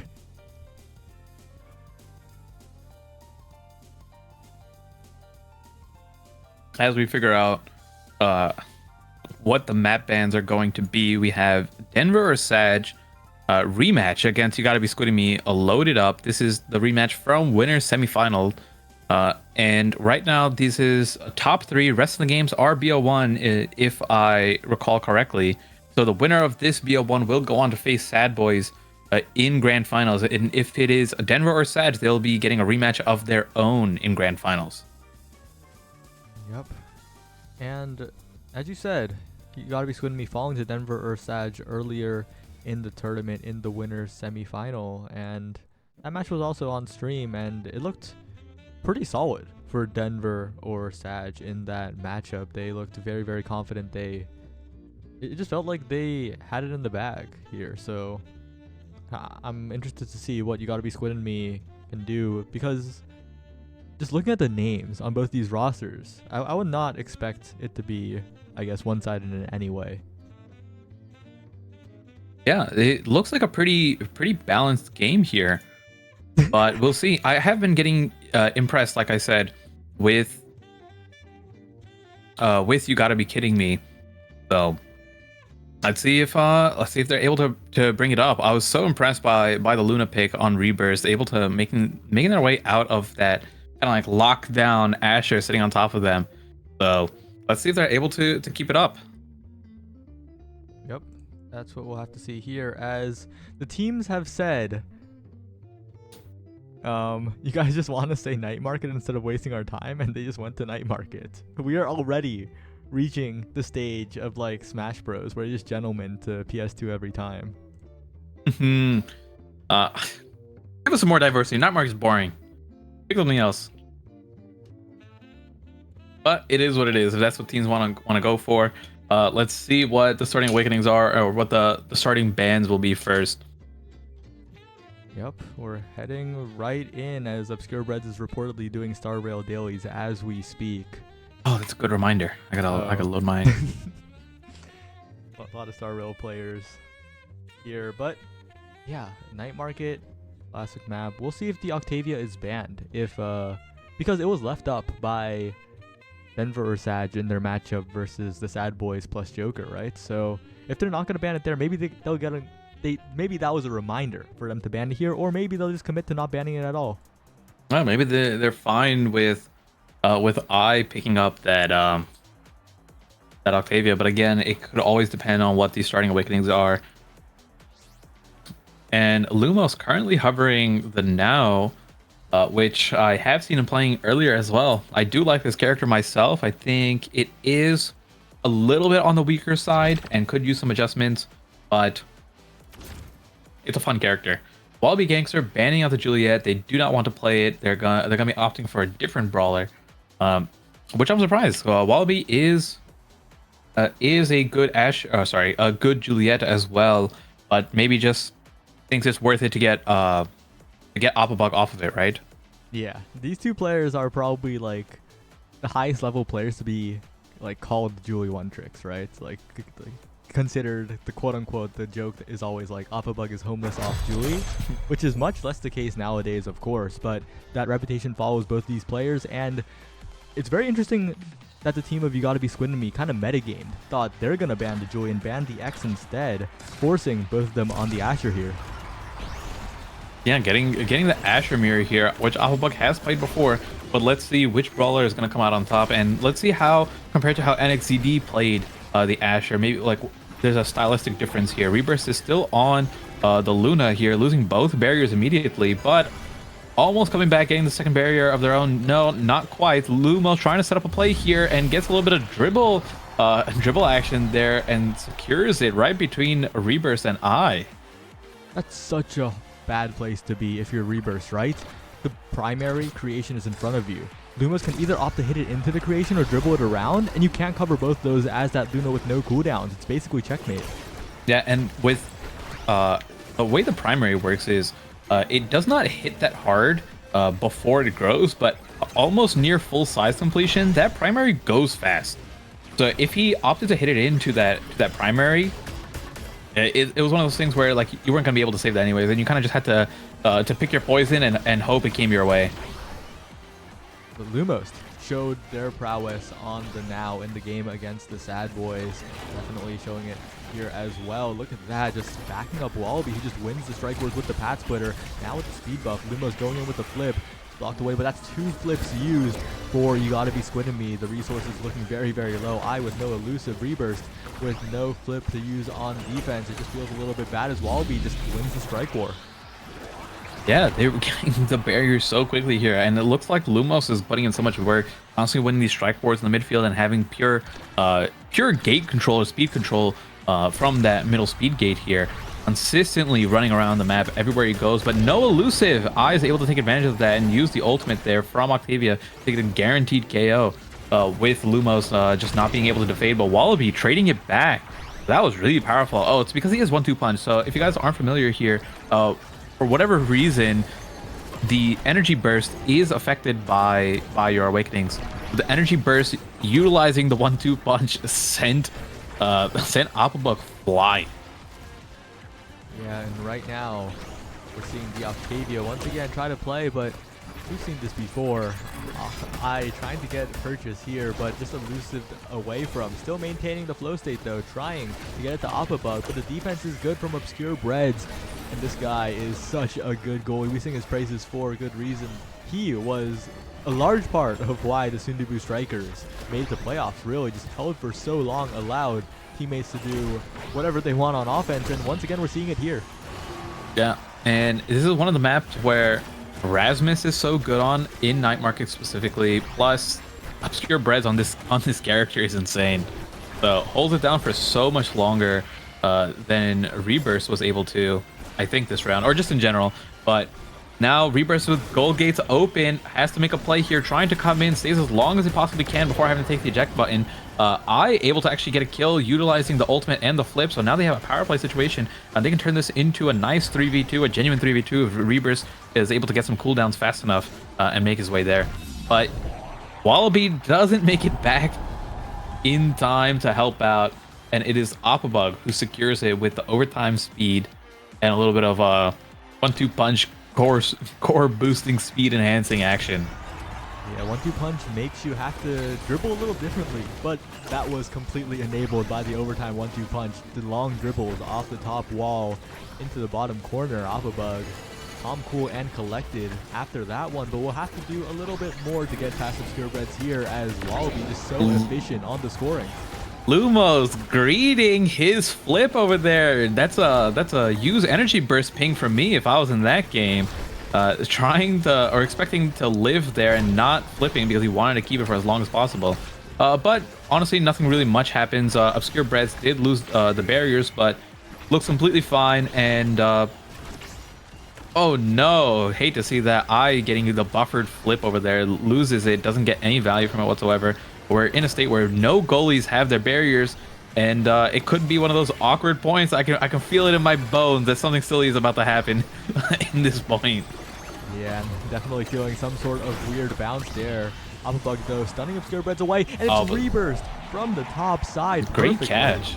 Great catch using Luna Tank to follow it up. And again, we have this situation where I'm pretty sure these are the exact same two goalies from last game, right? It was Frightfully Fresh on Rasmus last game. So we have this difference of a melee goalie who can hold it down a little bit better versus the Luna who can apply some of that offensive pressure as a trade-off. And seeing it in action there with Rebirth coming in and securing the point. But again, losing their barriers because they're not a defensive goalie. Yeah, and Lumos has flip, has the now speed, trying to work with a little bit, but is taking a lot of damage once again, kind of greeting the flip a little against all the Luna damage here. And if I has the special, might be able to catch him out, but I is the one who is caught out here. The pass butter comes in, but great patience by Rebirth to hold on for a little bit longer. They have to avoid the flip of Lumos however possible. They stall it out for as long as possible. But again, Lumos approaches, has the flip available. I is here though, but Lumos in front of the net, and even three people. Lumos finds a good trajectory, only has to strike core one. Yeah, surprisingly managed to make it his way through three people, holding on to that flip for dear life, but it ended up working out in the end. Oh my god, that was a 0.5 round one. It feels like we've been in this match for quite some time now, and it is Lumos hovering over Chrono Boost, which I really like. I've played quite a bit of now at this point, and I feel like Chrono Boost, Twin Drive, Monumentalist, like those are kind of the trains that you want to go for, and Chrono Boost, in my opinion, being the best one. So getting what is quite possibly BIS on now, but it doesn't have the same effect. Even if the Octavia is there or not, I probably would have taken Chrono Boost. But I not able to get what they want right here, right? There's honestly going for the tempo swing there instead of the peak performance. I kind of disagree with that. Maybe it's a deny, or maybe it's to keep themselves alive. But I really like the peak performance pick last time, and then it sets you up for the other Stagger Awakenings, and you can get to a nice spot of like 14% extra speed or a little bit more if you get the other Awakenings to go alongside it. Yeah, Tempo Swing's definitely a very interesting pickup here, but I did go it in the past, I believe last time as well, in their last match. Oh, Obscure Breads barely cannot find the right angle on the spin, but it was a hard situation regardless. So Opabug pressing forward, and this match is really close. It's down to the wire. It was 0.5 last time. I expect it to go to a 0.5 again. Rebirth coming in, trying to get some value there, misses. but it is I believe, who uses the flip to get a point, or sorry, a KO for themselves here. No flow state right now, just trying to stall most likely to get their cooldowns back. And good hold from Reaper so far. Avabug is looking low, but so is Lumos. Maybe they're able to get some kills here, but Lumos coming back in order to heal up, and now it is only Avabug who is on death's door. Obscure Breads using the death touch there. But Avabug heals just slightly enough from the orb to not get KO'd, but staggered with no elusive, I can't expect Avabug to stay up much longer. Definitely can't expect that. Avabug barely staying alive, not getting hit by the primary, but finally pulled into the goal by Obscure Breads. Lumos Again, the greed. Again, taken off the map, and once again, the power play that should have been is no longer. Use Energy Burst, Lumos. Use Energy Burst. It is there, please. But it comes back without much damages to their side. And no, just as I say that, Obscure Breads losing a second barrier just by a sliver there. A lot of cooldowns taken out though. Reaper's having to use both the secondary and the ultimate there, I believe. And oh no! Okay, he still had the secondary there. Almost had a great save there, right on the goal line, pretty much. Obscure Breads threw it to the top, but with the third teammate coming in as well, it just wasn't enough. A lot of layered pressure when you gotta be Swim Meat can go on the offense here. And Versage needs to make something happen quick because Wallaby has no meter, is being chipped down as we speak. The regen stopped by Reburst as Reburst now goes forward to try and help out in the play, but they'll lose a barrier for that. Great rocket. And once again, it is just I in the midfield, slowing down Wallaby so much with that primary, it feels like. Yeah, I isn't able to keep with the flow state, but at least keeping Wallaby in check just a little bit. And good clears from Reaper, still able to handle this pressure. Eventually loses that final barrier there. And now we're in a situation where there's two barriers against none. And Reaper's going in for the... Wallaby Gangster going in for the play, but the dribble plus the Asher primary was not enough to secure I, looking like ended up using a buffered core flip there as well. And keeping the flow state up, so at least there could be a play here, but no, Wallaby Gangster coming back with a 1-2 punch KO, plus that peak performance as well to keep them a little bit more speedy. And yes, wins that crucial strike war against Reburst there to secure the point.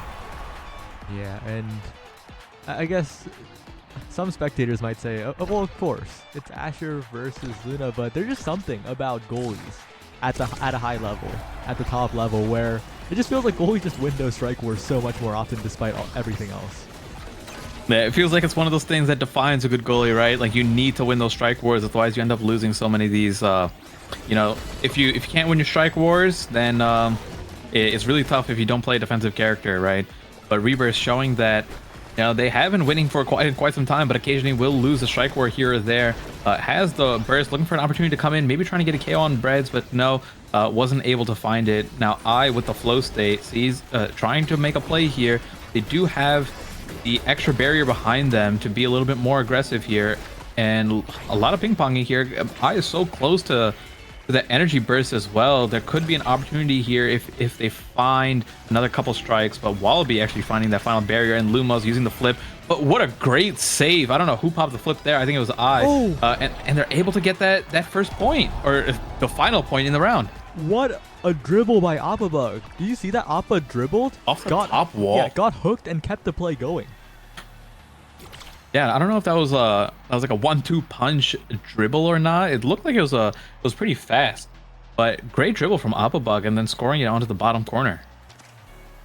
And not the greatest choices for Octavia. You'd have kind of preferred Luna to be first pick here to guarantee twin drive, but you'll definitely take it. Very, very good on Octavia still, and the stagger scaling is coming in for Appabug and, well, Wallaby as well. It'll definitely be interesting to see how all of this plays out. But what I'm concerned about is that stacks on Obscure Breads, who has been so good at defending so far, has that additional size, has the prime time. That might just be a little too much. Yeah, and it's going to make it way harder for them to score when he's able to cover so much more of the goal, right? You'll see it more, I guess, when the goal is open, it feels like, because it's like really hard to defend both barriers like that, even when you have stacks. And with the full amount of stacks, I would like to see Obscure Breads walk up a little bit more because he has the speed to come back if needed. Yep. but I has to watch out a little bit. Has no meter to speak of, no elusives to use. Does not want to get, as some may call it, the Ash Punch. So yeah, it's a little bit scary on Night Market against 1-2 punch. Hoppabug going for a KO of his own, unable to get it though, as I, building up that meter, getting the damage onto Wallaby, but Rebirth found on the other side. Wallaby blocks it, but oh, Rebirth wins one, Strike War cannot win the second against the abilities. Yeah, great catch from Wallaby there, right? Using the primary outer hitbox to catch the core, which Rebirth tried to clear it up, but wasn't able to get it through the entire hitbox there.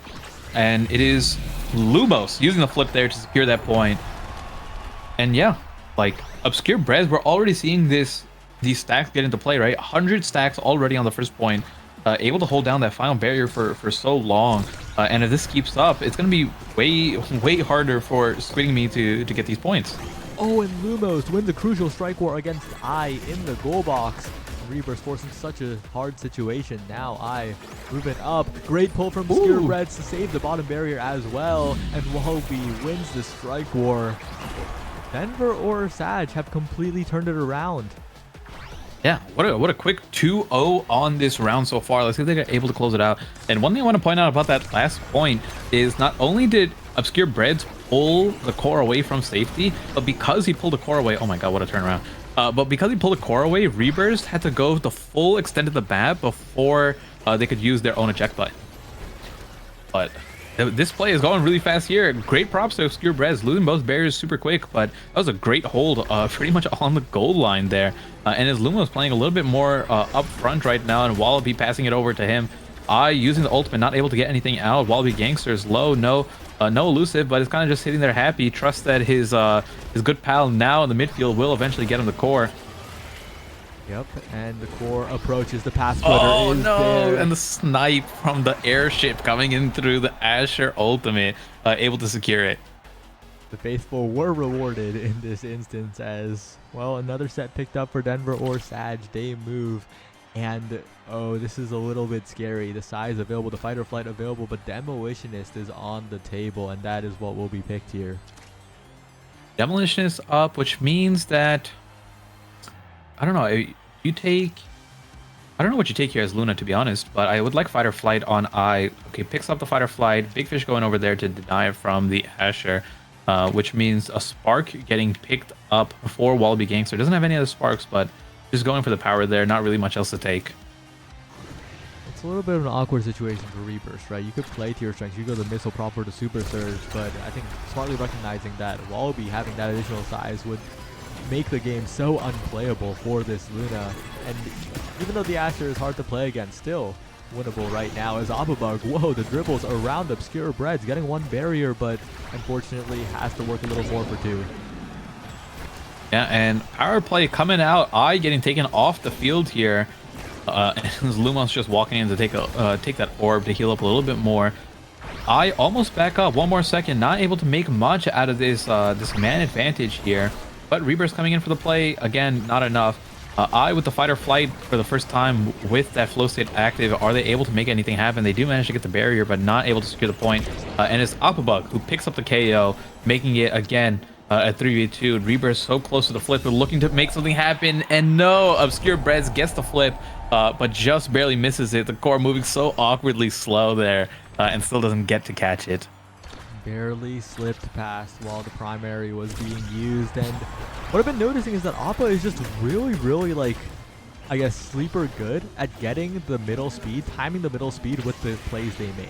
They go in for a barrier, drop back, get the middle speed. They get a KO, they drop back to get the middle speed, but forget about that. It's all about Lumos and Wallaby, the speed up from the now. Wallaby going in, but still somehow defended by Rebirth for now, and I is moving up, but once again, the play stops as Apabug needs to get in there. The pendulum swings are so good from his Breads, but that pull, nowhere to go. Apabug catches it, and all barriers are down. Ooh, good save from Obscure Breads there. I using the flip, but not enough. Apabug, oh my god, what a great find there with the angle.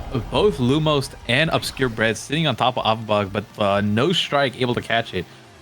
Ooh, that was a great strike from Apabug, using no abilities there, and is still managing to find the point. Yep. And now I is the one who is taken off the Ash Punch a little strong with the 1-2. And once again, Rebirth will be forced to burn a lot of abilities, but Bug does get one barrier with the flip, and the disadvantage is Rebirth. But still, even while being stunned by the Path Splitter, the core manages to find its way out. Rebirth now getting the barrier on the other side, has flip available for defense if required against Wallaby, but will get stunned up. Barrier will be taken first. Rebirth still having the flip available. They do want to take this cleanly, they do want to advance to the next set, but Obscure Bread still holding for now. Oh, Wallaby Gangster trying to look for a dribble there, but passes it right into Rebirth's primary. And again, not able to make the play there, just not having a good grasp of the core placement, and a quick 3-0 from Squidemy, tying this game up to a set 5, or sorry, a round 5. Yeah, this set 5 is going to be very, very interesting because there's a lot of picks that are on the table. The Quick Strike, the Knife's Edge, the Specialized Training even, and of course the Cast to Last for the Octavia or the Now. Definitely very, very important picks. I really like the Quick Strike pickup. It makes such a big difference. Going for Happy Star instead, though, not allowing Rebirth to have it. Honestly, I think if you're the Asher there, and because of how often they are going for these plays, you go for the nice edge pick on the Asher, and it is Castellas going over to Now, again denying I from having everything. He's so low on the EXP charts that round, and it's really unfortunate because Now has no, Now as in the time and not the character, has has no Chrono Boost or Castellas. Trying to make the best of what they do. They do have a man up though. Finding finding the kill on Wallaby with the combination of Happy Star. Look at so much power. I'm holding tab right now. It's 161 power from Wallaby plus I had it backwards. So Wallaby has so much strength, but still managing to get KO'd from Bug instead. Yeah, but importantly, I think the X factor in this round is they've quietly picked up Tempo plus Specialized. So that special from the Octavia will absolutely shred Lumos once again. Greeting, but this time, I don't really blame Lumos as much as the other times because who expects that? You were full health, you were in the center of the map and still taken out through the goal zone buff because it's Tempo spec. I think at a certain point, and someone could correct me if Mr. Husbets or Joker is sitting here lurking anywhere, with the amount of damage between Specialized and Tempo, I believe it's just a guaranteed KO at that point, and you are in too much hit stun to actually elusive. Oh my, and that opening created by the unexpected damage from is what allows them to push the striker advantage and get that goal. You gotta be Squid Me on the right foot in this one. Yeah, things finally turning their way. Eyes, although not with the training that they probably want ideally, he is turning on, getting consistent KOs with the ultimate, and it's almost like a ticking bomb if they can get a KO every single time they ult. Not enough to kill Lumos there, but it did so much damage. Unfortunately, because he's now he'll heal it right back up, and oh my goodness, that's the egoist proc coming through. Wallaby Gangster gets the KO on Rebirth as well, with only the secondary, mind you. Doesn't even use the primary there. That's much power he has on that character. And they're able to 1-1 this round. It feels a little bit bad if you're Rebirth, right? You were spacing back to try and win the strike war in an almost impossible situation, and you just get KO'd for it. But still, their offense can progress here because has the flow state, but the flip is missed by Bug. Rebirth. Great primary from Spear Brez. Yeah, stops Rebirth right in their tracks and protected the barrier at the same time. Wallaby Gangster using the primary, but also uses the flip unnecessarily there. Oh my god, the damage from the Now primary onto was so much. Both barriers down, and oh, great save. I was just about to say it was looking like a 2-1 start in this round for... Oh no, what a bounce. Okay, I was afraid there for a second. I didn't know where that was going. But offensive, there's so much offense coming out from Denver's Edge right now. It feels like it's only a matter of time before they score this particular point. Yeah, you're mentioning the offense, but I think the biggest thing is the defense, right? Oh, as they manage to get the point, they take the lead in this final set, but because You Gotta Be Squinting Me is not able to press advantage, Obscure Breads is holding it down so well that the offense from You Gotta Be Squinting Me just doesn't get a chance to start. Yeah, and funny enough, because of the size and the way Knife's Edge works, right? Oh my goodness, another KO for I'm not even gonna have a time to give a fun little scientific fact about a Knife's Edge. But Alphabug able to tie this up 2-2. Okay, I'm going back to my nerd talk real quick.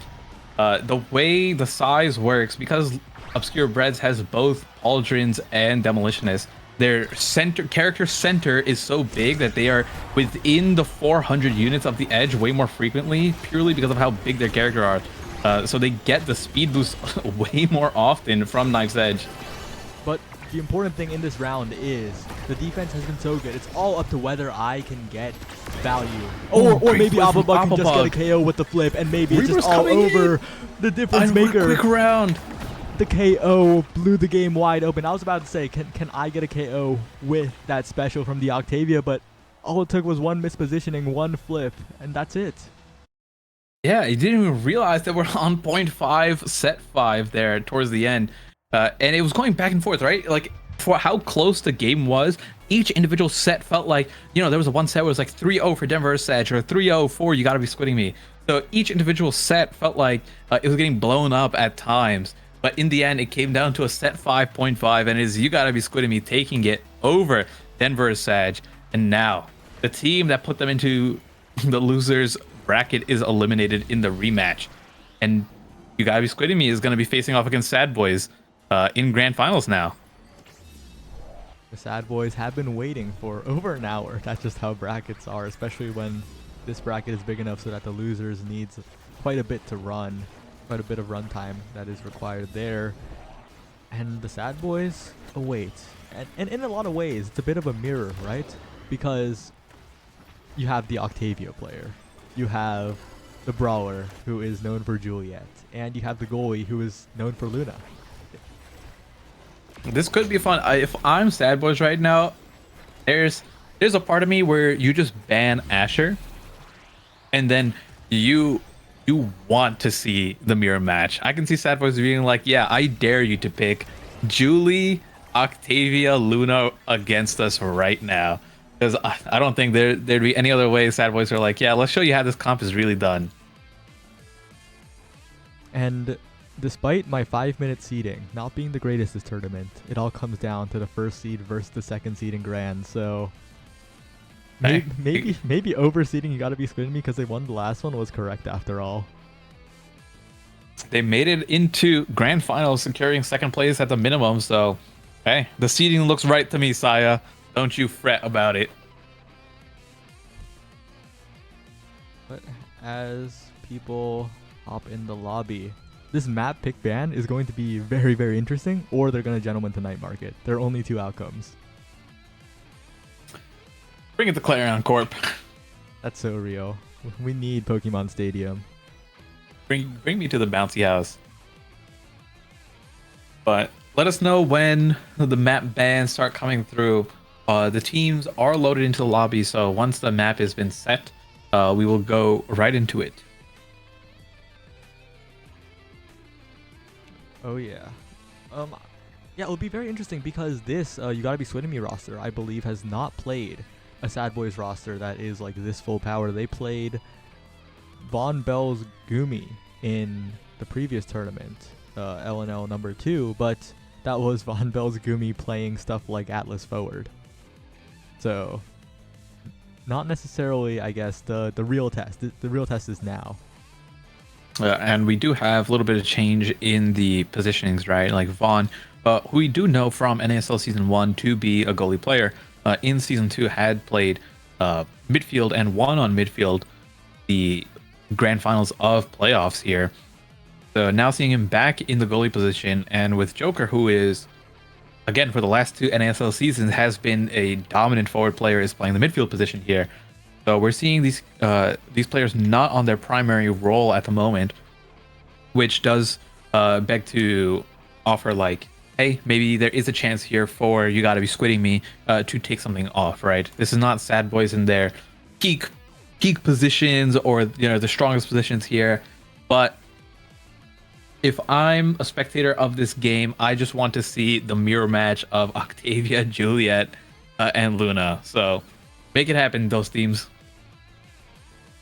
Yep. Definitely be looking forward to this map ban. We're waiting for the teams to say things here. And also, I'd like to note that I think Vaughn has lost every single coin flip they've done for map ban order.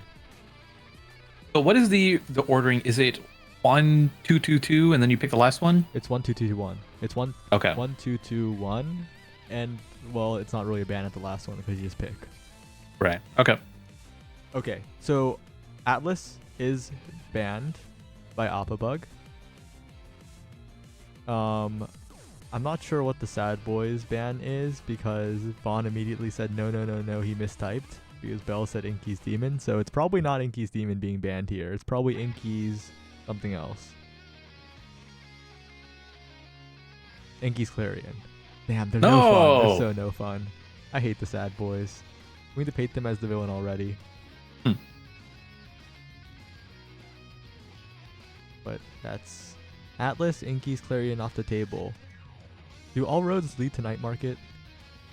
Feels like it. Like you said, handshake, PS2 as usual. But we've seen enough of it on stream. I think it's time to mix things up, guys.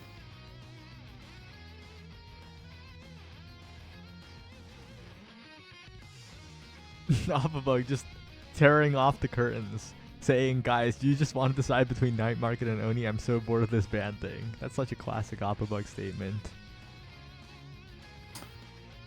Oh, and as we wait for Sad Boys to respond. Well, I realized that it's looking like this is going to be... Oh, Oni Village, you say? We have not seen Oni Village in a while. Okay, at least a nice mix-up over here. Not Night Market, because I was getting a little bit of a... You know, a little bit of a snooze fest just with the repetitive, in the mid, speed gate play. But Oni Village is coming out, and we did see Vaughn pick the Octavia. Octavia midfield on that map as well in NASL Grand Final, so let's see if it comes out here. Not by Vaughn, of course, but if Joker takes it up, takes the mantle, and keeps it going. All right, heading into the Grand Finals. Sad Boys on the winner's side on a map that many would call their home field advantage. And of course, if the Octavia is let through, I'm 99% sure both teams will play, but are they going to ban it? Again, it's just gonna wonder about that starting awakening here, but it is Joker who had the Octavia cover just from his character preference, moving on to the Estelle, so maybe they don't plan on taking the Octavia here and just going a standard Kai, Julie, Estelle pick, which is, you know, probably one of the most common setups you can go for on Oni Village. Yeah, and I really like that You Gotta Be Squid and Me did not ban the Juliet because Bells would just pick the Rasmus and be as effective, but I do have to question the Rasmus ban itself. Like, not banning the Julie is good, but I feel like they could have used a ban on something else. Yeah, I don't think Bells has any issue here picking the Juliet and going into the mirror match. But it is taking the Kai midfield and Rebirth being on that Luna once again that has been keeping them alive in these games, or keeping them alive in this tournament for now. So let's see, with one barrier already gone, Vaughn trying to make a play with the eject button, almost has it there too, but Rebirth hold it down just for a second longer, and trading barriers now 1 for 1. Ooh, misses the strike there, a little bit of unfortunate timing there. And it is Quitting who opens up the gates first in this match against Sad Boys on Oni Village. Yeah, and Squid and Me looking really good. In there. Oppabug with the follow-up. This team play from You Gotta Be Squid and Me is just so good so far. Stalling with Vaughn with the Barrage War on the core, and then Oppabug is just there. Yeah, great positioning from everyone. But again, the way that second barrier got broken down it looked like a little bit of a fluke. So we're gonna see if that actually translates into anything more. 1 for 1 barriers being traded. And it is a preferred barrier if I was going to be Rebirth over there. But my god, both barriers gone and Oppabug finding a kill immediately. I got to hold tab because people are moving fast. And it is 6 Egoists. We don't even know what the second awakening is. And Oppabug plus Rebirth. Oh no, Oppabug wasn't there but was able to catch the rebound if needed. Rebirth finding the point onto Vaughn. Very, very close here. But Gotta be squinting me. These early rounds, they're looking very, very powerful in. The bottom barrier taken. Vaughn cannot get the barrage. It is just a tiny bit too late. I know it was a pipe dream in the first place, but a great clear by the Joker around Oppabug. Can't get the dash punch there. Rebirth winning the Strike Wars against the Crystal Thorns, but Bells is there for the bottom barrier. But this is the barrier that Rebirth can defend, and I is there on the bottom side to prevent any silliness from Bells in the moment. Oppabug doing the classic, standing up, waiting for a pass. And look at that, the Ego Speed comes out from I, trying to run forward. Could have killed Bells there, but did not pull the trigger. Yeah, one thing that I was surprised about is if you notice the barrage damage on Bells from I. Kai Barrage was one of those things that was most recently buffed with this patch as well. And we are seeing the damage come through. If we're playing a little bit of in-houses with Vaughn, who's dealing quite a bit of damage. I don't even know who went off the map right now. Those two people, I think, gone. And my goodness, it was both Vaughn and I that were taken off the map. Both guys gone, but Sad Boy was able to capitalize on the moment, and Reburst plus Oppabug were not able to hold it down. No, yeah, that was a wild situation. Both of them just exploded in the top left corner. But again, it's I in with the barrage. Again, the follow-up, the barrage into the Flame Flurry by Oppabug. This bread and butter has been so good, but there it is. Bells with the dribble. And once again, I is forced away by the barrage, but Appa has flipped in front of the net, and it just finds it through too. These are some, I've been seeing the way Appa's been bouncing around and like kind of navigating the core with these dribbles, and has been doing great. Using the moment the Ego is procced, made a full sprint back to their side to try to help out Rebirth. Did manage to help out, and then kept that 10% Egoist speed, or sorry, 12% Egoist speed, all the way up until the end until they made that point. I have to apologize to everyone because while I was closing the predictions, I misclicked the 3-minute ad button. No! Well, hopefully nothing happens on Only Village for the next 3 minutes. So only the subs right now can watch, is that correct?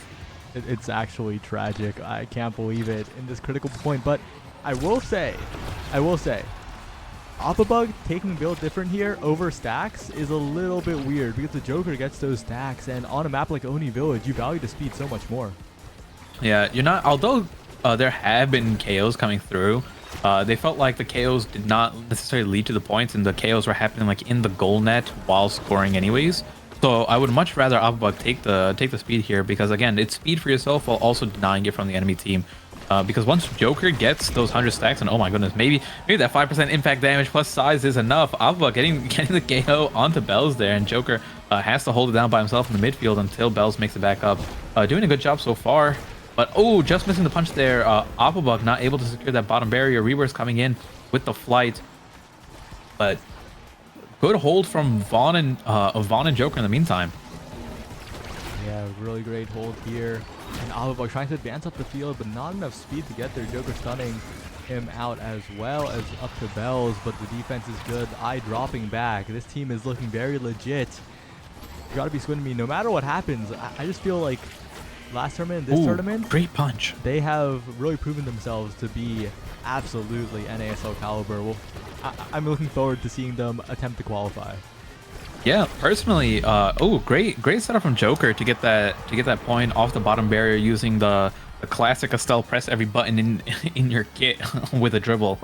But one thing that I want to say about I is I did not myself as a player did not know much about I until the letter tournament, and I was at that point where I was like, oh, I is really good, and I've been seeing only.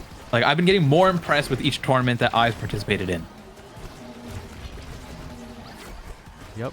And has also just gotten... Oh, no. Barely missing the core is Rebirth. Went for the defensive dash, but slightly off target and forced to go on a trip around the world. Bells taps it in, but it was a little unfortunate. Yeah, and it's looking a lot different than set 1 here for Sad Boys. Already up 2-0. All of a sudden, their plays are connecting. I think the speed from Joker is helping quite a bit. I've been seeing more barriers being taken from Joker and just being able to catch a lot of these strikes a lot more. And about to get the Egoist proc here in just a second, and let's see if they can convert this into a barrier being taken. But no, good save from Rebirth. Oh my goodness, with so many strikes and abilities being used between Rebirth and Abubug, enough to break that final barrier, and Rebirth's just holding on to onto that flip, right? Didn't use it there to try to score, holding it for that defensive movement speed plus the necessary flip if needed to score eventually. And oh, nice try by Abubug, but not able to get it there. But another chance appears. Abubug, the pass from I is perfect into the last hit of that special. And despite the disadvantage, they have won points like these before. You gotta be Squid and Me. They could definitely make the comeback here, especially given that Rebirth has flip, could create that X factor. Oh. Bells with the KO, bringing his prize fighter stacks back up to 1 from 0. Has the Egoist here, not using the flip until now. Gets the catch on Rebirth, and now is set up to score. But Rebirth trying to come in and even it out with the barriers. Not enough. And does it look like Joker is going to be able to score here? Yes. He's moving just so fast, right? These 100 stacks is able to set up his own plays. He used it, the primary perfectly lined up with Rebirth. Didn't even need it because Bells was sitting right on there with a dash punch to secure the point. Yeah, and the build different over stacks is coming back to bite Abubug. It just feels a little bit bad to watch here, but Deadeye will have to be taken away. No extra special denied is fine with giving over to Deadeye here to the Luna. Yeah, the Deadeye doesn't do much for the Estelle themselves. If you're Estelle on Oni Village, you pretty much exclusively use your abilities to simply break barriers and score. So of the two, right, Luna is going to get the extra special or the Deadeye anyways. You might as well take the one that gives your character some more value. Especially on a map like this, the efficiency of the Deadeye is a little bit less as the KOs are not as frequent, but with the missile propulsion and the Deadeye, that is a lot of knockback. If Rebirth can catch Bells near an edge or something, but Bells won't even have to be near an edge. The setup is perfect from the Joker in the center of the map. Yeah, great barriers being taken, and then immediately Bells catches the clear from Rebirth, dash punches both I and Rebirth to secure the point while they were in hit stun. And now we're seeing, even before the stacks come through, almost like better, just more consistent core control from Sad Boys here, right? They're not really letting it through the midfield point anymore. And again, Joker just using that bottom barrier so well for the Estelle setup. If you're Rebirth there, if against the Estelle and even the Juliet's, right, we have to be using the evades more often because they're just going to line it up and strike both. It's looking a little dire here for You Gotta Be Squid and Me. It seems like despite their great showing early, the scaling is coming through for the Sad Boys. They're just playing their game plan. They've cleaned it up, and oh no, the trajectory from that flame flurry was not what Appa wanted. Passes directly to Bells in front of the net, and the Sad Boys are heading into their potential final set here. Yeah, that was 3-0. 3-0 for this round, and I think 3-1 in the last round. Immediate turnaround from how round 1 went, or set 1 went.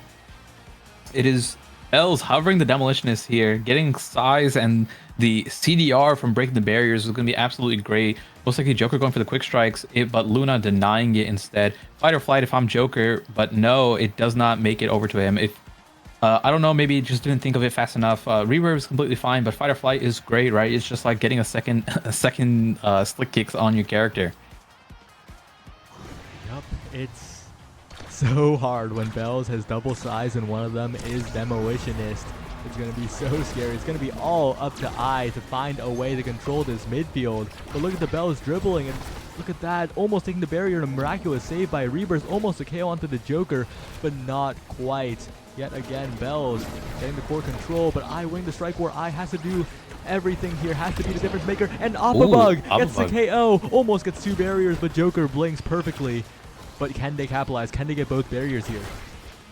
Yeah, Abubug with a great kill onto Vaughn there, at least giving some breathing room for these last couple of points that have been coming through this game. Finally, both barriers broken down for Squid Me, which feels like it's been such a long time since that happened. And now on the offensive here, I trying to get it in with the barrage, not able to get it. Rebirth comes in on the bottom side, uses the flip, but waits it out perfectly and finds the angle. Great angle, timing after the Joker, but also preventing the barrage save from Vaughn. Maybe a bit of a turnaround here, but it's going to take a lot. That was only possible because of the power play that blew the round open, but Vaughn's not going to be caught like that too often.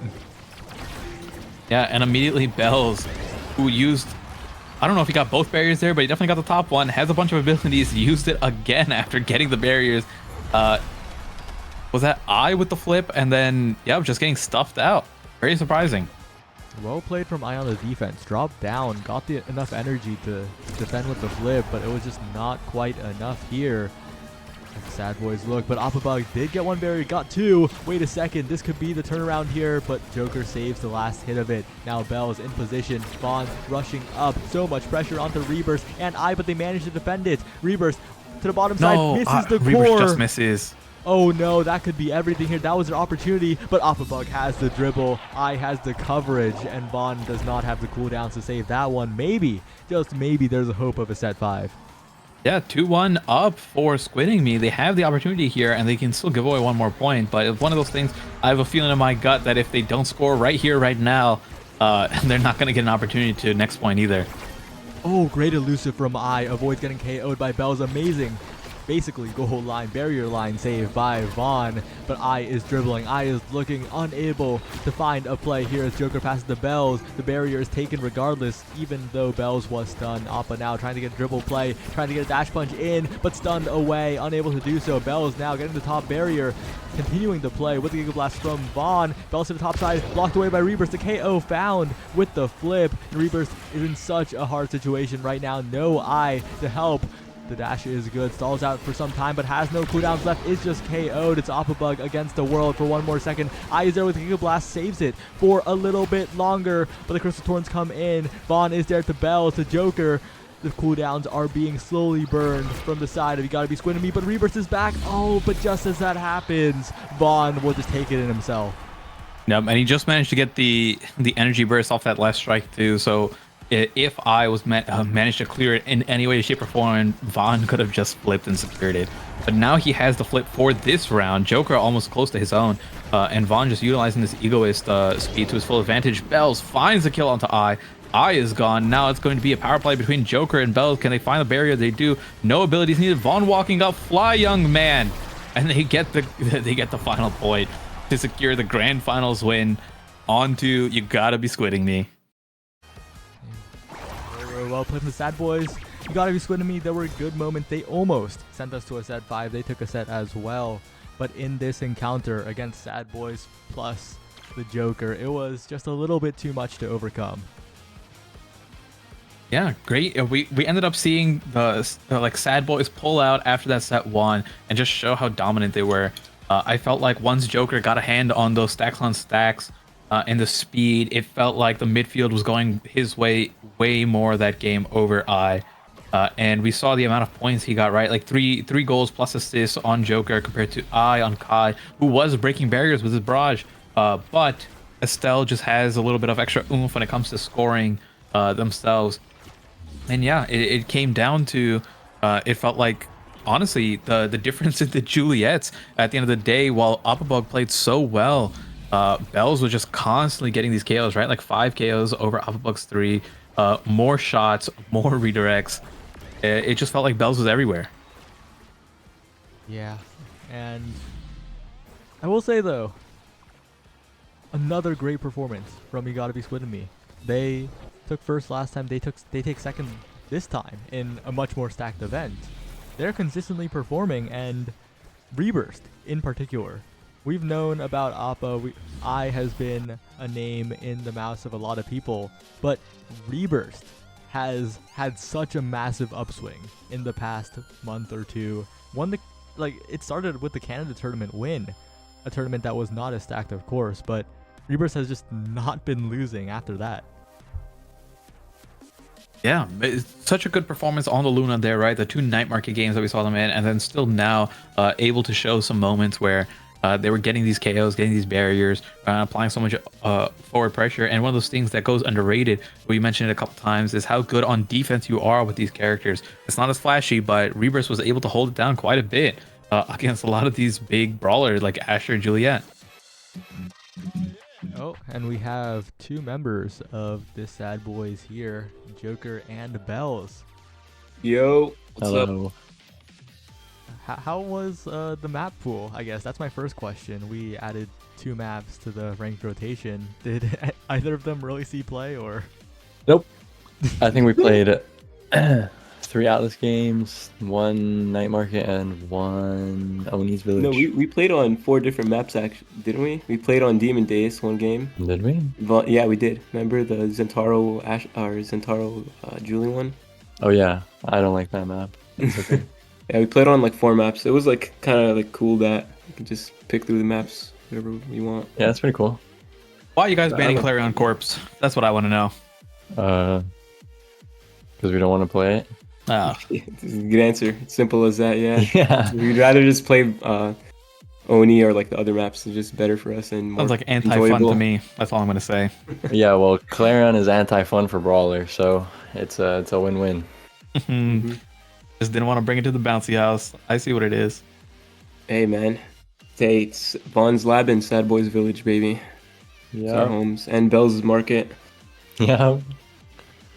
Can't lose on those. That's facts.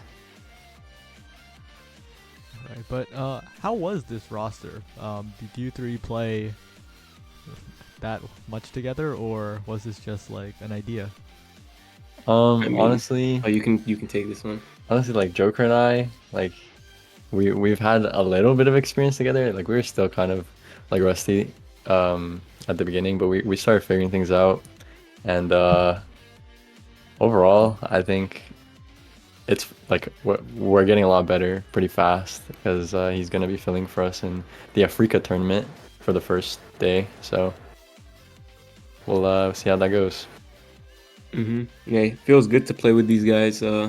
I mean, Vaughn and Bells like have had their like share of players they played with, and yeah, it feels good to be part of that list now too. Are we as hard to play with as everyone says we are? No, it's not hard. I mean, there's obviously adjustments because I like came from different teams, Yeah. but like I know how you guys play, so it's just in terms of like figuring it out, and yeah, like towards the end there we were like cooking really hard. And we were kind of rusty in that first set because like we had to wait like literally like an hour or like over an hour to play grands, and we were just like all kind of tired and stuff. But after the first set and shook off the rust, we were like just cooking. Like it was like pretty smooth playing with them. So yeah, I had fun. Other than like waiting for 10 years. Yeah. It is what it is. Also, since it's still a relatively new patch, thoughts on now midfield versus goalie, just in general. Midfield. Yeah, she's a midfielder. I played her a lot in houses, in the high elo in houses, and like she's like really fun. I think as more people get used to like playing around her and like with her, that she'll like be a pretty solid pick, like for the midfielders.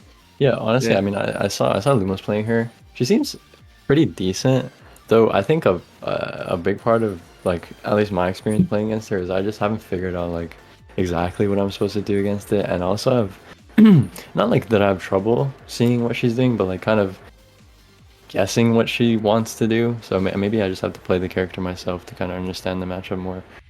That character has a lot of visual effects that goes on, especially with the ultimate when it comes out. It's like a big effect. The small circle it leaves can be confusing sometimes because you can mistake it for the secondary mine when the mine explodes. There's just so much effects happening with this character, so it's completely understandable if it's just like, well, what is this character doing? So I see that. Yeah, once people get used to her, then I think she'll see more play and it'll be a solid pick. So yeah, just wait a bit, wait a few months. All right, and this is a bit of a more distant question, but you played a lot of teams in this tournament. Well, most recently, You Gotta Be Squid and Me, but also Bun Bun Bonanza, Denver, Sag. These various teams will, of course, be attempting to either get back in or qualify for Nassau eventually in the coming month or so. Like, what are your thoughts, I guess? What are some players, what are some rosters that have really stood out to you? I mean, honestly, I think all the biggest standout, I guess, was what are they called? Apple Bugs team. Squid The one and we Me. just played. You Gotta Be Squid and Me. Yeah, those guys. I mean, last week, me, Vaughn, and Gumi played against them, and we lost. I mean, granted, it was Inkies. I mean, they still beat us, right? So I'm expecting them to improve a lot. I mean, they have pretty decent chemistry. Yeah. So that's my pick. Joker? I like obviously Lily was a teammate of mine for season 2, and I saw the game earlier where she just went crazy on Clarion Court, so I'm looking forward to seeing her compete again. And you gotta be good me as well. I'm a big fan of I's game. I think he's improved a lot, and yeah, I want to see him in ASL as well. All right, Mystic, do you have anything else to ask? I'm kind of lost here. No, I think that's it for me. Like I said, maybe add a little bit more fun to your game plan, because I'm getting bored of the Atlas Oni Night Market trio. So practice some Clarion Test Chamber and get that into your preferred map pool, guys. Well, we're gonna need some people to be able to beat us first, and then we'll worry about trying to improve on. Or I mean, we will be improving on all the maps, but hopefully a team besides Demon's Raw will be able to contest on us on Oni's Village one of these days. Well, Squid and me showing signs of life there. Maybe we got some players coming up through the trenches and putting in the hours to take on the Goliath of Sad Boys. Mm-hmm. Yep. All right, but before we close, anything you want to say while the stream is still up, or? As always, shout out Leonidas, shout out Vaughn. We've I've been playing with Vaughn for almost a year now, so we're like a package deal. And shout out Joker, he's fun to play with. Yes, sir. Hey, Shout out Maple Story. Oh yeah, Can't forget about that one. I'll be whapping. hey, I think Ali said it best. Shout out to my teammates, and yeah, good W. GG's. Thank you. GG's. All right, with that, I guess we'll close it there. I don't want to end it too late. It just hit midnight over on the East Coast, so I'm so down to just throw on the ending screen right now. See ya. There it is. See ya.